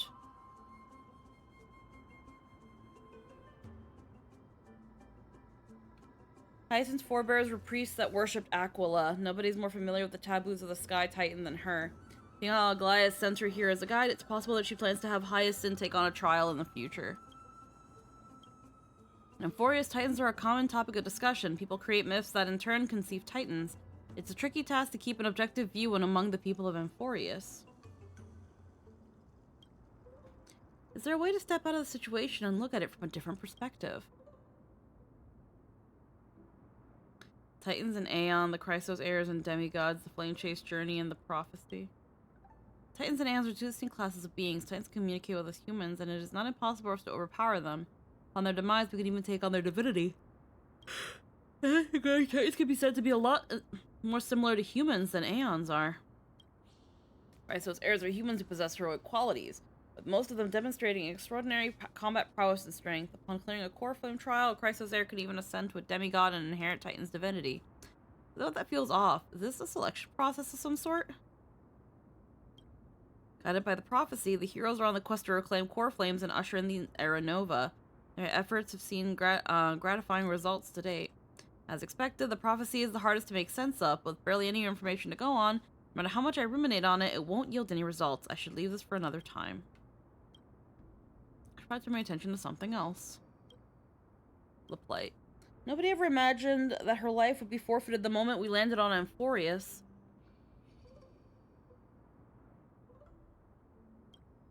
We should have done more to keep her safe, but it's not too late. We still have a fighting chance. The unique rules that govern life and death on Amphoreus might just work in our favor and save her. The Grove is a variable library of knowledge. Maybe they have records of a similar case. Please let there be one. The clock is ticking. I should search for clues as I move. The night sky feels unusual now that I've gotten used to the eternal light of Akuma. I find it funny how they give you Don Hung like he's gonna do something. Right? Here's Don Hung. It's not like you probably have him at E6 or something. Don Hung! Yay! Don Hung.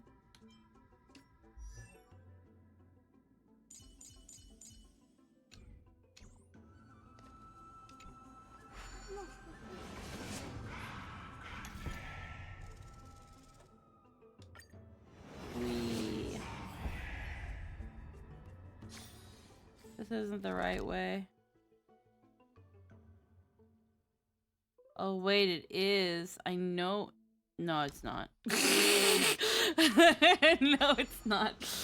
Never mind.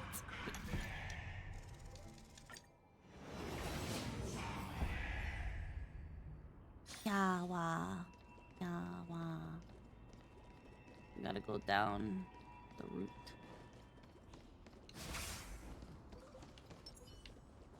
Shoot the pig.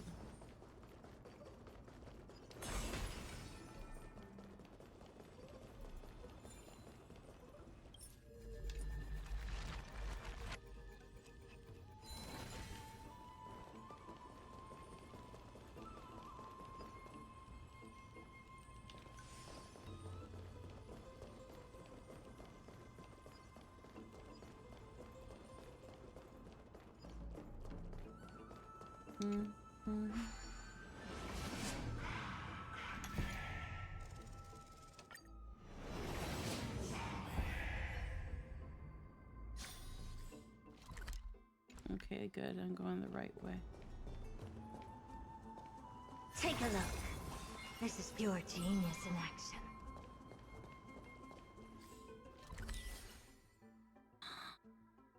I missed a chest. No, I must go. Haha.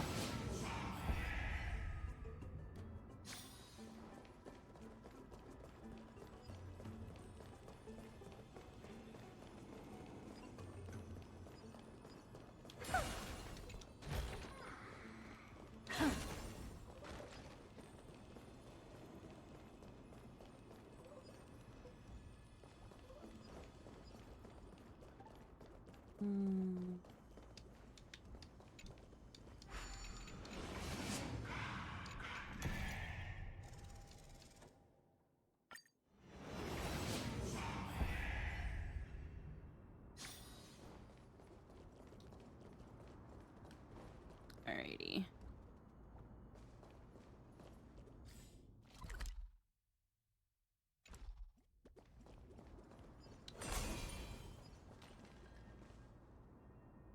Black monsters are twisted in form and their life is turned to ash together with their souls. It's impossible to figure out their life form from when they were still alive. These are the remains of a black tide monster. It does look different from the Titankin from up close. What's that underneath it? A scroll?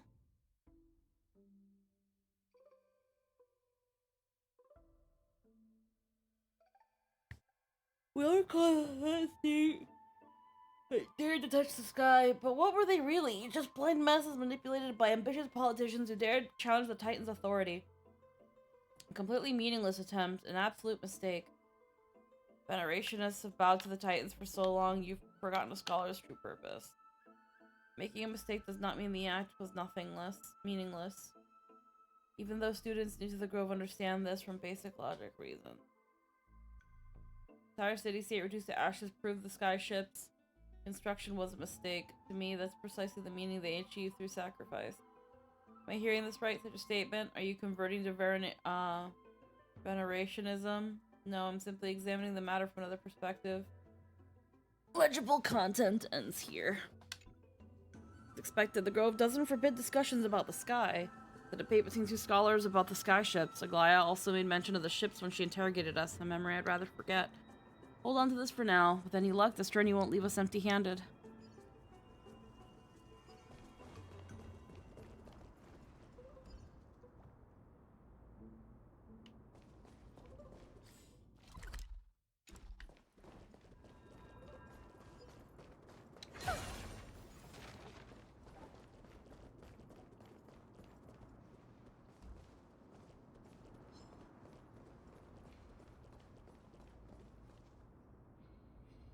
That's Hyacinth. Why are you surrounded by so many monsters? As much as I have, it's probably a good idea to help her out. Really now? This is way more trouble than I could have asked for.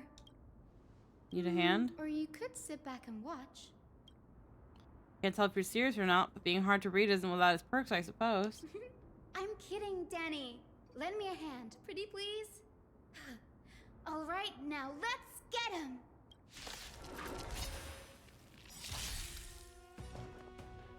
Open sesame.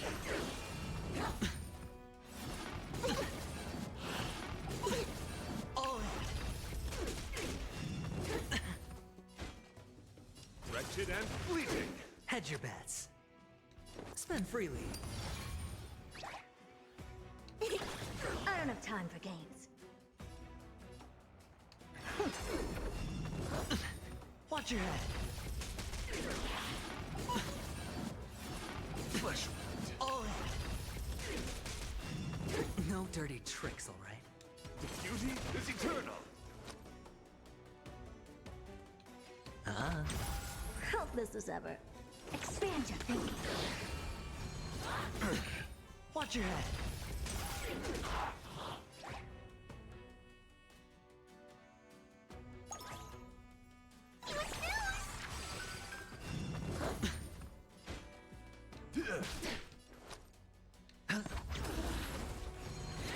No dirty. Oh.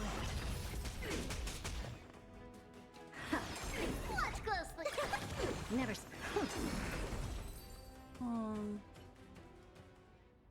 Place is practically in ruins. What happened? There shouldn't be this many monsters here. The Black Tide is remarkably quick to detect the light of Amphoreus. So or rather, the blessings of the Sky Priest in me, might have unknowingly called them to me. Anyway, never mind that for now. Here, you might want to have a look at this. I found it around here and thought it might be of interest to you. Enlighten me. What exactly do you mean by examining from another perspective?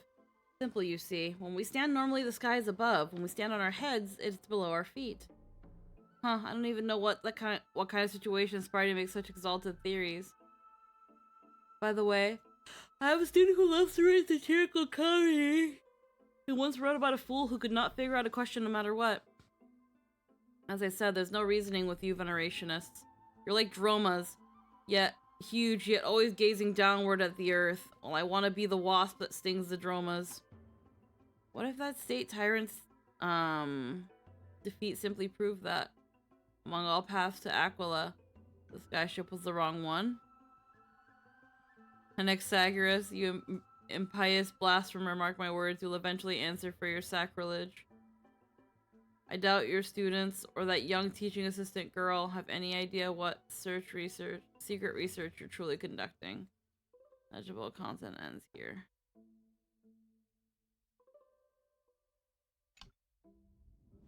Anaxagoras. He's the scholar who fused himself with the core flame of reason. This is new. I didn't know Professor Anaxa was researching this guy. He's never mentioned anything about it. Finance said Anaxa might be opposed to the flame chase journey. Might is an understatement. Anaxa has never been one to venerate the gods, nor has he ever found it within himself to put any faith in the prophecy. People have come to think of him as a heretic, even in a place as liberal as the Grove. Yet, it is also this very blasphemer that Cersei's favors. Fate sure works in mysterious ways. I picked up a scroll on my way here. It looks like it may be related to the one you're holding. Oh? Let me have a look. Hyacinth combines both records together. By the looks of them, these scrolls are records of two conversations that took place in the same setting, one after the other. So much I don't know about the Grove. Do you mind if I ask you a few questions? Sure, go ahead. Why the veneration?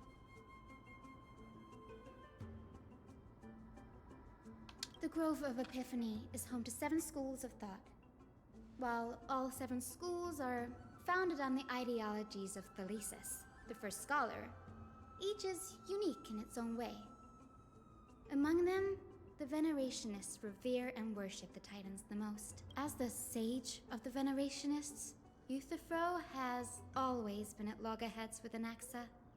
If we were to place the 7 sages on the scales of Talanton, Anaxa and Euthyphro would be placed on opposite sides to achieve balance.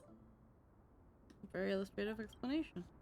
Nearly everyone in Amphoreus has heard the story of the skyships by now.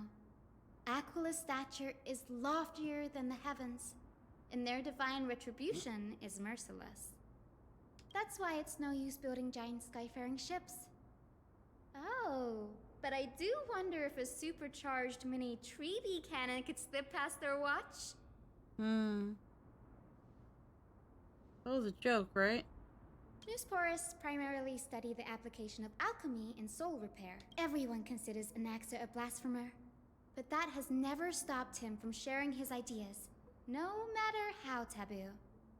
If you must say that he's hiding something, then it's likely what lies beneath his eye patch. Anaxa often says that every failure brings us one step closer to the truth. Perhaps, to him, the crash of the skyship carries a different interpretation. Is brain soup? The firmament is not impenetrable. Yeah. On the contrary, it was precisely I'm listening, because the skyship but I'm also falling asleep. first step toward breaking free from the shackles of the earth. Yet. That it This provoked the wrath so much of yapping. divine punishment upon itself. It's a shame that the majority of the Grove's research on Aquila was headed by the Venerationists, with sacrificial rituals making up a predominant part of their findings. Discourse about more esoteric subject matters in relation to Aquila dwindled even further after the skyship incident. So much so that even this scroll is completely new to me.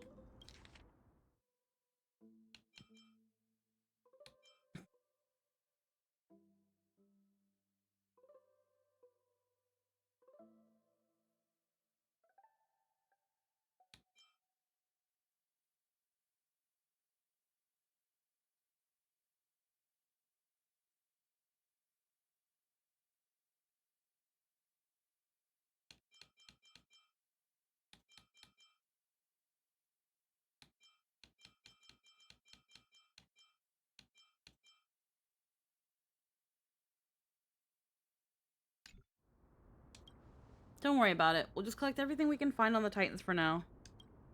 There's something else that caught my attention, though. It says that Anaxa is conducting secret experiments of some sort. That's what I'd like to know. What are these experiments he's involved in? Even I, the assistant lecturer, know next to nothing about them. I have a bad feeling about this. Could there be more to what happened at the Grove?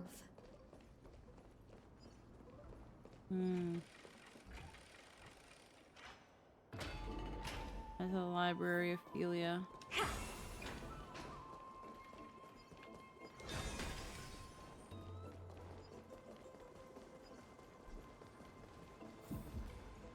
This is the Library of Philia, a place where the Grove stores its collection of tomes. Other than books written by the 7 schools, you can also find philosophical texts, ballads, and religious writings from the Outlands here. Cities that desire to learn from the Grove were apparently expected to contribute knowledge of equal value to what they sought. We've had more than our fair share of hilarious episodes over the years. For instance, it's said that the Erythrocheramists once borrowed a manuscript from a certain author, but ended up returning a copy instead of the original.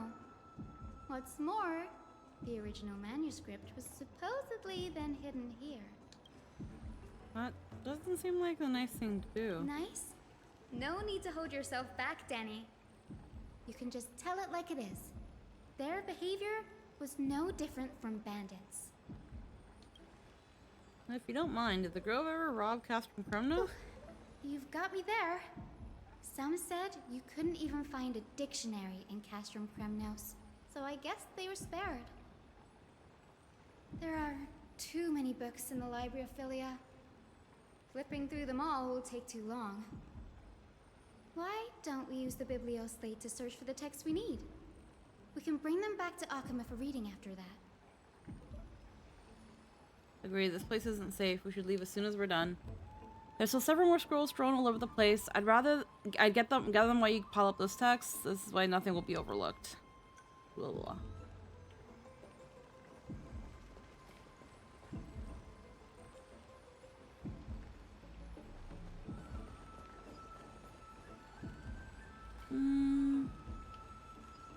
I'll probably go for another 20 minutes before I might want to even consider turning in a little early, just because my brain is definitely soup and I think I might need to like nap or something.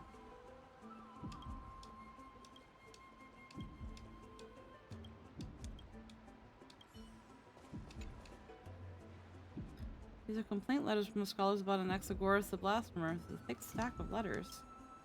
Based on the dust accumulated in perfectly intact seals, the complainee did not even bother opening them and just chucked them aside into a corner. Is it about Anaxa? I should read this. Hyacin, you should come have a look too. Ugh, it's so dusty in here. Whoa. Are these all complaints about him? I can already see what they must have written. Anaxa has no respect for the gods. His very existence undermines order in our society. They're probably all things like that. Does Anaxa hold that much influence? Why else would they call him the Great Performer? When Anaxa established his school of thought, the first thing he apparently did was read his own work to everyone. Are the Titans truly an accurate reflection of what humans think gods should be? Worlds created by gods are indubitably perfect, but what of Amphoreus? Only foolishness and insensitivity everywhere you turn. Uncanny impersonation. What happened after? They marched him straight to the seat of judgment before he could finish. Huh. Though what he took on in the end was more of a debate than an actual trial. He had to address every one of the scholar's allegations, or face expulsion from the Grove.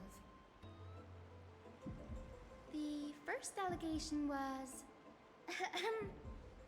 Do you agree that since the Titans created the heavens and earth, so the mountains, rivers, and seas must likewise be their creations? Am I supposed to put myself in an Axis shoes and answer them? Yes.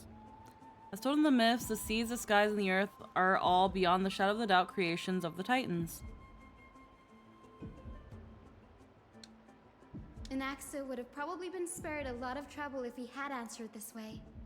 Instead, he quoted past instances of the Flame Chase journey and posited that humans have the potential to take over the divinity of Titans. Needless to say, his critics didn't take kindly to his answer, so they followed up with a second allegation. You claim to be studying souls, yet you are, in fact, defiling them and committing acts condemned by the gods. Do you admit it? This is a serious allegation. Did he really do that?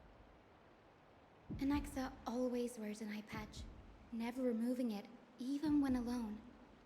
Some say he used one of his eyes as an alchemical ingredient.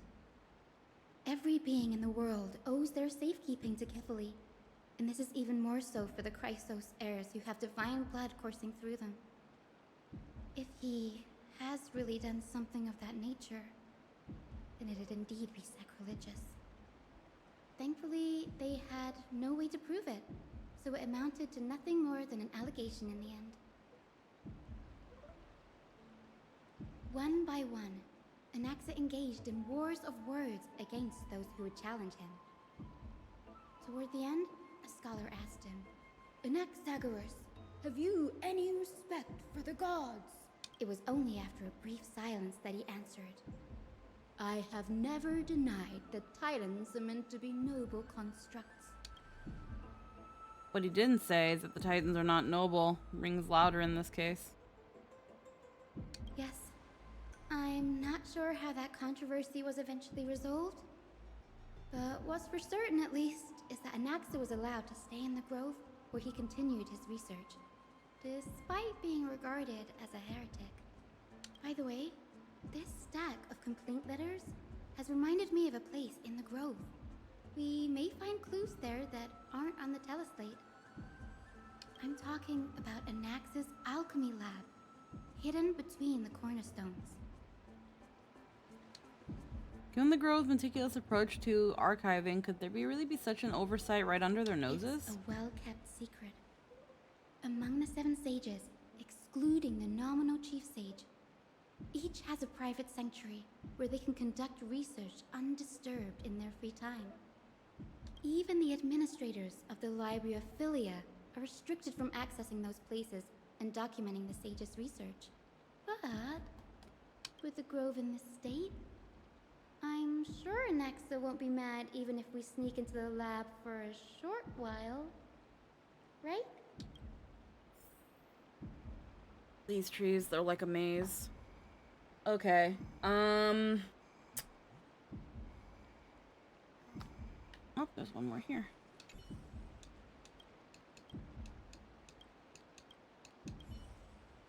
It could be because my brain is so fried and I'm tired. But there is so much talking.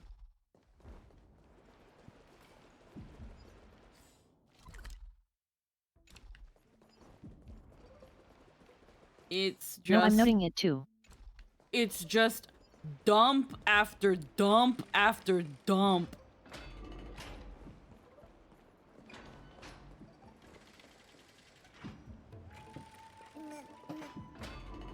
And I'm waiting, I'm waiting because I'm just like, okay, you're telling me all of this for a reason. I gotta know this for a reason. You paid these actors to say this for a reason. Amphoreus has been a lot of yapping, way more than the previous arcs. Lot of fucking yapping.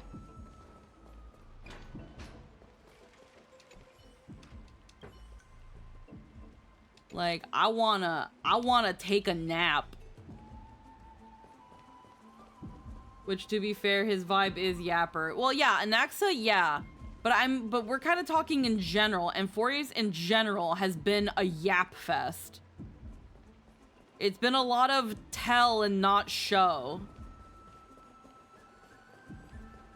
And I don't mind, like, dense stories. But it's a matter of how you're presenting it. And right now, it's just a lot of talking. It's lot of talking. A lot. And again, and maybe it's fitting that I'm in this, like, the Grove right now. And this is, like, the school. And we're talking about shit that Anaxa has been getting People complained about Penacony being yappy, but it both had more of a point in the yapping, being that it was a mystery plot line, and there was more action breaking up the yappennings. Yeah. Like, we've been doing this for 5 hours, and I can say that about 20 minutes has been me in the bathroom. But this is 5 hours, and we've only had one fight. One fight, and it was such a non-fight. Again, I don't mind story dense games, but like, I'm playing a game, right?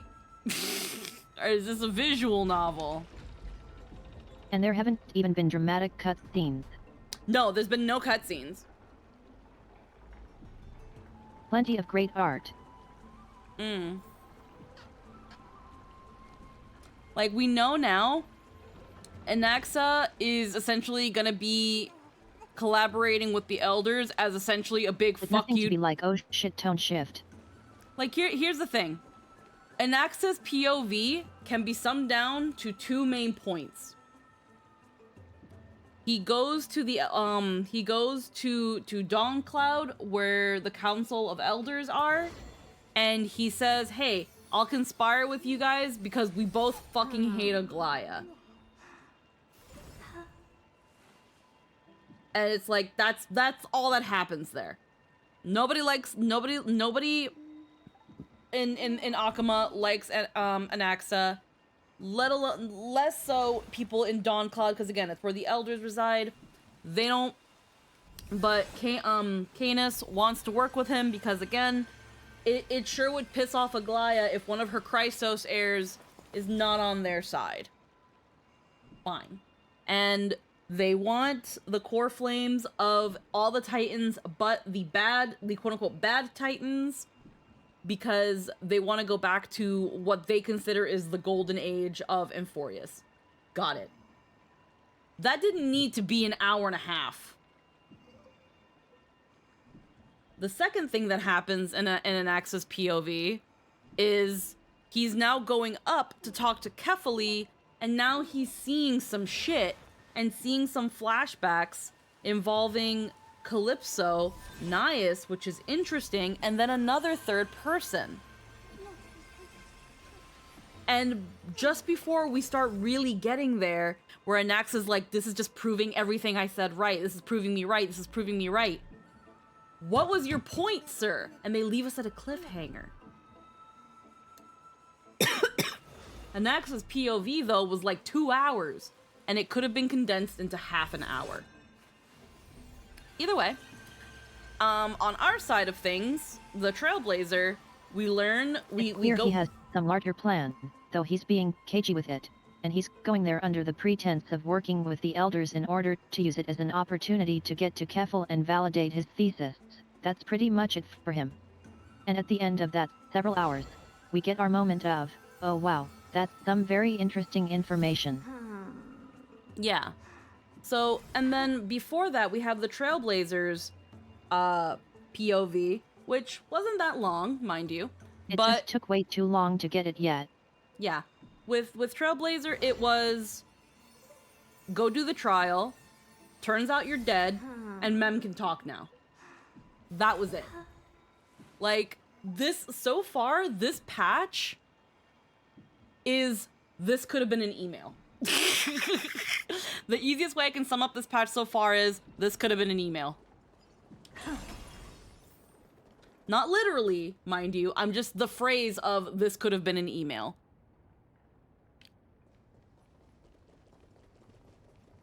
And just for those who still don't understand, because I always have to cover my bases here, The phrase, "this could have been an email," is like when you're called to a meeting and the meeting is not only much longer than it needed to be, but it's for a stupid reason and to make a stupid point that you could have just literally written in an email and sent it.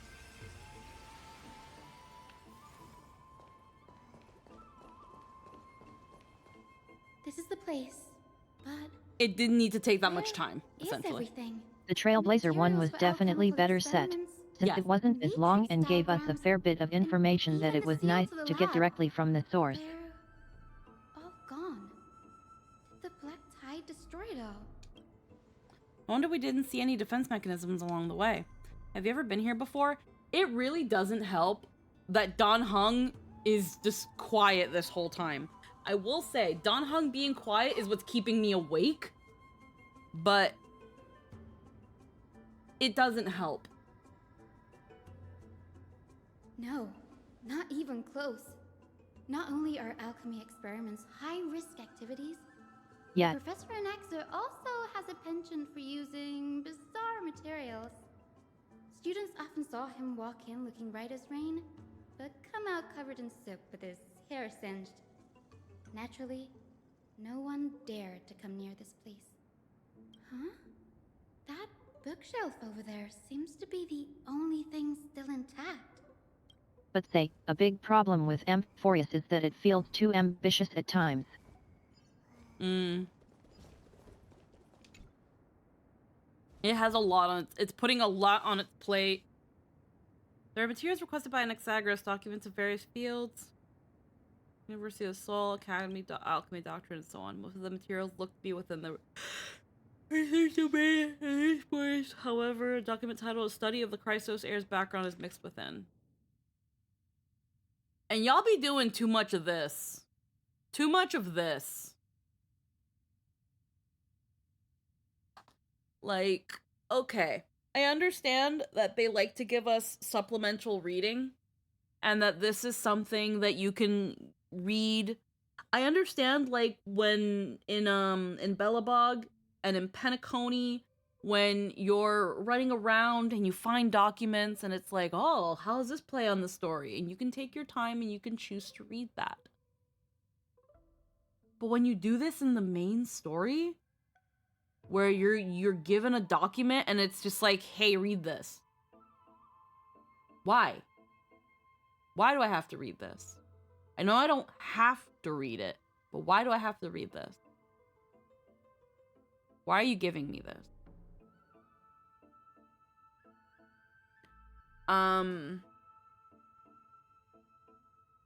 It just seems like when this happens, this tells me that the game wanted to yap even more at me, but they chose not to. That this was them after trimming the fat. But you trimmed the fat out of a bucket of lard. These appear to be quick notes examining the backgrounds of Chrysos heirs. A holy maiden of Yannisopolis, Tribute It's giving us a new world, giving us a ton of factions, making all of those factions relevant, but a big thing that made it work for Belabog and Penacony is that you're in a relatively small closed system, which constrains the elements of interest so you have a strong sense of direction and keep things going at a steady clip. Holy Maiden of Yannisopolis, Tribute and Trinan, descendants of the Holy Maiden from the Temple of the Three Fates. Goldweaver Aglaya of Akama from the Nestia priestly family. The Prince of Castum Kremnos. Hyacinth of the Twilight Courtyard. All of their ancestry have varying degrees of connection to the Divine Titans or their divine authorities. Does the Golden Blood come from the heritage of priest families or royal bloodlines? Anaxagoras. I myself show no such connection. Kefali the Creator. What criteria did they use to create the Golden Blood to shape the Chrysos heirs? Yet Castrus, the servant of death from Idonia, her lineage is neither Titan priest nor demigod, but she has walked the earth for at least a millennium with the power to grant death to humans. Where did this power come from? Another text speaks of the dragon legends of Styxia. The alchemical extraction of soul ripped from dragon corpses is intriguing. Dragons appear to be the Titan's creations. Perhaps there's a way to reverse the process, using alchemy to refuse human souls with Titan creations, increasing the purity and divinity of golden blood toward the absolute. This theory must be tested, experiments to be arranged. What's going on? Anaxa is conducting research on our friends in Alchema and... me? This journal contains several intriguing points. Creations of Titans. From the Abyss of Fate to Custom Kremnos, I've seen many a Titan creation during my time in Amphoreus. Lifeforms created by Circes can also be found in the Grove. By fusing them with human souls through alchemical means, I can't even begin to imagine. Anaxa seems to hold a special interest in the divinity coursing through the Christos heir's veins, and has even conducted a thorough investigation into the hero's backgrounds. Wouldn't have been so strange if he had focused only on Cassie, given her own curiosity about her origins. Plus, considering that the new sporists have crafted omnipotent medicines capable of curing diseases, it also makes sense that he would conduct research on immortal Christos heirs. But now, it seems Anaxa's objective was never to create medicine, but to identify the origin of the golden blood and figure out its inner workings. Where Amphoreus is huge, and they want to exposit at us about every sect of every faith of every Titan, and then also the political situations between disparate factions, and also there are multiple races whose history you need to know. It's absolutely rich in lore, and I love that, but most of this should absolutely have been optional side content, so the main could be concise and maintain tension. Yeah, oof. It's been pretty rough. 1 second.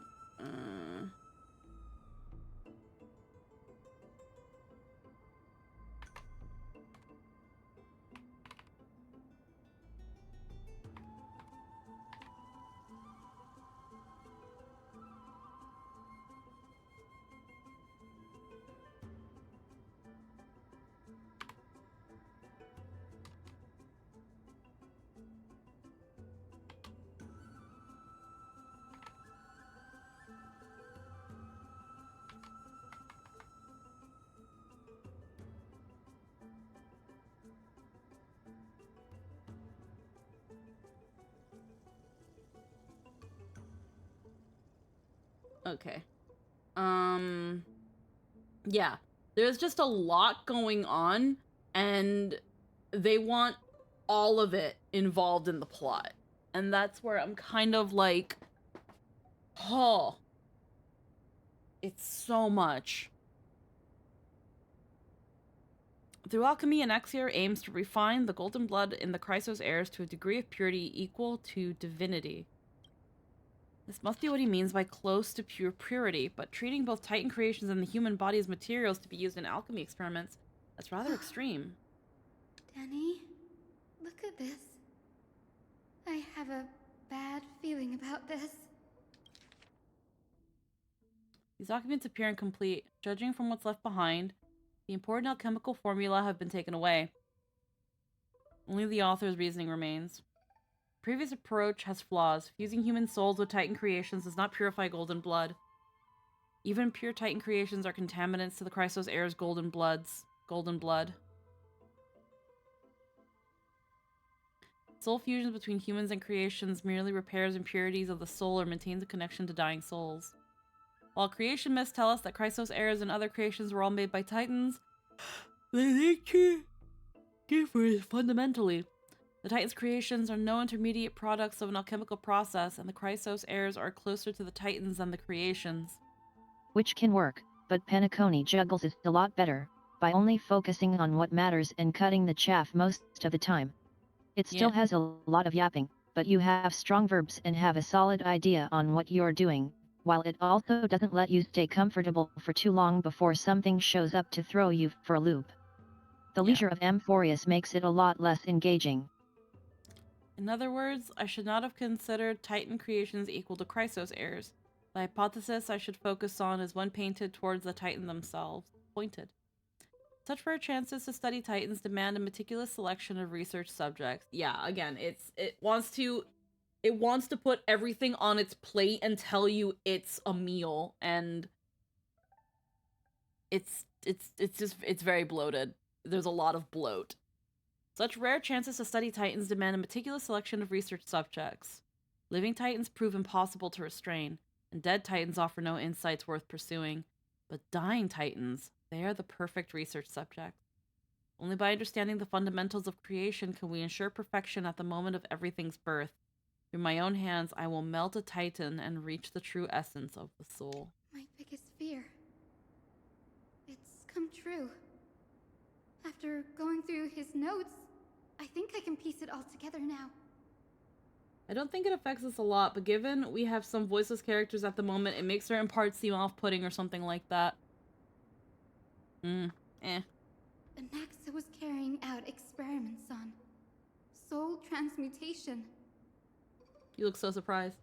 You mean he's trying to reconstruct human souls alchemically? Yes, this is what he was secretly conducting research on. Something he had to keep hidden from others. Compared to his public speeches, this is the real blasphemy. Oh, I just thought of something.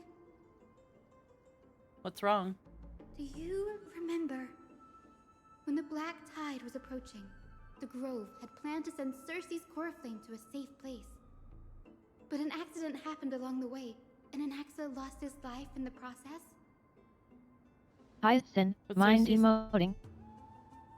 Yeah, you look so surprised. But Cersei took over his body and resurrected him, which led to the situation we're in now. And don't tell me that, well, the character models are blah, blah, blah, because earlier Finan did little angry eyebrows. And you know, these models can emote. I've seen what people have done with them. They can emote. So please make them emote. Yeah, usually they do. That's right. But what if Professor Anaxa's fusion with the core flame of reason wasn't an accident? What if everything that's happening that is so shocking and afraid and concerning and terrifying, what if they were exactly that? Hyacinth is just giving us that wall-eyed stare with a thin smile no matter what tone she's taking, and it's weird. It's so weird. Like, freaking furrow her eyebrows and have her look to the left. Literally, just you can do the barest minimum. Turn down the fucking... It's so fucking easy. I can show you how to do it. So, Genshin uses the same models and they have emotion toggles in their camera modes, March, so you look at our bullshit all the time. We know you have the settings. We know the face you made during the fucking bathhouse scene, Hyacinth. You can do that. I know you can. It's in your model. Y'all do it. Y'all... Come on. God, give us nothing.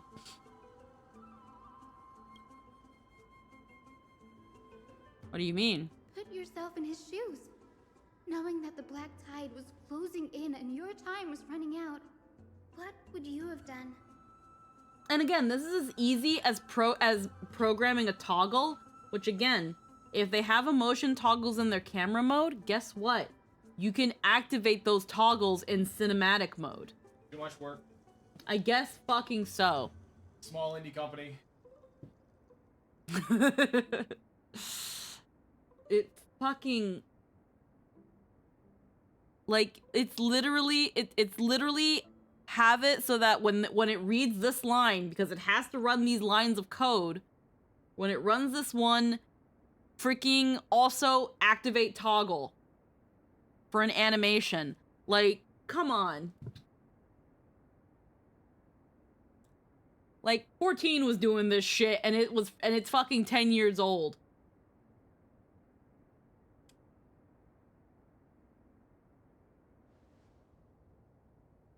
I'd put my theories to the test no matter the cost. Exactly. When the Black Tide came, the true reason Anaxa headed to the Luminary Throne was to transmute and fuse himself with the Titan's core flame. Did he succeed? No. Judging from how he reacted after the event, the results came as a surprise. Maybe he failed to consider the possibility that Circes would make a similar decision. The manuscripts detailing all the alchemical formulae have been taken away. His research is still ongoing. What if Professor Anaxa, the mad scientist, could he have taken them for other purposes? Oh, I smell those bananas. What? It mostly suggests that there's so much bloat in the story that the editors don't have the time or wherewithal to catch the oddities, which makes sense given these patches are literally 3 to 4 times longer than they were prior to Amphoreus. She just did it! She just did it! Look! It only took— Oh my god.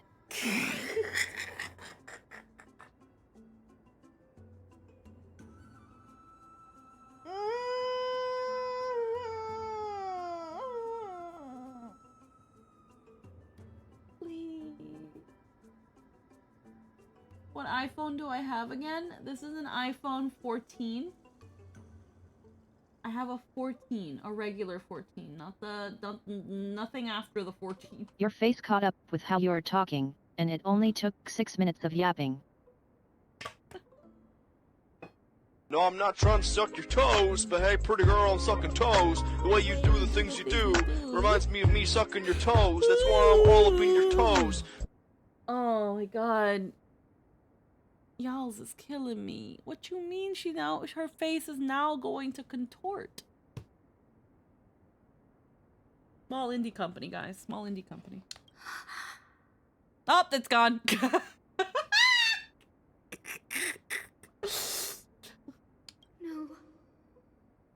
No way. Come open your eyes just a little wider and just shrink the iris. Raise the eyebrow. To conceive an entity of perfection, one must first understand the principles of creation. If Anaxa is an Akuma now, then that means... And don't even get me started on Don Hung not doing shit. He's after Kefali. Sir, this sky above us, it's not real, is it? Of course not. This is just an image from a projection device used for educational purposes. A simple trick. The day-night cycle has been lost to this world. So that students like you may still learn about the night sky, astronomers have harnessed the Titan's miraculous power to manipulate the light, projecting the nights of the past here for you. Much like how the sky above the Holy City is also illuminated by Kefali's dawn device. So, the skies of Akuma are fake too. You mustn't conclude that, Anaxa. You should know that only a child would expose a trick and be proud of it. Often people know more than they let on. They simply choose to feign ignorance because they have no other choice. Then they're just deluding themselves. People believe in Kefali's tale of Genesis, accepting wholesale whatever the priests preach. But we're different. We've already walked out of the firelit cave of ignorance. We have already realized that we live in a world where Titans make the rules. Even when we look at the sky, we're only seeing what they allow us to see. Rather than gazing at this mockery of a night sky fabricated by them for the rest of my life, why shouldn't I be the one to take control of the projection device instead? So that's blasphemy. Since you sowed the seeds of doubt in my heart, child. Many a night, I find myself penning down all my theories and wild ideas, only to burn them to ashes when I open my eyes in the day. Why? Because we'll face death by burning if word gets out? As a sage of the Venerationists, my soul has already become inextricably linked to the great tree. Every word I say and every move I make is certain to influence every leaf, every branch, even the tree itself. But above all else, my days are numbered. Instinctively, I have my doubts about the golden blood and the human soul, yet I have no means of verifying them. The golden blood in my veins is woefully thin, and I am loath to waste what little time I have left obsessing over a hypothesis that cannot even be proven in the first place. But I can, sir. I can do it for us. The time is right. Give me all that I need, and I shall accomplish this grand feat on your behalf.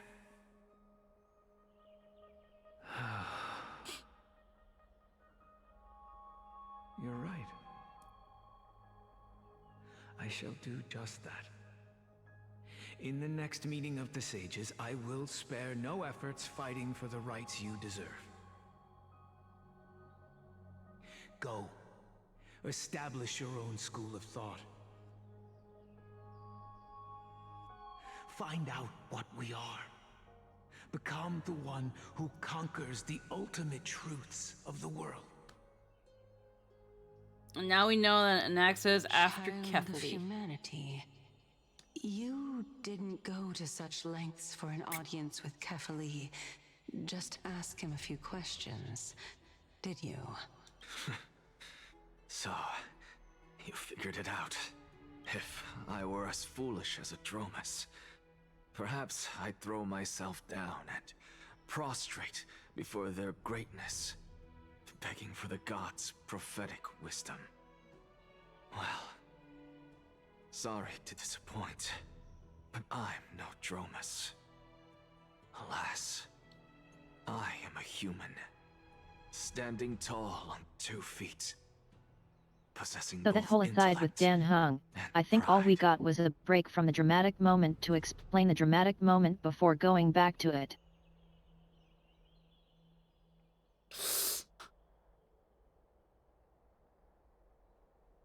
I see. He's after Kefli. He wants to do something with Kefli. He wants to transmute the soul, the core flame of Kefli into his soul. Before such power, does it make any difference whether you're a human or a Dromus? I'm sure you're familiar with the story of the Styxians. When the raging waves threatened to Look swallow how close them, that moon is. they didn't just give up and become sitting ducks. No. They constructed a dam that kept the roaring tide at bay, chaining down the mad Fagusa. They call me a blasphemer, Circes. But that doesn't mean I deny the existence of gods. It's just, as I see it, Titans are simply a force that mankind has yet to find a way to tame. Oh? If power that rivals the Titans is what you crave, why not conform to the prophecy and brave the trial? Why stop at harnessing the power of the Titans when I can do so much more? The source of life is what I wish to grasp, to understand what makes up the soul, and to learn what we really are. Thanks to you, I've had the chance to personally verify, in more ways than one, that the soul indeed ceases to exist in death. But where there is death, there is life. And where there is an end, there must also be a beginning. How then is a soul born? That was the only unknown variable left in my calculations. And by the sound of it, you have already formed a conjecture. No, I have already drawn a conclusion. In my journey unto death just now, I finally saw the answer with my own eyes. Professor Anaxa. I'm here. Her life hangs by a thread. I must ask you to refrain from taking any unnecessary steps. Of course. I'll bring this to a conclusive end, and give you the answer you so desire. However, in accordance with the principle of equivalent exchange, I must also demand from you what I need. As you wish. Don't you care to know what the price might be? It's a matter of uncovering the truth about the Death Titan and her survival. This may be the only time I can ever save someone's life. There is no need for me to think twice. I see. In that case, let the show begin. Indulge me. Am I correct to say that you intend to prove Thanatos' whereabouts and prove the nature of our existence now? Before I begin, I must confess I had been stuck in a cognitive trap all this time. As unrelated as these two propositions may seem at first glance, they are in fact logical equivalents. They are merely two different ways of telling us about what the soul is at its core. The reason I say this is as I've mentioned earlier. The answer was hidden in my journey unto death. Anaxa, you were in the Netherrealm? Yes, I am but a living dead man now. But that's not important. What truly matters is, I overheard a conversation between heroes. That's not all.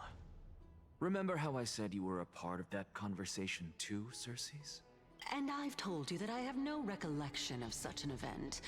That was likely just an illusion conjured up by the mind of a dying man. Of course you wouldn't remember, because that wasn't you. That was Calypso, one of the 7 sages of the Grove. Calypso? Huh? Oh, that's the name I made up on a whim when speaking to this girl. How do you know of it? And surely you jest. Don't you think I, of all people, would know if that were the name of one of the 7 sages under the shade of my tree? Don't you claim to know the Grove's past like the back of your hand? It seems you've lost even the memories seared into your soul. Use your head, Circes. Since all of this took place in the realm of the dead, it stands to reason their likenesses are of souls from the past. The living cannot step foot into that world. So who could they be? Think about Calypso. Why does she share your likeness, yet you have no idea who she is? The answer is evident, is it not? Those fallen heroes are the mortal incarnations of the Titans before their ascensions to godhood. The gods aren't master creators born out of thin air, and they are no different from humans, because they all evolved from one. Mm-hmm.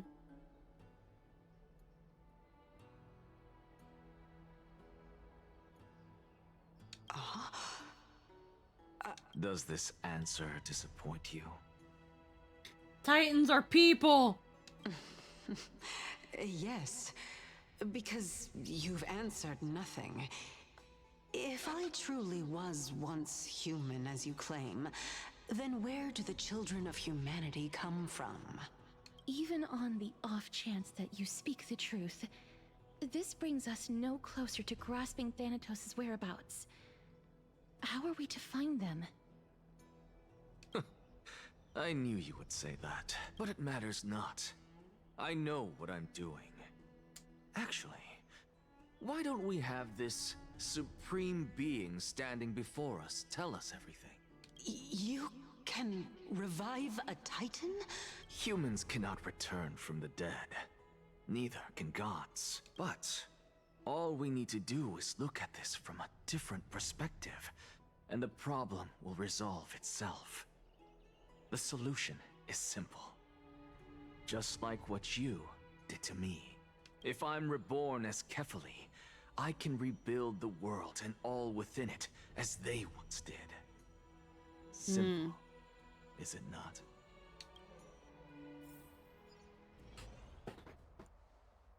In the meantime... I have news from Hyacinth and Dan Heng. Anaxa might be trying to do something with Kefali's divine body. Kefali? But what could Anaxa want? Is the Council of Elders going to sit around and let such a sacrilegious act unfold? That is not possible. He is indeed the great performer, capable of fooling anyone and everyone with his tricks. I'm sorry. No need for guilt, for this is good news to us. The Council of Elders has found themselves a traitorous ally. Anaxa's ambitious desires will be something we can exploit. What we should be doing now is to keep our eyes peeled for whichever trickery Kindness is up to, and react accordingly to thwart her plans. Being Akima's political center, the Demigod Council holds just as much significance as the Vortex of Genesis. Someday, after my duty is over, this site will take the place of the battlefield where you hunt gods. Become the next challenge you ought to overcome. Till then, it's best to get used to this place as soon as possible. Yep.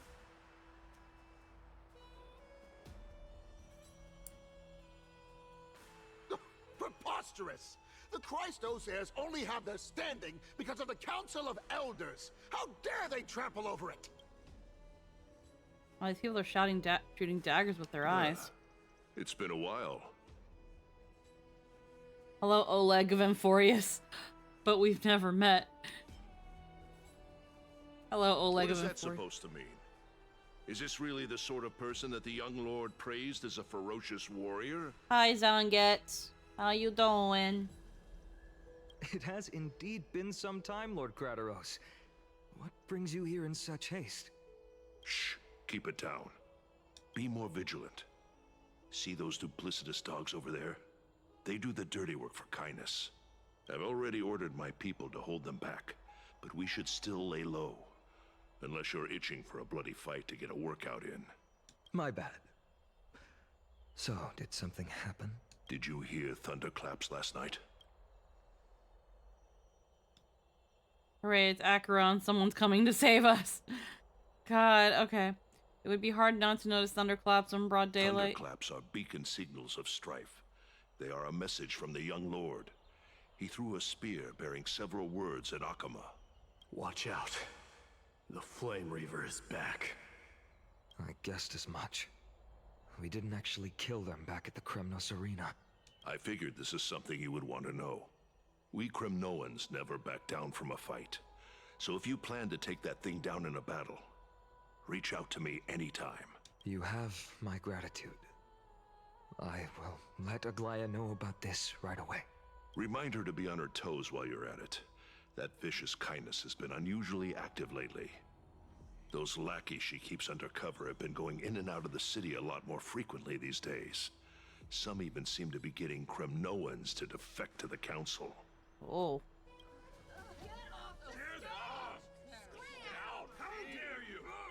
That's her.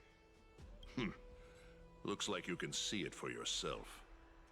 We should get back. Thank you for the intel, Lord Krateros. Alright, we're back on the Trailblazer. I think I got a bit of a second wind, so we're gonna just keep going. By Kefali into Lent and above, as the Theoros I have observed. Aglaya, what happened here? I know about the poisonous fangs of that king snake through the golden threads. In the past, I would be confident about keeping her in check, but I admit I am now unable to do so. What do you mean? It is no longer about eloquence or arguments. I have been a demigod for far too long, that I hardly have any humanity left. Before I realized it, I have become no different from these hypocrites, no longer capable of relating to the people.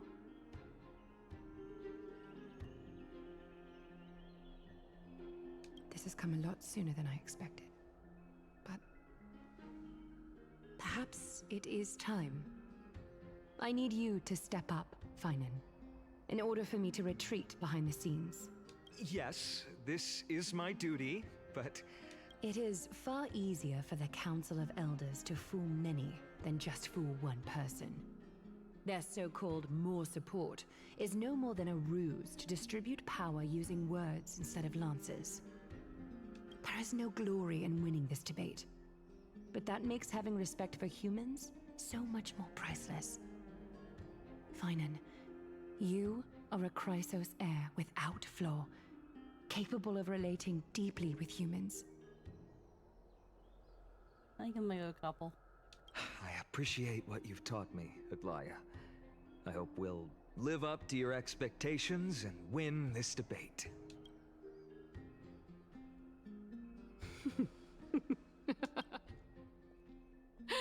Oh, you've done well, Lord Calictus. Let me take over and personally close this debate for today. Dearest counselors, let it be known that I sorely miss the blissful times portrayed in lyrical poems. Back then, Amphoreus was home to nearly 1,000 cities, each with their own local faith, while gods walked the earth and shared close bonds with humans. Yet, in the present, people from all over are forced to leave their homeland to seek refuge in the holy city, where they hope to rest under Kefali's protection. All of us have long been in the same boat, with no way out of this plight. We didn't have a choice in the past, but now, the Council of Elders brings to the table a new possibility. All I have left is one question for you. Would you rather strive toward the unheard of Era Nova, or return to the prosperous Era Chrysia of our past? Make your choice. Now, which of the two would lead mortals to an ideal future? If it's possible to bring Era Chrysia back, no hesitation, I stand by Era Nova. Era Nova is the path of salvation the gods promised. We should not have doubts in the flame chase journey. We all know that Era Chrysia is a thing of the past, Lady Kainis. Please, enlighten me. How does the Council of Elders plan to turn back time?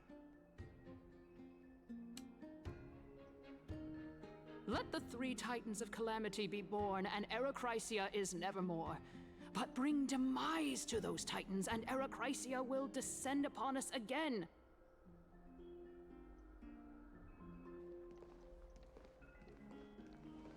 Know that the Council of Elders is never one to make empty promises. Look at who we have on our side. Anaxagoras, one of the Grove's 7 sages, and Castorus, Idonia's goddess of death. With the help of these 2 heroes, I can promise all of you that Era Chrysia will exist once more. Aren't they Chrysos heirs? They're supporting the Council of Elders instead? It's clear from the start that these heroes do not get along well in their group. All the more proof that Aglaya isn't fit to speak on behalf of every Chrysos heir. I am in favor of Era Chrysia. Era Chrysia! Era Chrysia!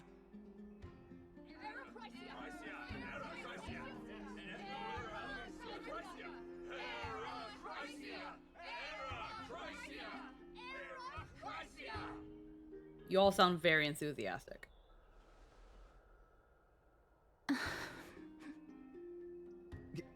Such enthused. Why are you standing over there? You finally arrived, Naxa. So have you. Cass. Don't worry, Aglaya. Well, I know that you have many queries. Could you continue to converse like how the Also, if you want to kill normally do? the Titans of Calamity, weird look having one of their Tell heirs me, behind you. dear citizens, if we successfully retrieve and return Thanatos' core flame without anyone passing the Death Titan's trial, what would happen next? The answer is simple.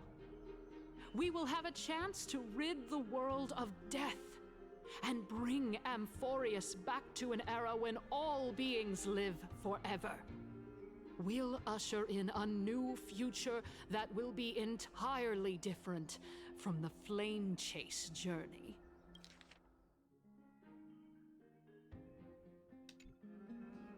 He's one of the 7 sages. Members of the Council of Elders discussing fervently. Your proposal is much too idealistic. As long as the Black Tide still exists, how can we go back to the old days? Remember what I previously said? Kefali's core flame is guarded by the secret power of the Council of Elders. Plus, Fagusa's water curtain will be able to block out any external perceptions. Tell me, dear citizens, have any of you ever seen even a glimpse of the threat that this person is talking about anywhere within the walls of this majestic holy city? Isn't this just survivorship bias? That this place will become the Flame Reaver's target sooner or later. Funny thing is that... I have to sneeze. The funny thing is, we have seen signs of the Black Tide in Akama. Aglaya's just been covering it up. Yep. So that she doesn't panic. If we eliminate death, then there's no need for us to fear that Flame Reaver, right? Lol, I didn't even choose the Flame Reaver choice. Why did you acknowledge that? Okay. It has absolutely been there, and Anaxa probably knows that. Yeah. Citizens, let's loudly sing the blessed hymn. Oh, beautiful. He's just taking advantage for his purposes. Yeah. Oh, legendary Erechrysia, return to the mortal realm. After the destruction of the 3 Titans of Calamity, the Flame Chase journey will have to end. Members of the Council are cheering in excitement. This is bad. The masses are now totally riled up. Anaxa, pray tell. Everything that you've mentioned hinges on the premise that we can find Thanatos' existence, right? Thank you, Lady Aglaya, for still caring about this city. However, dear citizens, we are truly fortunate and blessed. For Castorus, Idonia's goddess of death, will surely find Thanatos under my guidance. What? With that, I solemnly promise that the core flame Lady Castorus brings back will be personally managed by the Council of Elders. Thereafter, if we are able to garner the support of all of you at the Citizens' So what's your Assembly, plan with strife and trickery we shall spare then? no effort in ensuring that the Erechrysia will return to our world once again.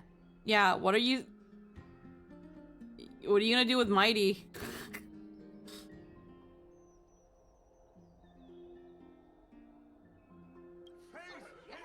The thing is that death is the big one.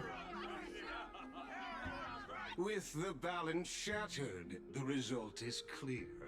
By Kefali and Talentin above, as the Theoros I have observed. Akama has chosen her destiny.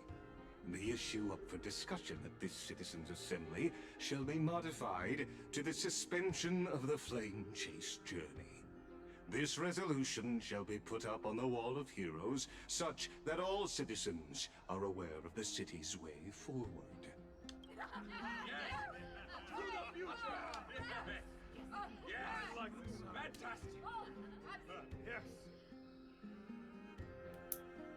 Aglaya, dear Aglaya, what has caused your heart to soften?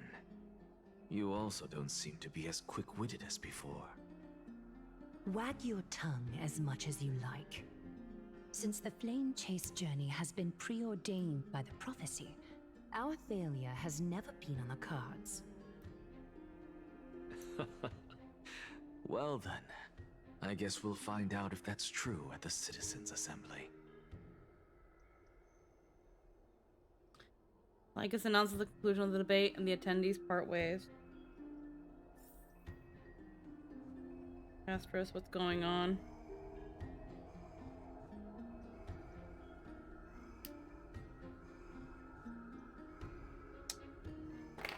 Speak with Amphoreus and learn about what happened.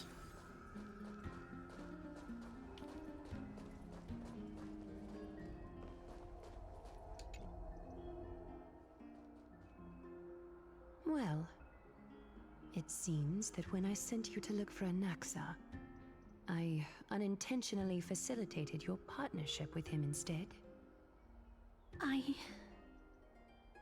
My apologies, everyone. I know that you have many questions to ask me. See, that was a solid moment, and we honestly didn't need all the underpinnings before to make it work. That was a conflict where we know the premise is flawed, but that they're not actually talking to each other, but rather the crowd. Solid moment. Yeah. More of those. Yap at us in ways that play to drama. Please tell us as much as you can. It only took 5.5 hours. Hold on, I'm not ready. What happened when you went to look for Anaxa? In actuality, he showed me a past that was both long and heavy. The reason I say this is as I've mentioned earlier. The answer was hidden in my journey unto death. Anaxa, you were in the Netherrealm? Yes, I am but a living dead man now. We heard these lines. Castros' POV. Have you heard of this tale before? Polixia. A tale about the ocean god's treasured pearl, our hometown. It was a seaside town which enjoyed the ocean breeze and glorious It took us this long to get to Casto Rice. thanks to the wisdom of its ruling queen. Until one day, an evil dragon descended upon the town. Its wings were large enough to blot out the sun, while its claws were sharp enough to rip the waves apart. It barged into the tall tower and devoured the queen's beloved daughter. It even settled itself in her bedroom, like a tyrant king. The queen assembled 300 warriors who managed to subdue the evil dragon by chaining it up. However, when the queen slit open the dragon's belly, she realized that the princess had long since been digested, and all that was left of her was a pile of bones. Devastated, the queen wept for several days. It was then that a devious, smooth-talking scholar arrived at the palace and suggested that the princess could be revived through the use of dragon bone and dragon blood. That liar called this process the secret art of alchemy. The princess was reborn! The queen was overjoyed, blissfully unaware that the evil dragon's soul still lurked within the princess's body. As revenge, the evil dragon swallowed the poor queen, the glib liar, the courageous warriors, and all of the town's innocent civilians in a single gulp. Worse still, the souls of the deceased were refused entry to the Netherrealm because they were filled with regret. Forced to roam the mortal realm, these resentful souls ultimately converged into a river of souls that would not retreat for a long time. The terrifying death had consumed all. Thereafter, our hometown fell into ruin as well. Until... Until?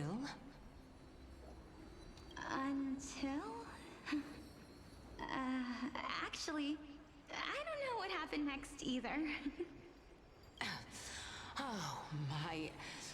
It seems that you still like to whet people's appetites even after all this time, Polixia. So, According to your story, this is how I used to look? It's practically a mirror image. And yet, what exactly is this? A miracle that I created with alchemy. As for what it is and how I was able to accomplish it, I'll keep the answers to myself for now. Oh, my goodness. Is this cliffhanger really necessary? Good on Polysia for going of all those ramps in that chair. Yeah, damn. Quiet, Titan. Continue to enjoy this splendid play, and the truth will naturally reveal itself. Dragon, huh? I've heard this legend before. In that case, what do you think of it? I think that this so-called alchemy was a tenuous analogy added to the story by future generations. After all, you've never heard of a tradition of alchemy in your hometown before, have you? Indeed. Before I left home to pursue my education, I never even knew that anybody was looking into this area of study. So here's the funny thing.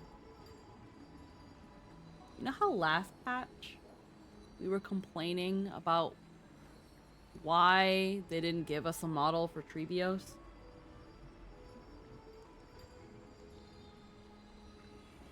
Right?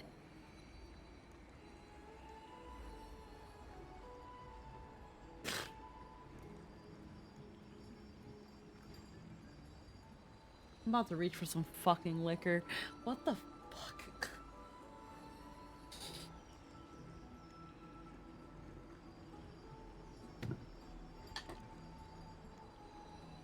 I mean, to be fair, you spare yourself half the rigging if you put the character in a wheelchair.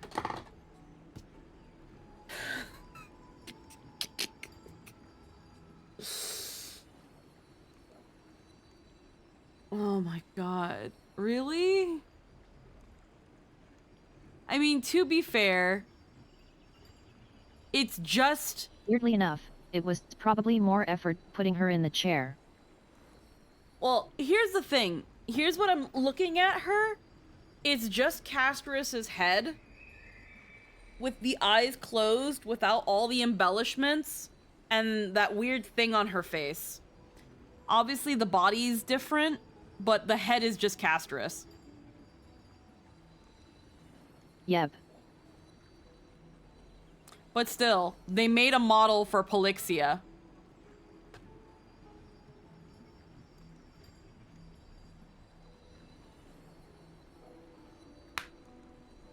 Therefore, we can just treat this tale as a fable told to young children. Mostly the rigging wouldn't matter, since they just copy-paste skeletal rig to their model. Yeah. A fable, you say?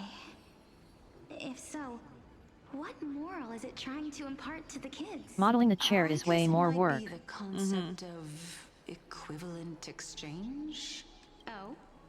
I thought the moral might be closer to something like honor the dead. What?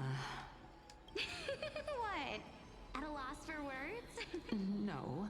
I merely realized that we're both thinking of the same principle. If life is priceless, then Though with how the chair looks, and how she looks, we'll probably see her again later. Right? Yeah, I did see one of the trailers for Castorus where it seems like she has a sister, and this is her sister.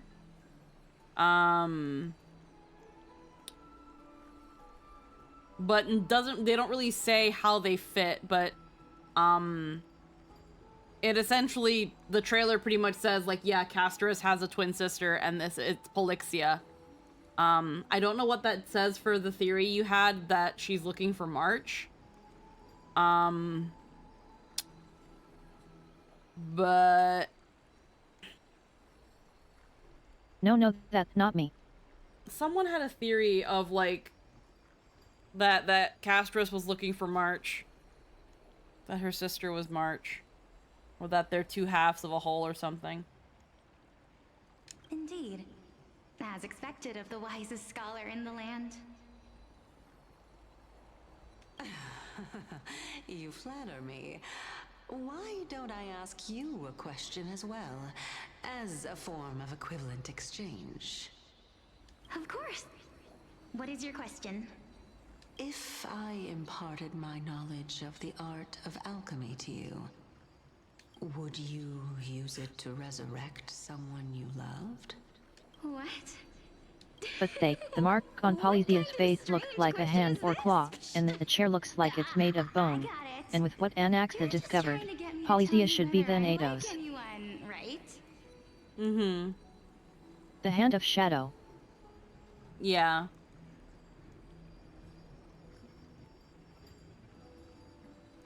Which then makes the whole thing of Castros looking for Thanatos even more a thing, like she's looking for her sister, but... Let's just leave it at that. That was rude of me.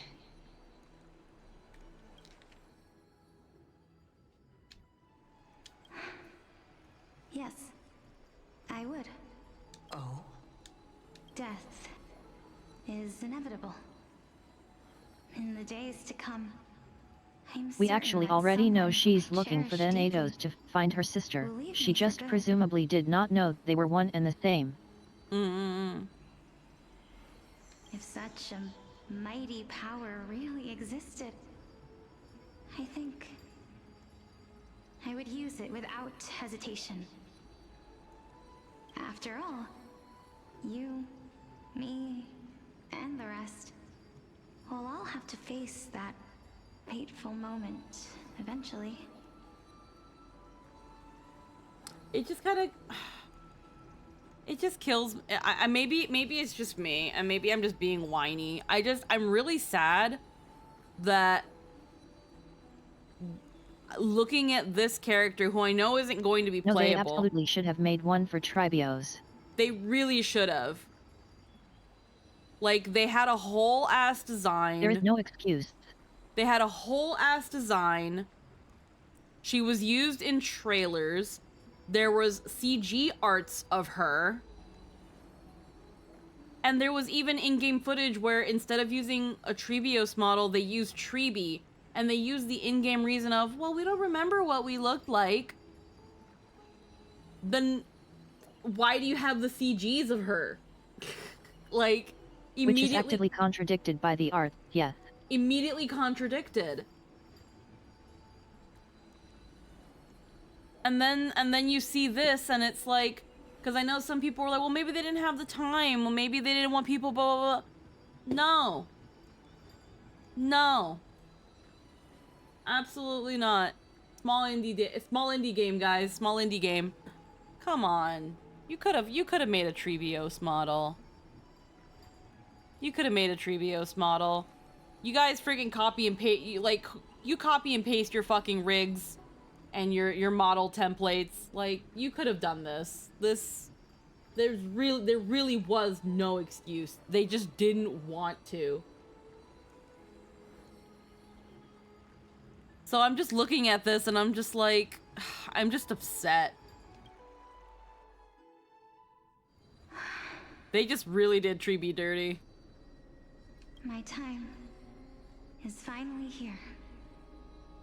However, perhaps because of my firm belief in the immeasurable value of life,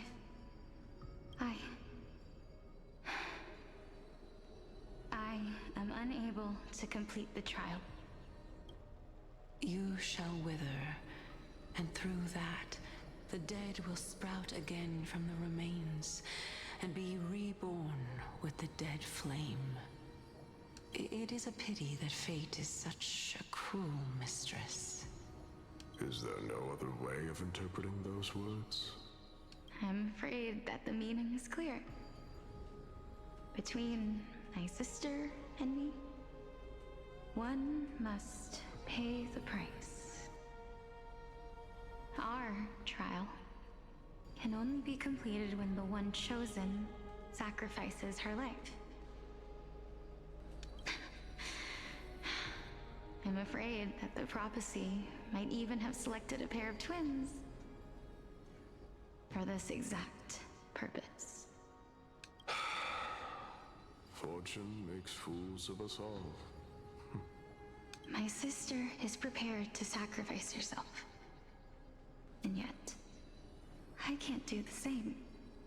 How absurd. My time is almost up, but I'm still afraid to welcome death. This one is fascinating. What should we do? Look at the constellations. Yeah. If I'm ultimately not able to make up my mind, They've got all but Thanatos.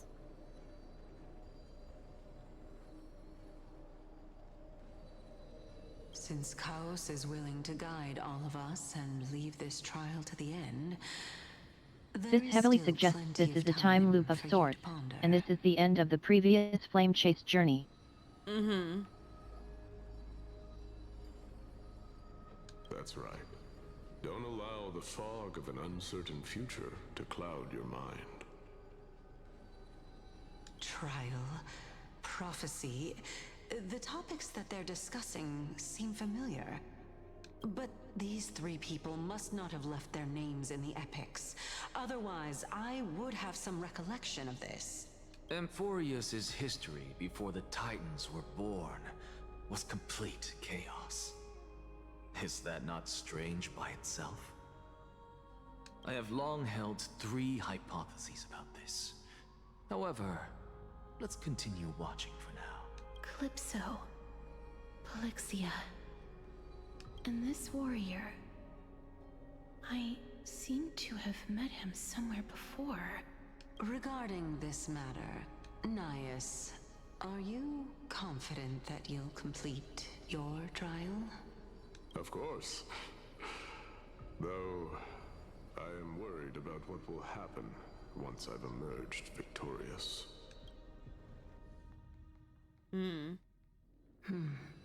Looks like you have made up your mind. Yes, this is the safest course of action. Also, there's a 0% chance Castorice wouldn't recognize Nia. Fuck off. Yeah, no, that's... Come on. Completely separating courage, honor, tenacity, sacrifice, and reason. You really know how to make things difficult. Please, young lady, witness my fall and demise. Lady Calypso, you shall host the soul-rending ceremony. I do not understand. Why would you dare to sacrifice yourself for a future that you won't get to witness? Because this is our destiny. The power that resides within me is so intense that I will one day be engulfed by it. Furthermore, a valorous death before glorious return has always been the path I chose to walk. A journey I began long ago. If your sister or Chaos were in my position, There were other notable writing errors earlier, like how Circe's claims not to know the name Calypso while she's going up to Kefil, but then does remember when it's brought up again later.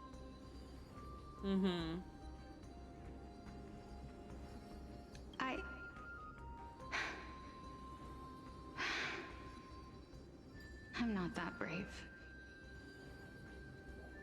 I don't know how I'm supposed to face such a serious affair. Despite being Death's chosen one, it seems you still don't know how to face it. I'm gonna get an icicle in lieu of liquor. I'm gonna get a popsicle. Like, what am I... Fuck.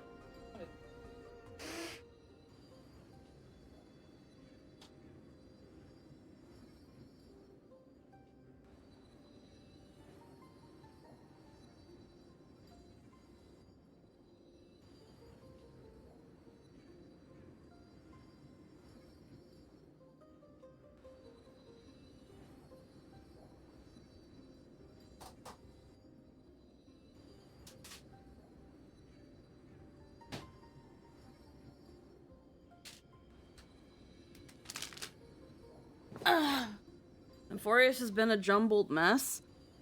I wouldn't say... Jumbled, maybe. But it's mostly just been very bloated. Let's chat, young lady. Perhaps I shouldn't end my journey so hastily. Since there's still time, I'm not worried about letting fate wait a little longer.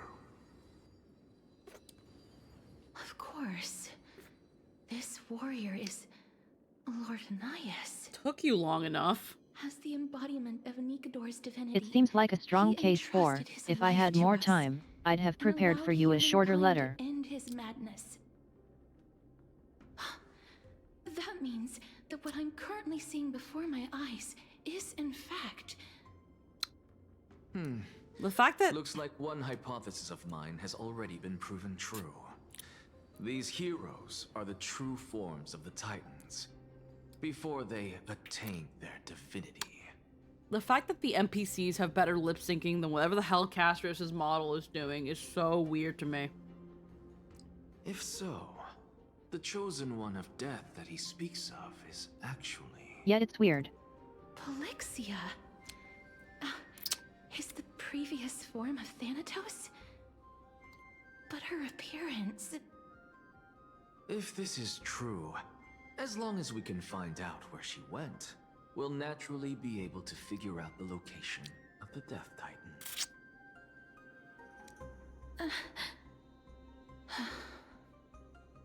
But before that, we first need to witness what ultimately happened to Lord Anaias.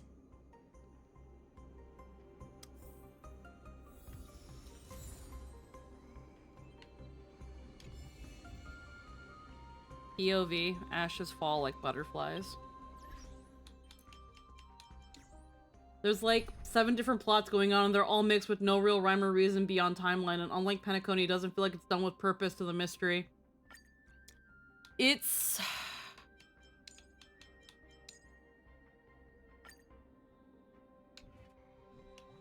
This ain't helping Castrus's case here. Lord Anaias' honor is sealed here. Incredible. The honor in this child's soul is so light.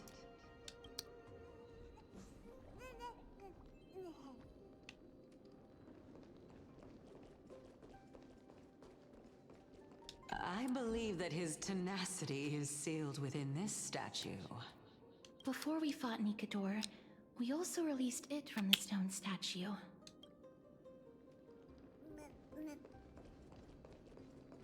Lord Anaias' honor is... incredible. I don't think it's a fault with her character, but the writing definitely feels tilted.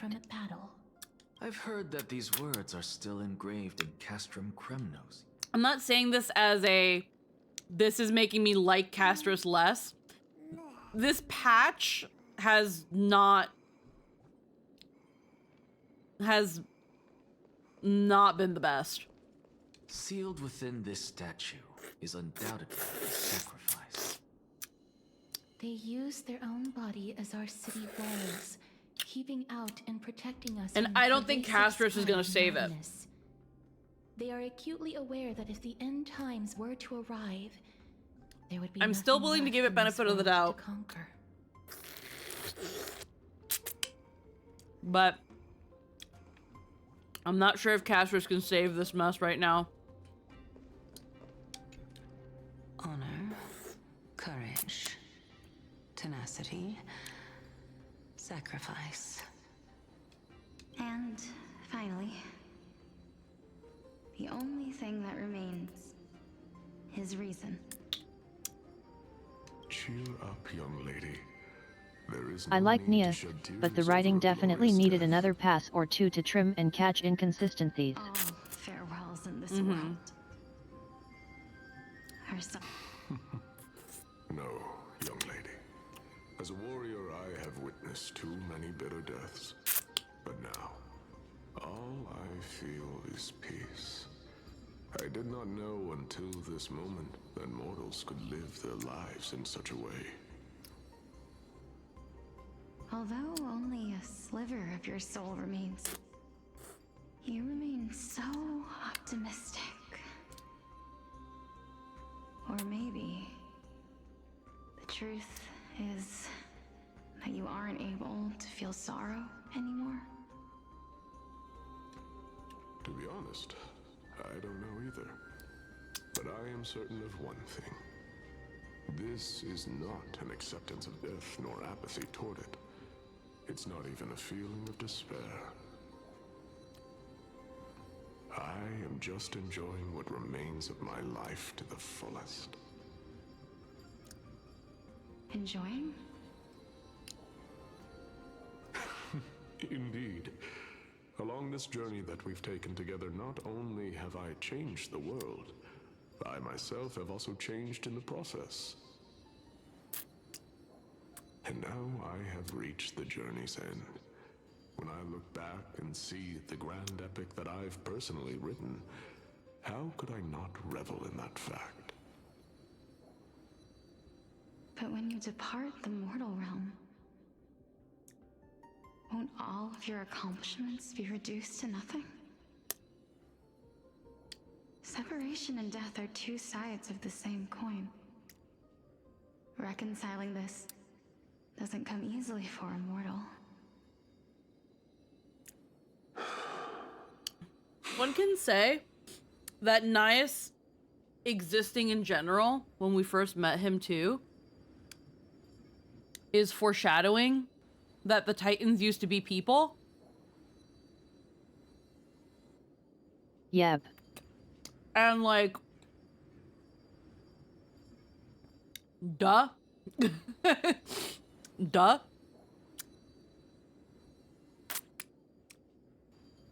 Because the Flame Chase journey is exactly that. It's the Chrysos heirs ongoing trials to then become as gods. And when you see Nias and it's like he's a piece of Nikador, and it's like, how was he able to shatter himself? And it's like, well, he had to have come up with this decision. And I think the Council of Elders were kind of involved, if I'm remembering right. But it does foreshadow that the Titans used to be people. But the existence of the Flame Chase journey in general is kind of foreshadowing that. Finally, let me recount to you a story of mine, young lady. The first time I returned from the battlefield, I felt extremely hollow. The calamity had devoured everybody on the battlefield but me. When I returned to the city alone, the citizens held a banquet for me that was far from pleasant. I felt as though I was still on the battlefield, and the person who had returned was nothing but an empty shell. It was late into the night by the time the banquet ended. My head still reeling, I returned alone to the barracks. On the way back, I encountered someone. It was a crazed scholar looking at the night sky and muttering to himself by the side of the road. Although I tripped over him and fell, I wasn't angry in the slightest. And maybe because I saw myself in him, I inexplicably asked him a question. Do you think that it'd be better if we just died on the roadside like a couple of stray dogs? To my surprise, he shrugged his shoulders and sighed. How does someone who is currently experiencing death, dying and living, afford the same amount of bliss? Now please go away and don't block my starlight. Are you trying to say that there is no difference between living and dying? For they are both journeys that lead toward death? That's exactly what life is, and death is, but a scale to measure how valuable the journey was. Journeys and epics are only glorious and magnificent. Yep, though if it's not aloof, it would also disprove the assertion that death, strife and trickery are titans of calamity who came after, as they were already around prior. Yeah. Yeah, they were always around, it's just the stories are all jumbled and fucked. Therefore, young lady, don't detest your fate. Instead, willingly and respectfully embrace it. The embodiment of strife telling me about the majesty of the world.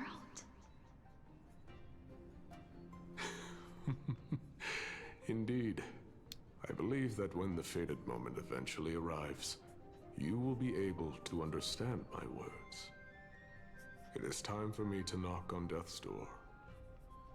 I will set up a long table at the end of the road and humbly await your arrival. It's also interesting that we don't see Zagreus here, since death and strife are, but the third we see in this trio is reason. Yeah.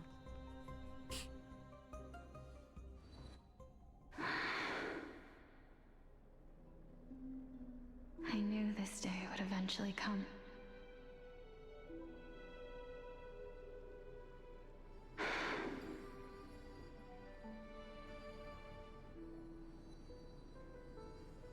Are the both of you ready? Mm-hmm. Elixia. I'm here.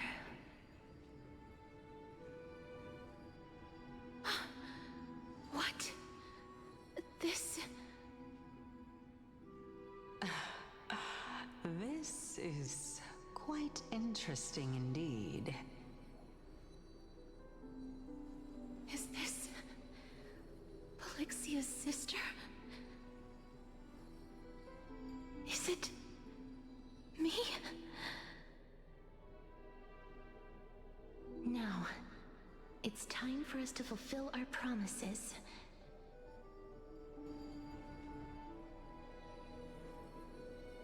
Are you afraid?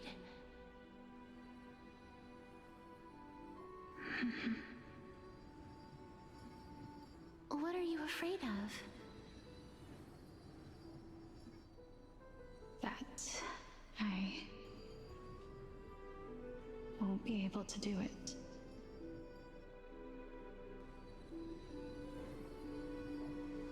You shall wither, and through that, the dead will sprout again from the remains, and be reborn with the dead flame. As foretold in the prophecy, and according to our vows, once it all ends, we must face our fated moment head-on. Even if it was prophesized, do we have no say in the matter? It's so unfair. Why are we the only ones who are forced into mutual destruction? Let me do it, sister. Let me be death's sacrifice. I was never long for this world anyway. But you're different. I was the one who wasted your life after all.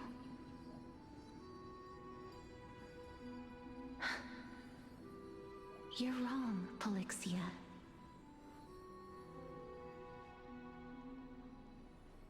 I don't think that my life was wasted. Just the opposite.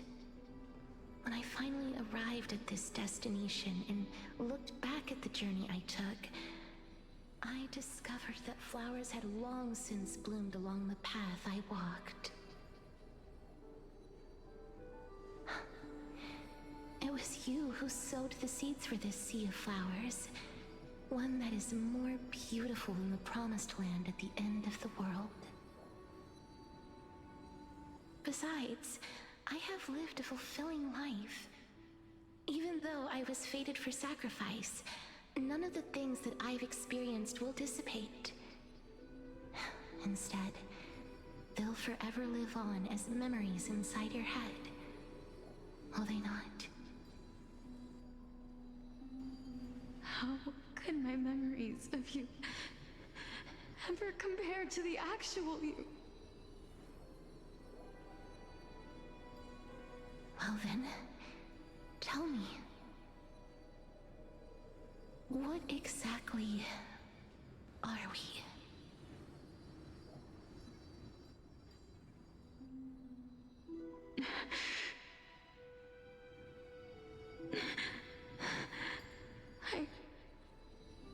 I don't know. I don't know either. But regardless of what the answer is, regardless of how we're shaped by others, or even by this world.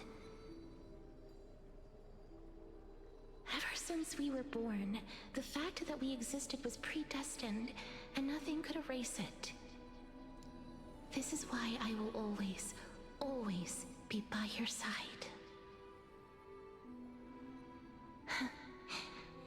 We're twins, after all.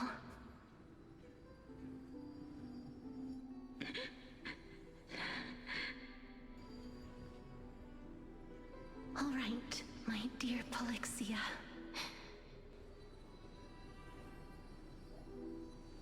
It's time to extract my heart and light the flame of death. After that, use it to plant the first bud in the prophesied new world.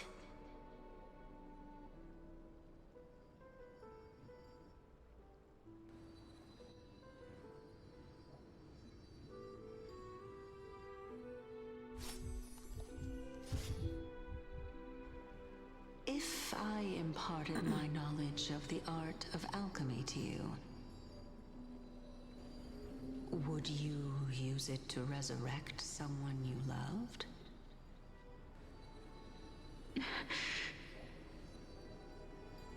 Death is inevitable. In the days to come, I am certain that someone whom I cherish deeply will leave me for good. If such a mighty power really existed, I think I would use it without hesitation. Even now, my answer remains the same. This is why, sister, I promise you, in the prophesied new world, I shall plant the first bud on your behalf. Go now. Return to the Ocean God's treasured pearl, our hometown. I shall open wide the entrance to the Netherrealm and grant you a second life. The living beings on this earth shall respond to my call and lead you to the sacred daylight. Remember, do not look back on the land of the dead, and do not stop moving. In the new world promised by the prophecy, march toward your new life. As for the price of our equivalent exchange, let me be the one to pay it. Everybody, we've come to the end. Unfortunately, I am not compatible with the Supreme Being, so I was unable to completely fuse their soul into my own body. However, being able to glean all this from them is exciting enough. I'm certain of this now. Before the Titans that we are well acquainted with were born, a group of heroes roamed the land. These heroes followed a prophecy and took possession of divine authorities one by one, until they eventually became the pantheon of the new world. Just like the flame chase journey of today, Amphoreus' history is cyclical in nature. Huh. What a startling revelation. This means that the demigods, who bear the core flames, will also become the new Titans at the world's end, thereby shaping a new world? I believe that this is the truth behind the Era Nova, as mentioned in the prophecy. This is utterly unbelievable. Besides, those twins in the past, even if they really are Thanatos, their whereabouts are still unknown even today. Are their whereabouts truly unknown? Didn't Polixia mention that seaside town? the birthplace of alchemy and the tale of the dragon. In our world, there exists a city which perfectly matches that description. Styxia. But the people there worship Vagusa and bear no relation to Thanatos. I have also never been to that place, as in the time of Idonia, it had long turned into underwater ruins. Take this. This is... The new Sporist masterpiece. The Philosopher's Stone. Oh. It was made by transmuting all of the sages' wisdom into a single entity, with their flesh and blood as its foundation. The Sorcerer's Remember, Stone. I've mentioned before that the art of alchemy is all about conversion, tempering, and ascension. This process also applies to the pursuit of truth. Regardless of how unbelievable this sounds, the truths of the world have been refined from the impurities. Think about the story of the dragon. This stone will lead you to your real hometown, allowing you to reform the The funny door to part the is that they Netherrealm probably would have gotten Vic to discover voice Anaxa if it wasn't for things. You still look as confident in your victory as ever. You think they would have But gotten what if Vic your to voice conjecture Anaxa? is wrong?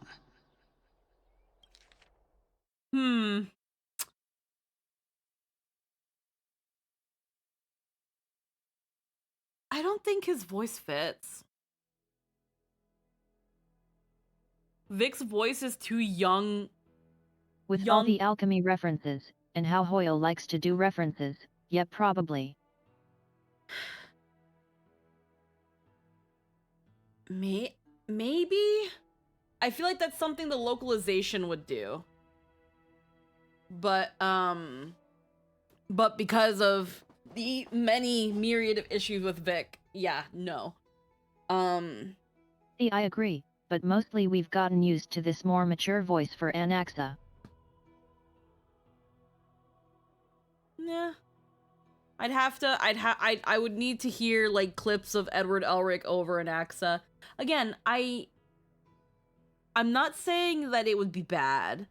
I'm just not quite sure it would fit.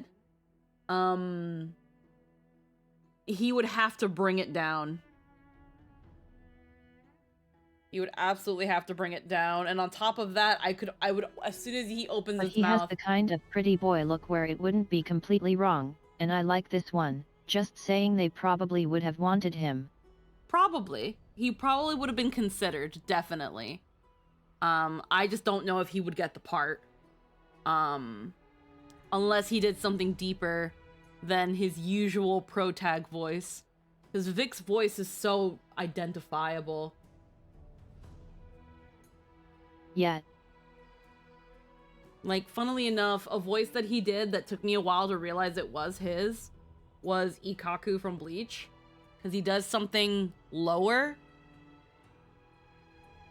I'd say something like that. Then, like, full-blown just Edward Elric. Simple. I shall merely admit to the entire world that my experiment was a Hold on. failure. However, my line of thinking will not fail because I have already planted the seeds of doubt into the hearts of the masses.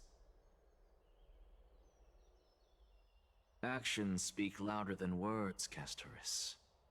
With the assembly about to begin, don't forget the promise you've made. Second Kuro, I've already searched for so long. Hello and welcome. I'm willing to try Thank you for the one more follow. time. While we converse, her life is also slowly slipping away. But before I leave, I have another question. What exactly did we witness just now? That was the world imprinted in Kefali's soul. If we are to prove its existence, you must take the final step. Go. Do not disappoint me. I understand. Hey, child of humanity. don't get antsy. I still remember the question you posed to me. As a scholar, I do not wish to offer up ambiguous conclusions. Let's discuss this topic again when she manages to find the evidence. I merely wanted to ask, was that stone transmuted from your heart? If so, rebirth is no longer an option for you. Why not? When I was a child, I lost someone dear to me. When I was a teenager, I lost my faith. A while back, although you saved my life, I also lost my soul in the process. Now I'm merely forsaking my body. What's the big deal? Why are you always finding ways to die? Isn't it good to be alive? This is but a necessary sacrifice on my path to transform into the purest of them all. Can someone who's dead even claim to be the purest of them all?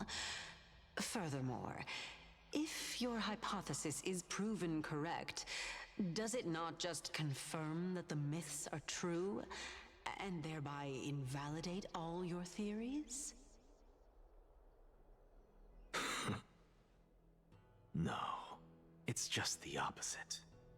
If my hypothesis is correct, it means that I can actually ascend to godhood and reshape this absurd world that you all have created.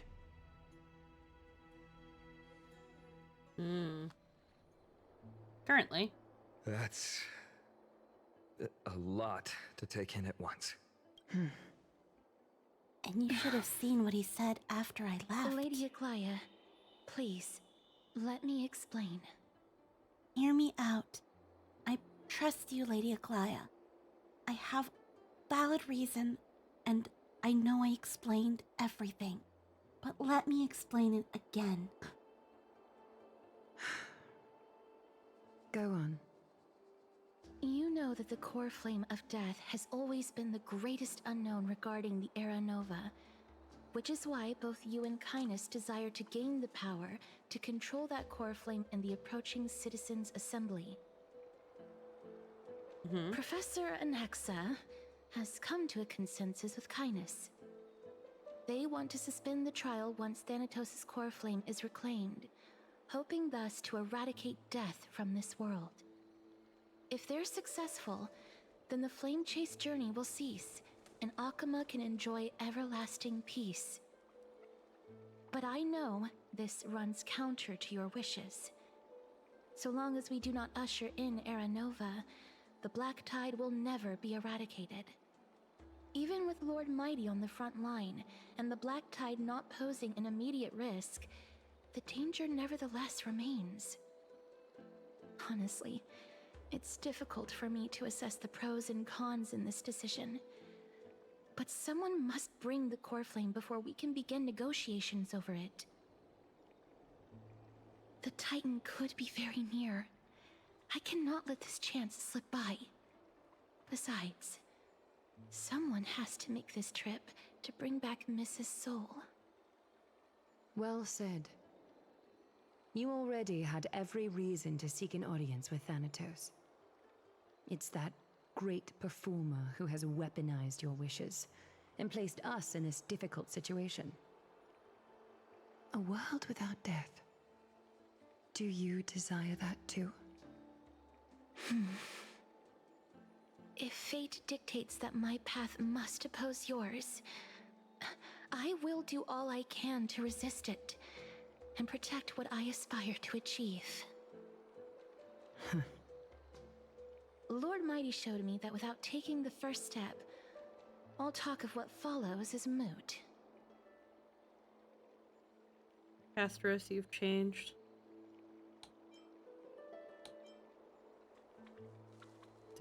Thread.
I have always hoped to hear you speak your mind, Cass.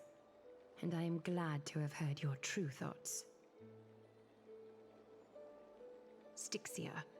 Also, as a Dark Souls enjoyer, it is amusing that the flame chase journey in this case is shaping up to be akin to linking the fire. It's not hard to see its former splendor. Yeah.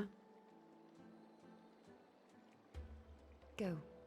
I will not stand in your way. As for you, you are someone who has cheated death. I believe you have more than enough reason to make the trip with Casterus and meet the god of death himself. Casterus. It's only been 6.5 hours, yeah. I wonder what kinds of new interpretations your completed story will bring to the flame chase journey. Thank you, Lady Akaya. I hate to put a damper on this heartwarming moment, but if Styxia is now an island surrounded by the river of Soul's torrents, then how do we find a way in? Lady Treby is probably... The answer is quite simple. In the myths, A hero must Zagreus link the once flame, made the and from domain there of a the new dead world their will treasure prosper vault. for untold That ages. is to But at say, some they point the could fire enter will and fade, leave the the world Netherrealm will as dim they and please. distort, and someone must link the flame anew.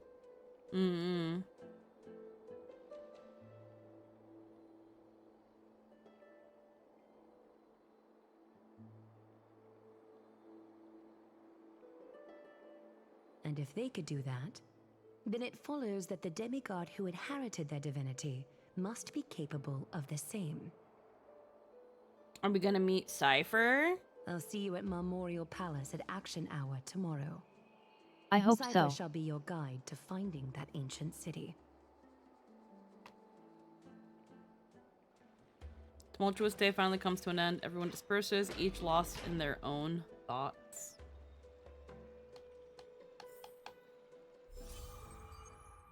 Nameless recollection. Dawnhung isn't back yet, huh?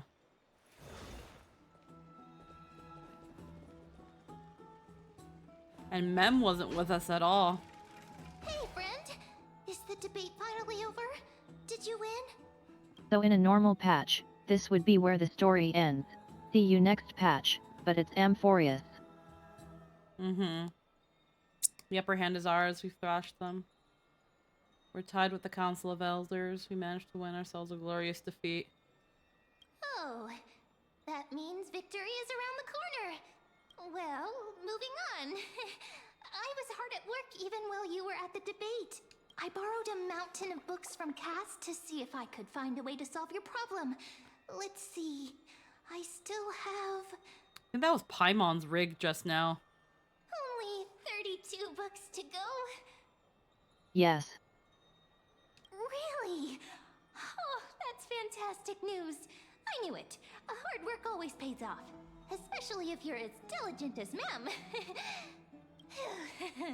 I feel like a huge burden has finally been lifted off my shoulders. Why are my eyelids so heavy? Why are my Why is my heart and my soul so heavy? Just keep your eyes open. There's nothing more we can do. Let's get some rest. You're right. Then I'll go back to... At the very least, I prefer Mem over Paimon. Mem is actually useful. Yeah, hi Crazy Fox. As was their custom, Mem, with astonishing dexterity, slipped back into their secret little hideaway. Good night, Mem. Good night, Akuma. It is nighttime now, right? Later, somewhere in Akuma.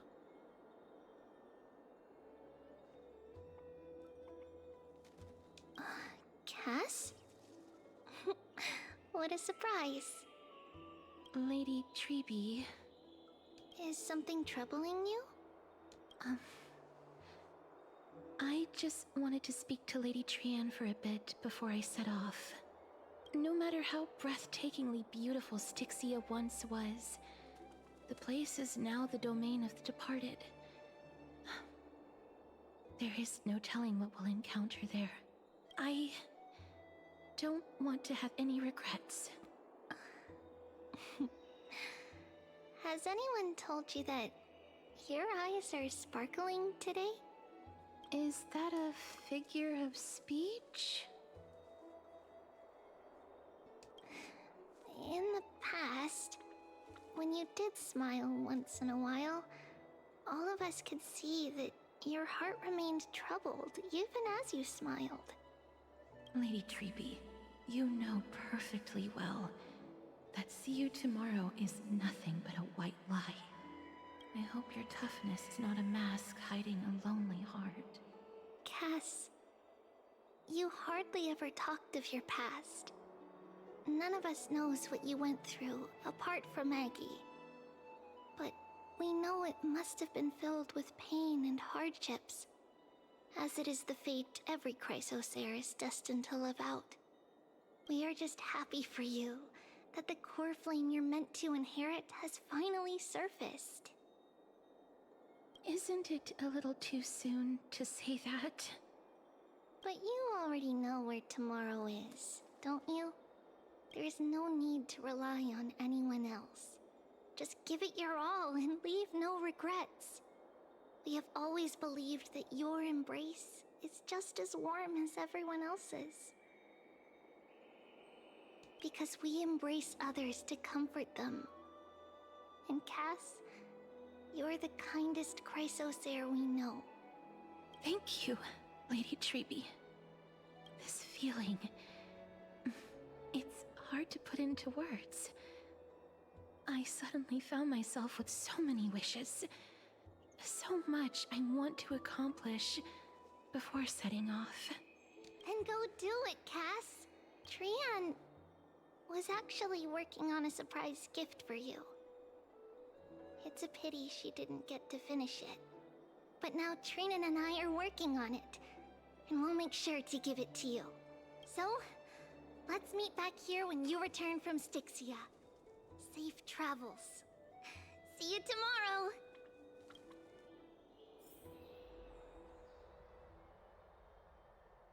I can't sleep. Door knock. Who could it be?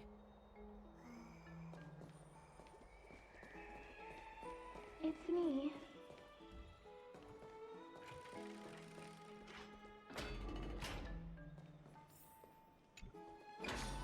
I hope I didn't wake you. Sleep is a luxury when you're my age. Is it another mission from Aglaya? Huh? No. No.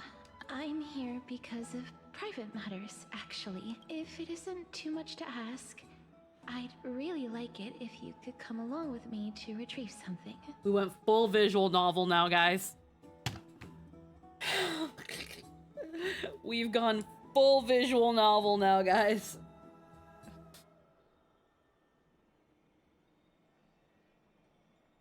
Ha. Holy moly.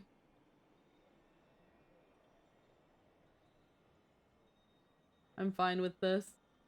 I'm in a thing where I'm kind of like I've had issue with this patch. And I'm not gonna go too into them again, but it's taken us 6.5 hours to get to this. And I think if you had trimmed the fat, we would have gotten here in half. We could have gotten here in half of that time. Sure, let's go. Aren't you going to ask me what it is? It isn't a long way from here. Shall we?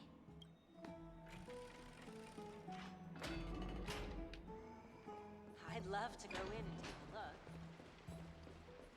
Have you heard? Seems like all the rooms... I'm gonna go ahead of you, Castris. You're really slow. The streets are packed. It seems the vote to pause the flame chase journey has begun.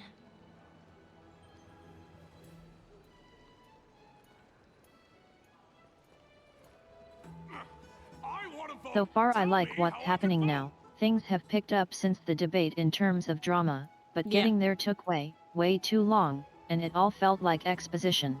Yeah. Take your ceramic shard engraved with the Kefali rune, select the Council of Elders in your heart, and pray silently until the shard registers your choice. Then toss it into the Dolium. The Council of Elders? More like the Council of Buffoons? The Black Tide took my hometown long ago! Who are they kidding with bringing back Erechrysia? It's all a sham to create their own Erechrysia in Akama! The Titans are just. So long as we do not overstep our bounds again, we will not incur divine wrath. Oh, please. The time when these deranged Titans should have vacated their spot to the demigods is long overdue. You'll see soon enough, you old fogey. And I pray that Talanton smacks some sense into you with their scales. We shall see how this turns out. That was... quite a spectacle.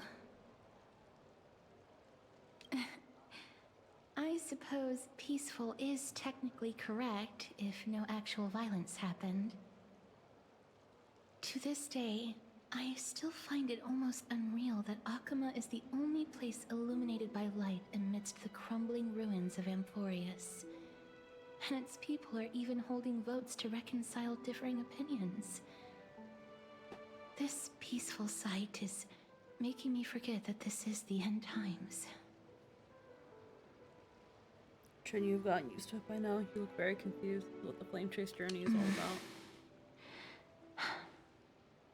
Before coming here, I had lived for many years in Idonia, a city of rime and frost. The people there were devotees of Thanatos, and were well known for their unique burial rites and traditions. Traditions that I played a major role in. Because of the curse on you? Yes. You now know me as the Mortician of Akama.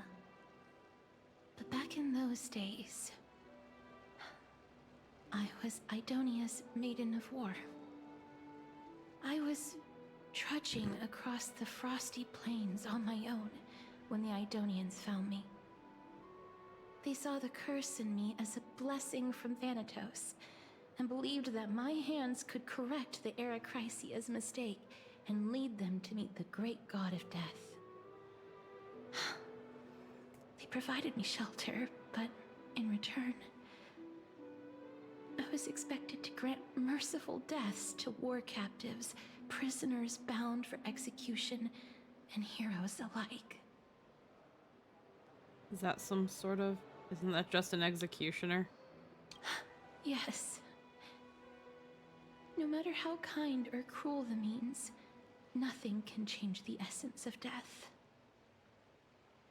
Taking away someone's life is never worthy of religious worship.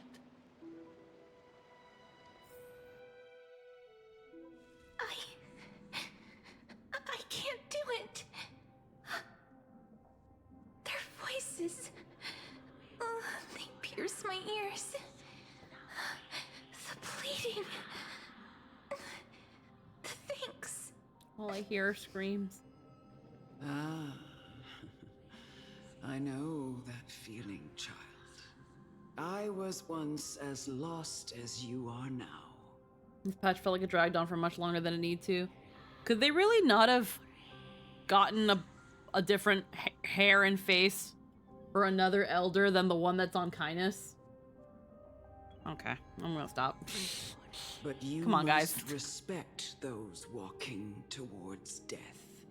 Just like how you should respect yourself as the Holy Maiden granting humans glory and liberation. What you're asking me to do is no Yeah, I more than a agree. task They of should an have used a executioner. different hair. And yet you want me to respect myself. No matter the titles, I am still taking away human lives. At least use another color. The first time Yeah, at least that another Adonia's color. fanatical nether warriors have faced death. On the contrary, recruits new to the battlefield often run away from their first fight. Death is the mightiest and gravest power in this world. The fact that you can wield it means you are deserving of respect. That's such a twisted reason. Then let me tell you a story. In Idonia, the great swords commonly used by executioners Joys of constant are asset called reuse. Draconian, in memory of Drakon, an elderly executioner. The sword has 3 air holes along its body. If the sword is swung down swiftly and accurately, the holes would make no sound, and the executed would also depart this world quickly and painlessly.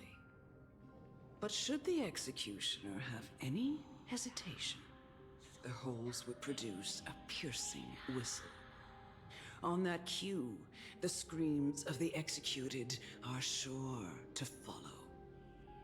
Every executioner after Drakon is to hone their sword skills every day in preparation of future executions. Every swing of their blade must be more resolute than the last, for failing to do so will bring pain. Pain for the dying, as well as pain for themselves. No. I can never get used to this. You misunderstand, child. I am not telling you to get used to it. I'm asking you to consider the source of the dead's suffering and use that knowledge to fortify your future touches with more and more determination. Go, walk with the dead and love them as you love life. Then you'll no longer hear those noises.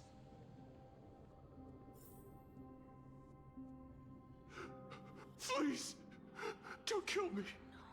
I don't want to die. A gentle touch. I can't do it.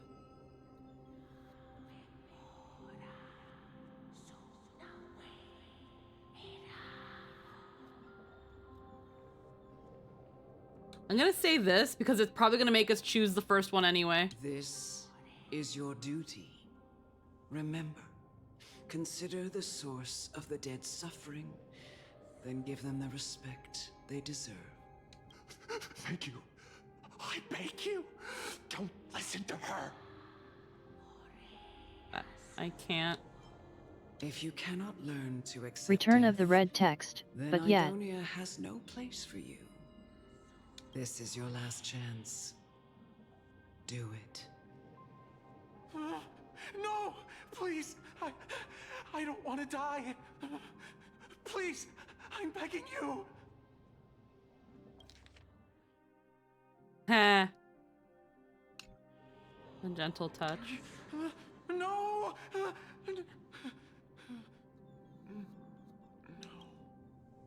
You gently touch the prisoner's forehead with your fingertip. His face is pale, his eyes flicker with fear, and his body trembles uncontrollably. It is because of fear, anger, and hatred, or is your so-called merciful touch of death simply a lie? The dark purple mottles spread like petals across the death row's inmate's face, then seem to be submerged by spring water, flooding his body. His trembling ceased, and the cries that once begged for mercy slowly turned into a sigh-like whimper as he murmurs to himself. Quickly, everything falls into a dead silence, turning into pitch-black dew that scatters with the wind. You hear your own heartbeat drown out the sound of heavy breathing. May you gain some insights through his sacrifice. Is this all? No. Come with me. This is just the beginning of your life as the Maiden of War. You executioner!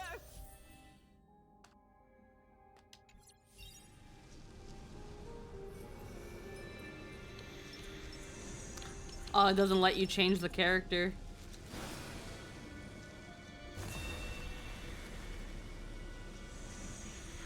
Emerge from your cocoon.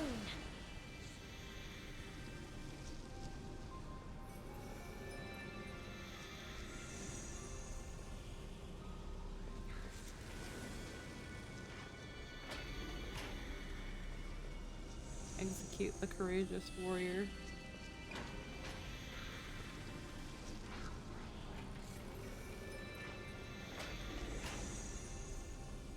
Guide me, holy maiden. Holy maiden! Go. Grant her glorious death.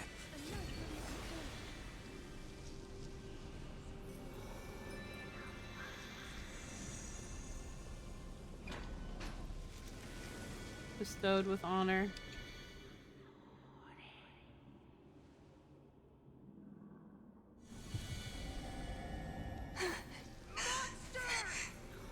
Thank you.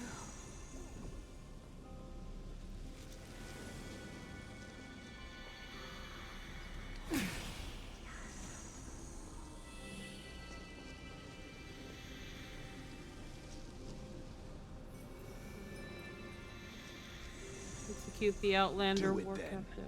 Executioner. You heard him.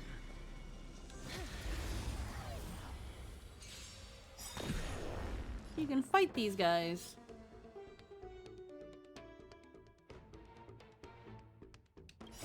Embrace a new life. Oh, I had the thing. Lol. Open sesame.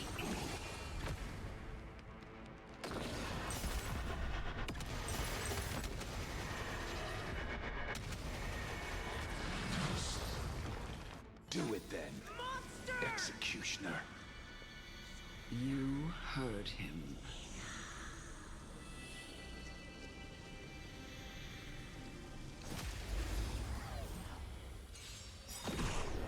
I don't have time for games. Embrace new life, Pollux.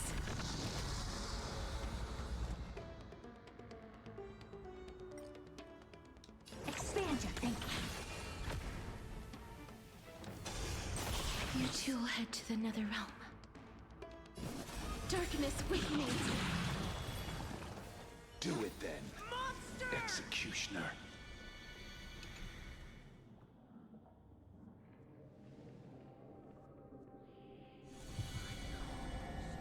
I curse you to live in eternal pain.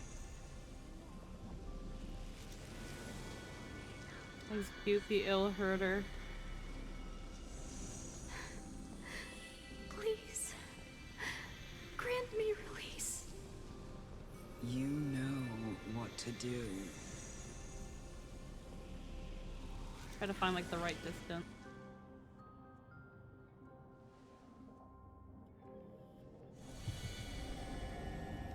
When will this ever end?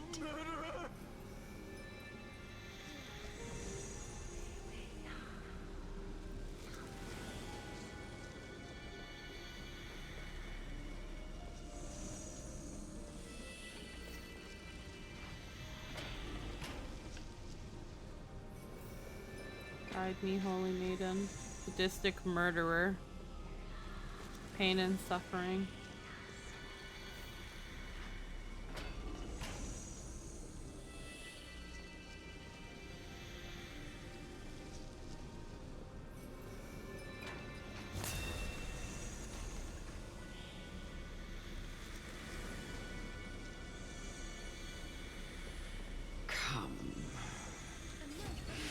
fulfill your duty. What?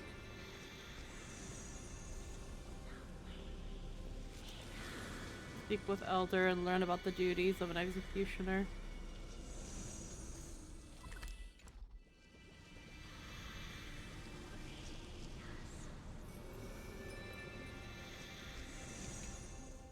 What are you trying to do with me?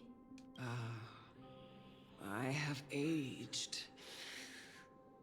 The time has come for me to heed the summons of Thanatos and journey to their domain. The final resting place of every Idonian. You're not that old yet. You still have many years ahead of you. No. I'm already dead. For I have come to fear my declining health and impending death. Castorus, will you give me one last chance to charge towards fear and prove that I am no coward? I can't take this anymore!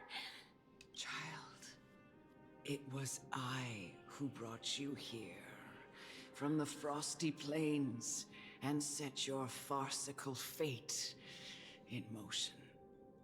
It was also I, Chief Executioner of Idonia, who forced the heavy duty of executing others onto you.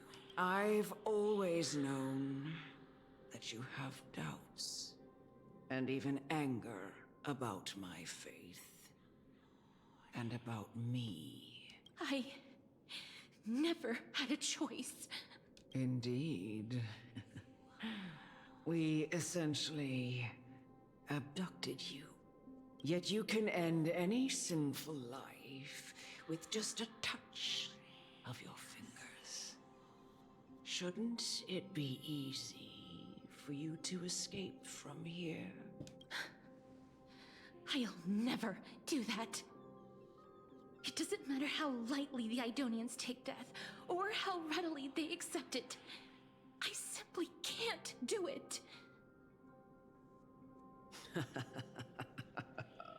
I knew I was right about you. What do you mean?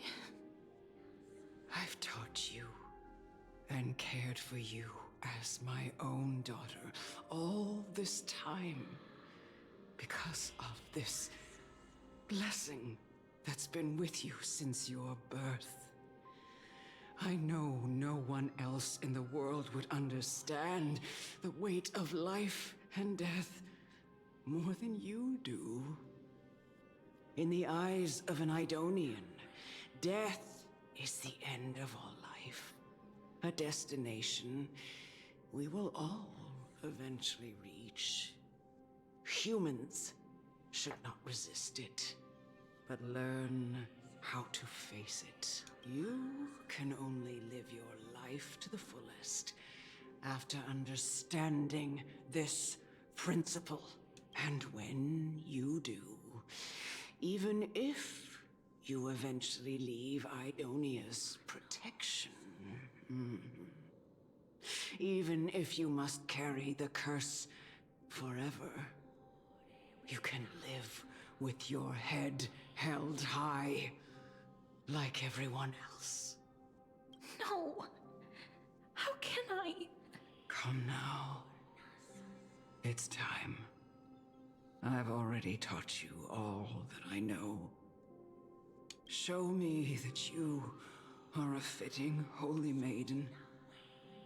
Or at least, that you possess the resolve to become one. Come now. It's time. I've already taught you all that I know. Show me that you are a fitting holy maiden. Or at least, that you possess the resolve to become one. Emerge from your cocoon.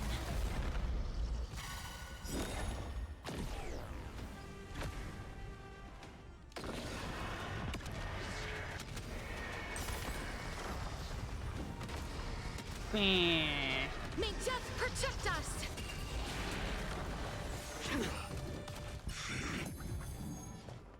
Expand your thinking. Life is not so fragile.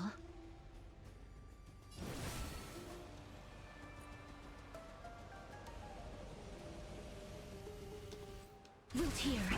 My guiding light. Till I will protect all beauty. Fortrillas.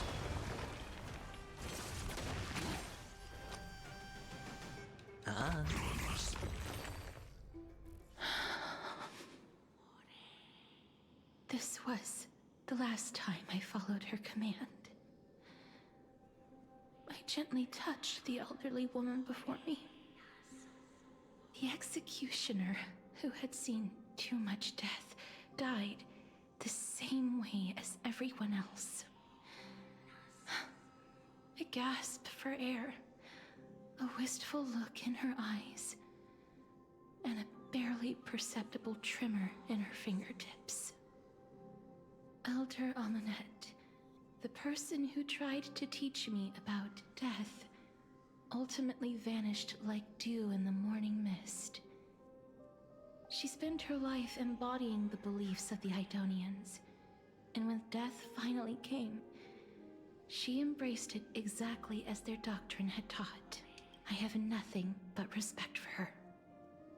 I erected a cenotaph in her honor in the marshes outside Idonia's city walls with the others I had laid to rest. Then, I set out once more in search of Thanatos. It was a long, long journey. I heard so many discussions about death along the way. Life finds meaning in death. The world improves because there is an end. It seems the most terrible darkness in this world. Everyone talks about its heavy weight. Some resist it, some worship it, and some even revere it. How did a disappeared titan become the deepest fear of humankind? And why do they haunt my dreams? I continued my travels to seek an answer. Initially, I was running away. Then, I started searching for it. And now, at the end, I just want to know if my touch, if my embrace, can do more than taking things away. Can I make anything? Can I leave anything behind? I don't want to die. Please, Oh. just let me go. I don't want to die, please. I don't want mercy like this. Just let me go. I don't.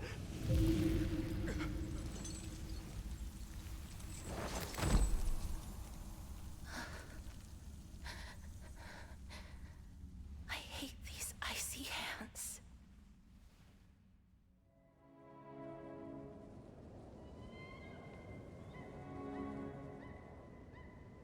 I heard one of the animated cutscenes would be in the story, and I didn't watch them because of it. Yeah. This is pretty cool. I didn't watch it either.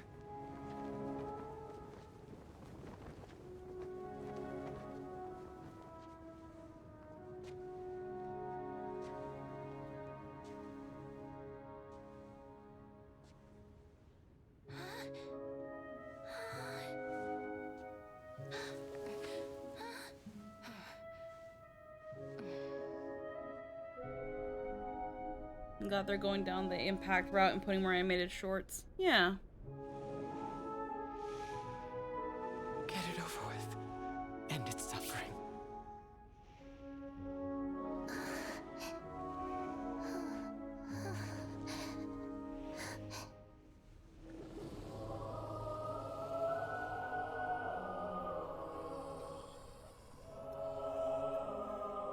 The Reaper has blessed your hands. Only you can grant them peace.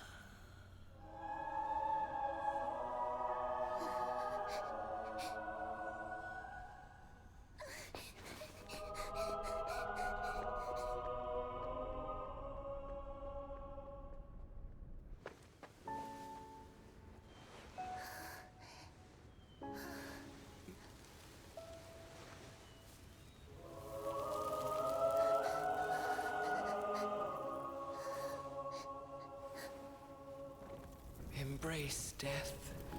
Walk alongside it.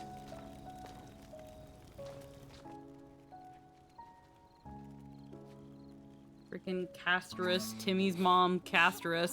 Everything she touches everything she touches dies. Miss everything I touch dies.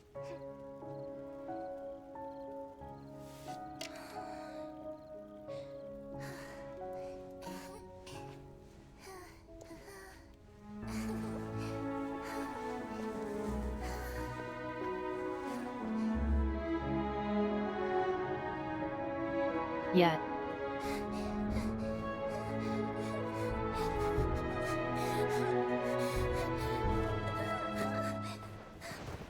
It's incredibly sad to think about. Yeah. Like, again, because it's lonely. It's like people need physical contact, and she cannot have that.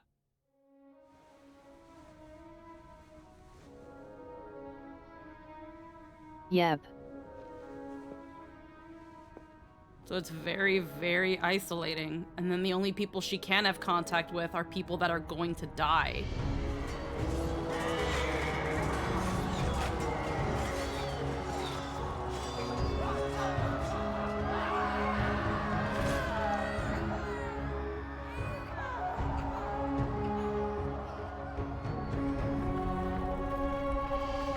Touch starved since birth, and even wanting to touch someone, to feel the warmth of another, is a sin she can't allow herself. Yeah. Very wonderfully animated. But very short animations can have very good budgets and be very beautiful because they are so short. Yes. Is that you, Casterus?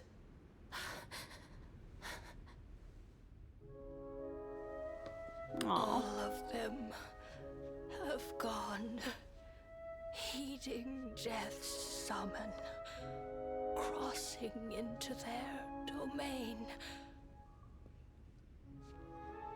I must go too.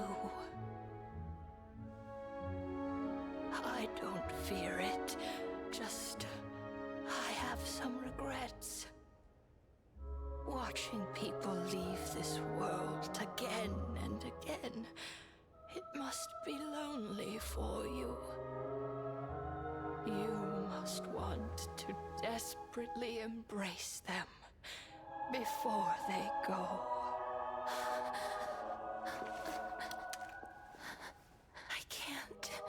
These hands, they're too cold.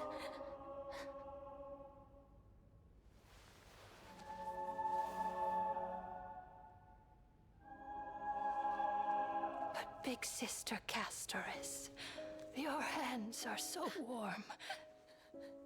Just like anyone else's. So go on. Don't hold back. Aww. Give me a warm hug.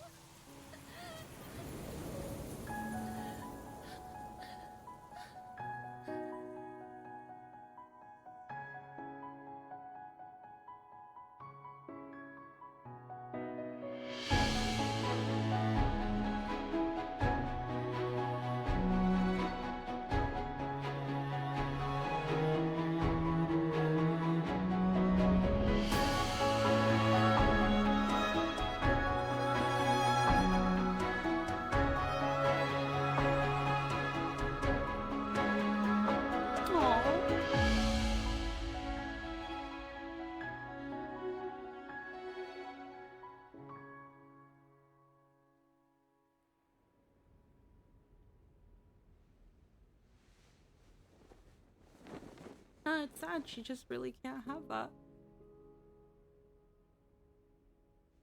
Can hands like these really be warm? Yeah, that kind of stuff gets me. Hmm.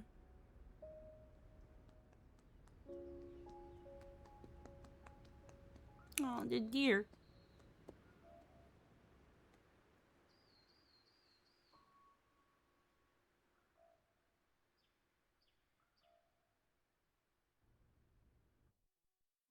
On the day that Oryx's trial ended, you must have had many questions.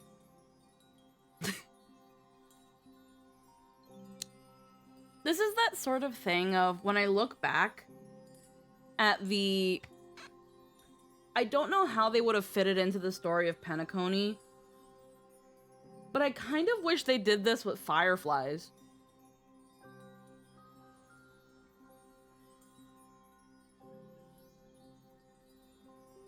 Because Fireflies was just So as I was sad. thinking about it. Like, I think the biggest gut punch in that... First off, I'm happy that I didn't watch it when it came out. Because I feel like it hits harder... Well, I don't know. I feel like having the context... Same. I feel so vindicated. Having the context of, like... her time in Idonia. Watching it in context felt so good. Yeah. It definitely hits harder.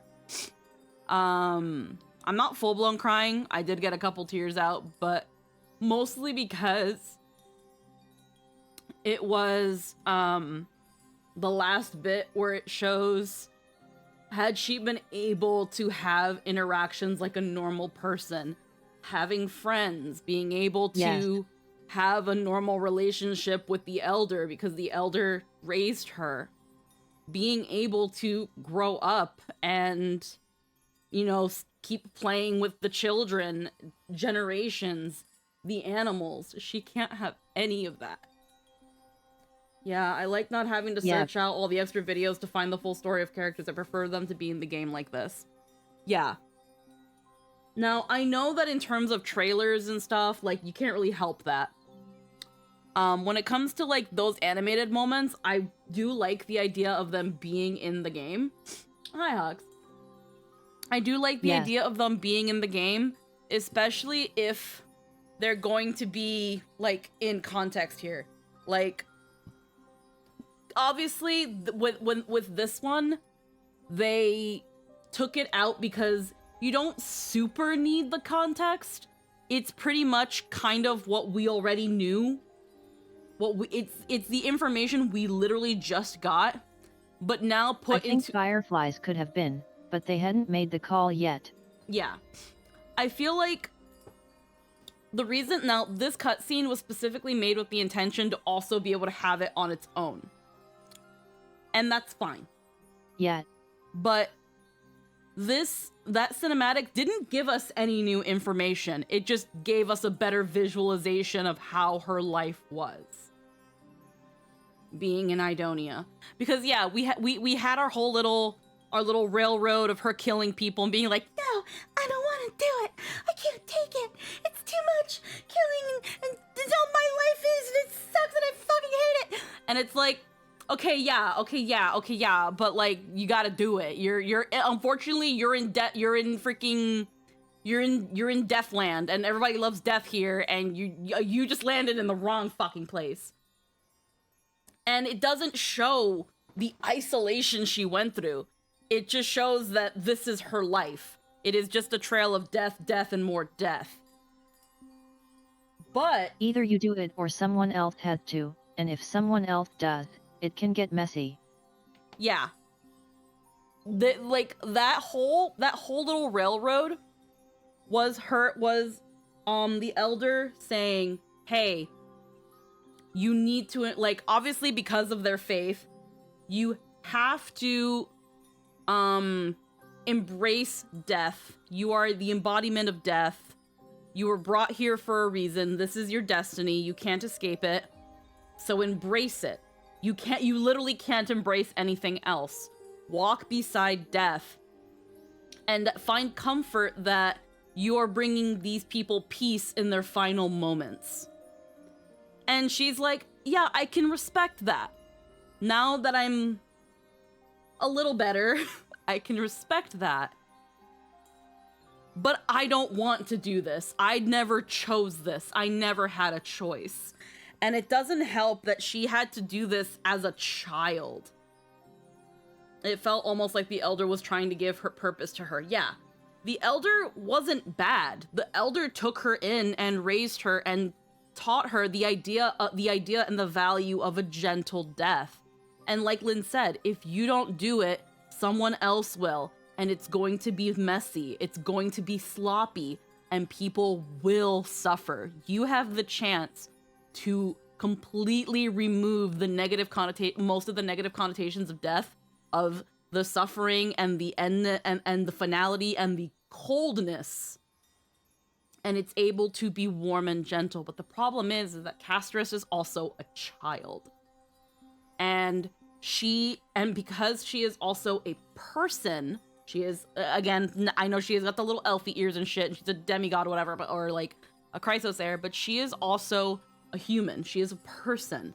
She needs to be able to have bonds. She needs to have contact with people. She needs to have friends. And as you saw in the beginning of the clip, she wasn't allowed to have that. She wasn't allowed to, well, not allowed, but like, she wasn't really given the chance to play with children, to be around her peers in any other way that wasn't, hey, this person is dying. He could but one accident, one slight misstep, and they die. Yeah. She can't play with the kids because if she trips or someone trips on her, dead. She can't go to like probably engage in festivals and cultural exchanges and stuff because again, one bump, one trip, one accidental touch, dead. She can't have pets, dead.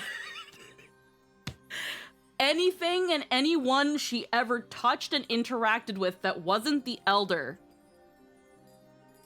was someone who was going to die, was someone who was going to leave her, or even just standing near her. It's that thing of standing near her, yes, but as we saw with the old lady, as we saw with just the procession and stuff, she can be in the general vicinity of people. It's touching them that is the issue. Touching them is the big no-no. But even wanting to be around people is a selfish desire when you realize your very presence puts people in mortal danger. Yeah. So as she's tried to find other ways to leave her mark because she can't be in people's lives, it's, again, it's those things that she's very, very lonely. Which then also supersells the waifu fantasy because you're the only one she can touch.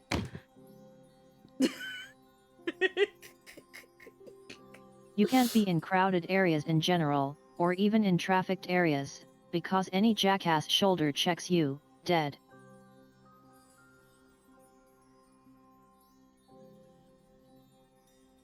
Isn't it great when your waifu can't touch anybody but you? Can't get cucked with Castris. That's also another thing to supersell the waifu girlfriend thing. She's... No! Like, there's also there's the waifu girlfriend appeal with Castris too. She literally can't touch anybody, so she'll never cheat on you. And if you're the only one that can touch her, if anything, she'll be clinging to you. I felt just as confused. To be fair, even with us it's pretty temporary, only works because we're already dead. Yeah. Amphoreus's fate. I'm sure this I'm sure this patch might end with I can control it now. Well, I'm not down for a waifu, but I'll take a little buddy. I wished I could take action, but no matter how hard I try, I cannot simply interact with the living as ordinary people. We'll probably make it to the end of this cutscene, and I think we're gonna wrap it up for today because we've been going for over 7 hours. Even when we brushed against each other unintentionally in the grove. And yet I don't want the waifu, but I do want to pat her head and not die. Yeah. Unpopular opinion, Anaxagoras equals Lelouch.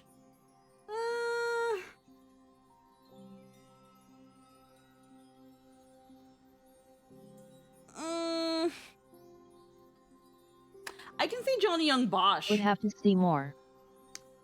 Yeah, I'd have to see more. I can actually see Johnny Young Bosch playing Anaxa better than Vic.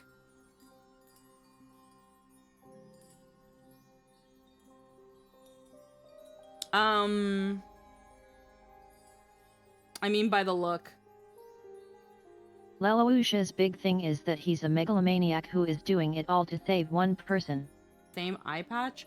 Lelouch and Anaxa look nothing alike.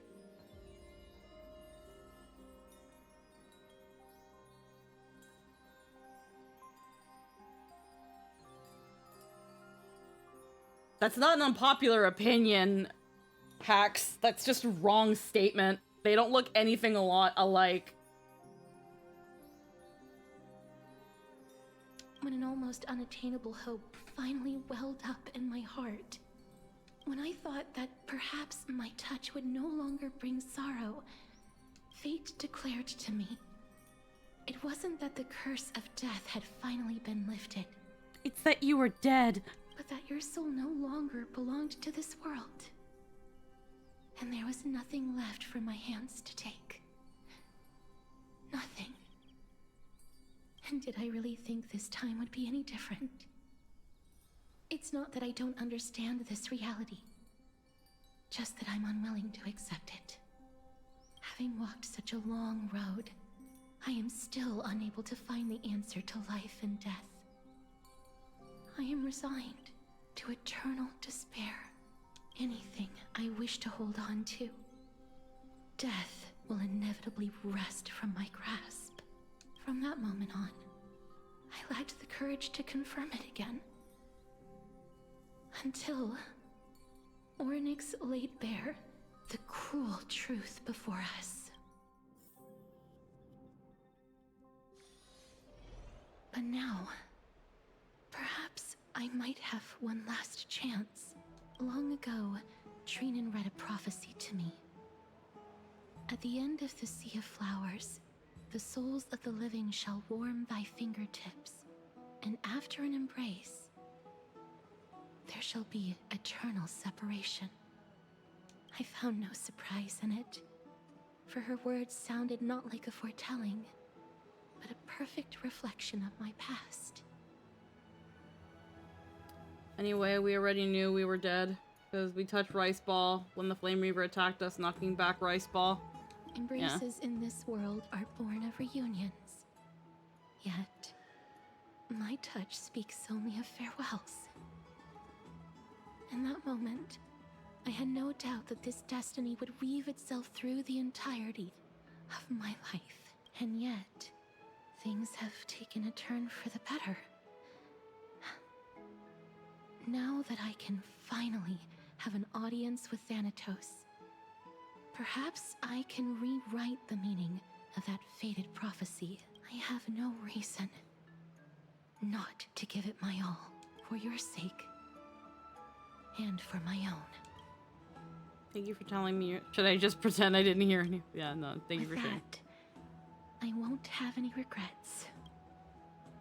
Castros talks to you about the gift she gave to the other Chrysosairs, and before you know it, she arrives at your gift. Let's put that aside for the moment. We've arrived. I want to retrieve a small gift I specially prepared for you. I made it myself, like the trinket I gave Lady Trian. I want to leave something for everyone, if possible. The journey to seek an audience with the Death Titan cannot be an easy one. I want to make full use of every moment I have before we depart, so that I don't have any regrets.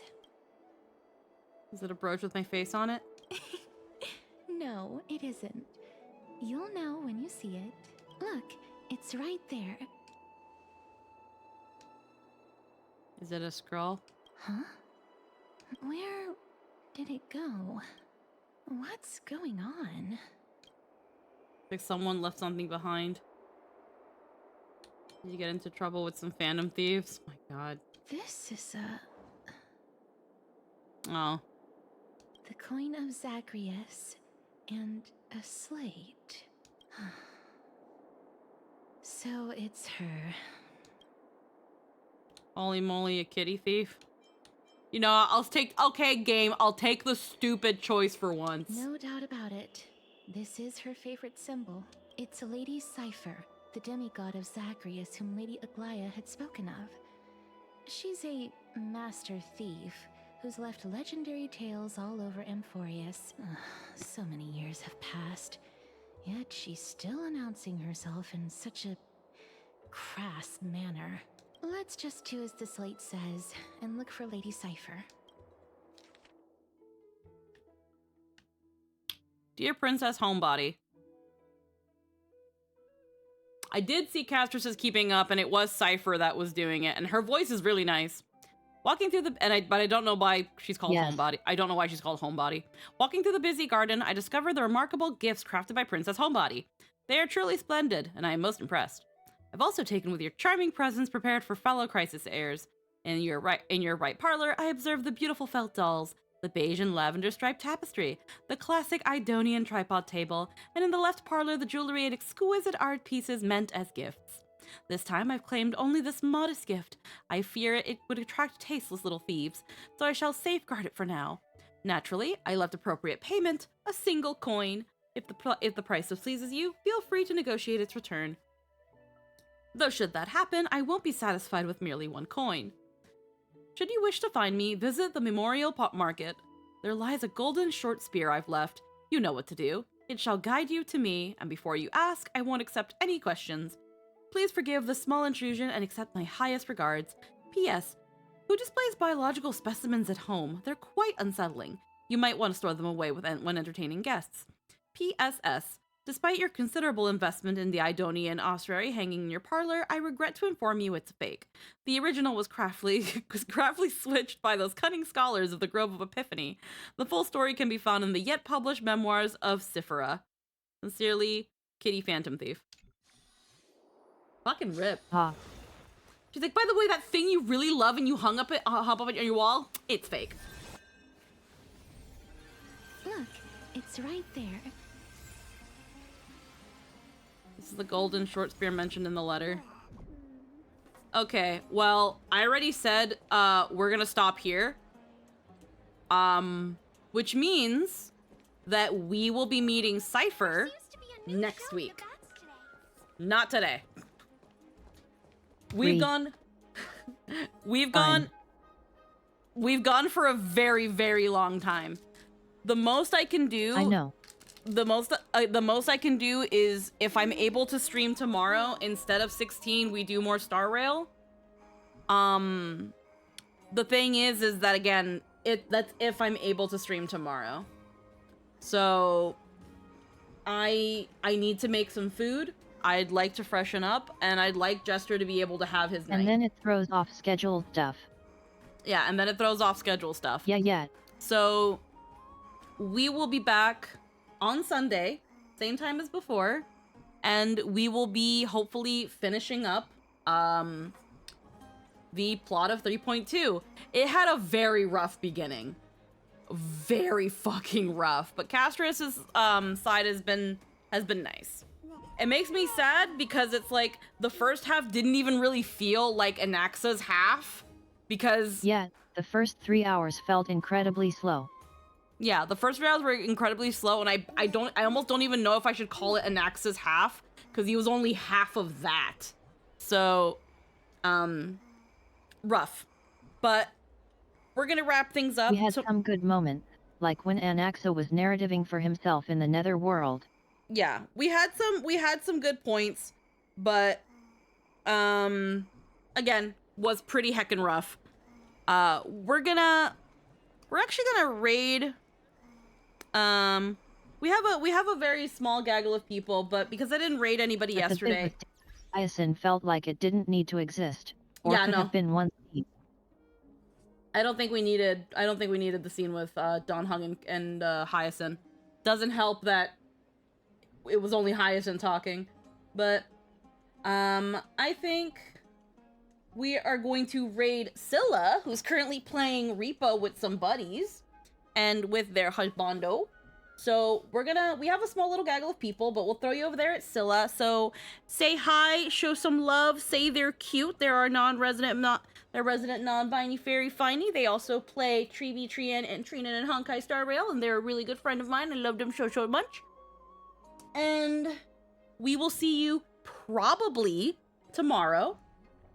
And we'll be back on Saturday with some more Rechain of Memories. And then we'll be back on Sunday with some more Honkai Star Rail, and we'll finish things off. We might have They're some great. repo. I want to talk to them more, but we are so busy and it make me sad. Yeah. We might have a repo stream during the week. Hi, Holy Ash Batman. How you doing? Welcome to the stream. It's just about to end. But we'll see there. For those who want to keep track of where I am, you can check the socials. This is where you can find me, follow me, find my VODs, find my highlights and all those things. Slowly working on them. And heckin', if you want to join the Discord to know when things are going on, you can also join the Discord.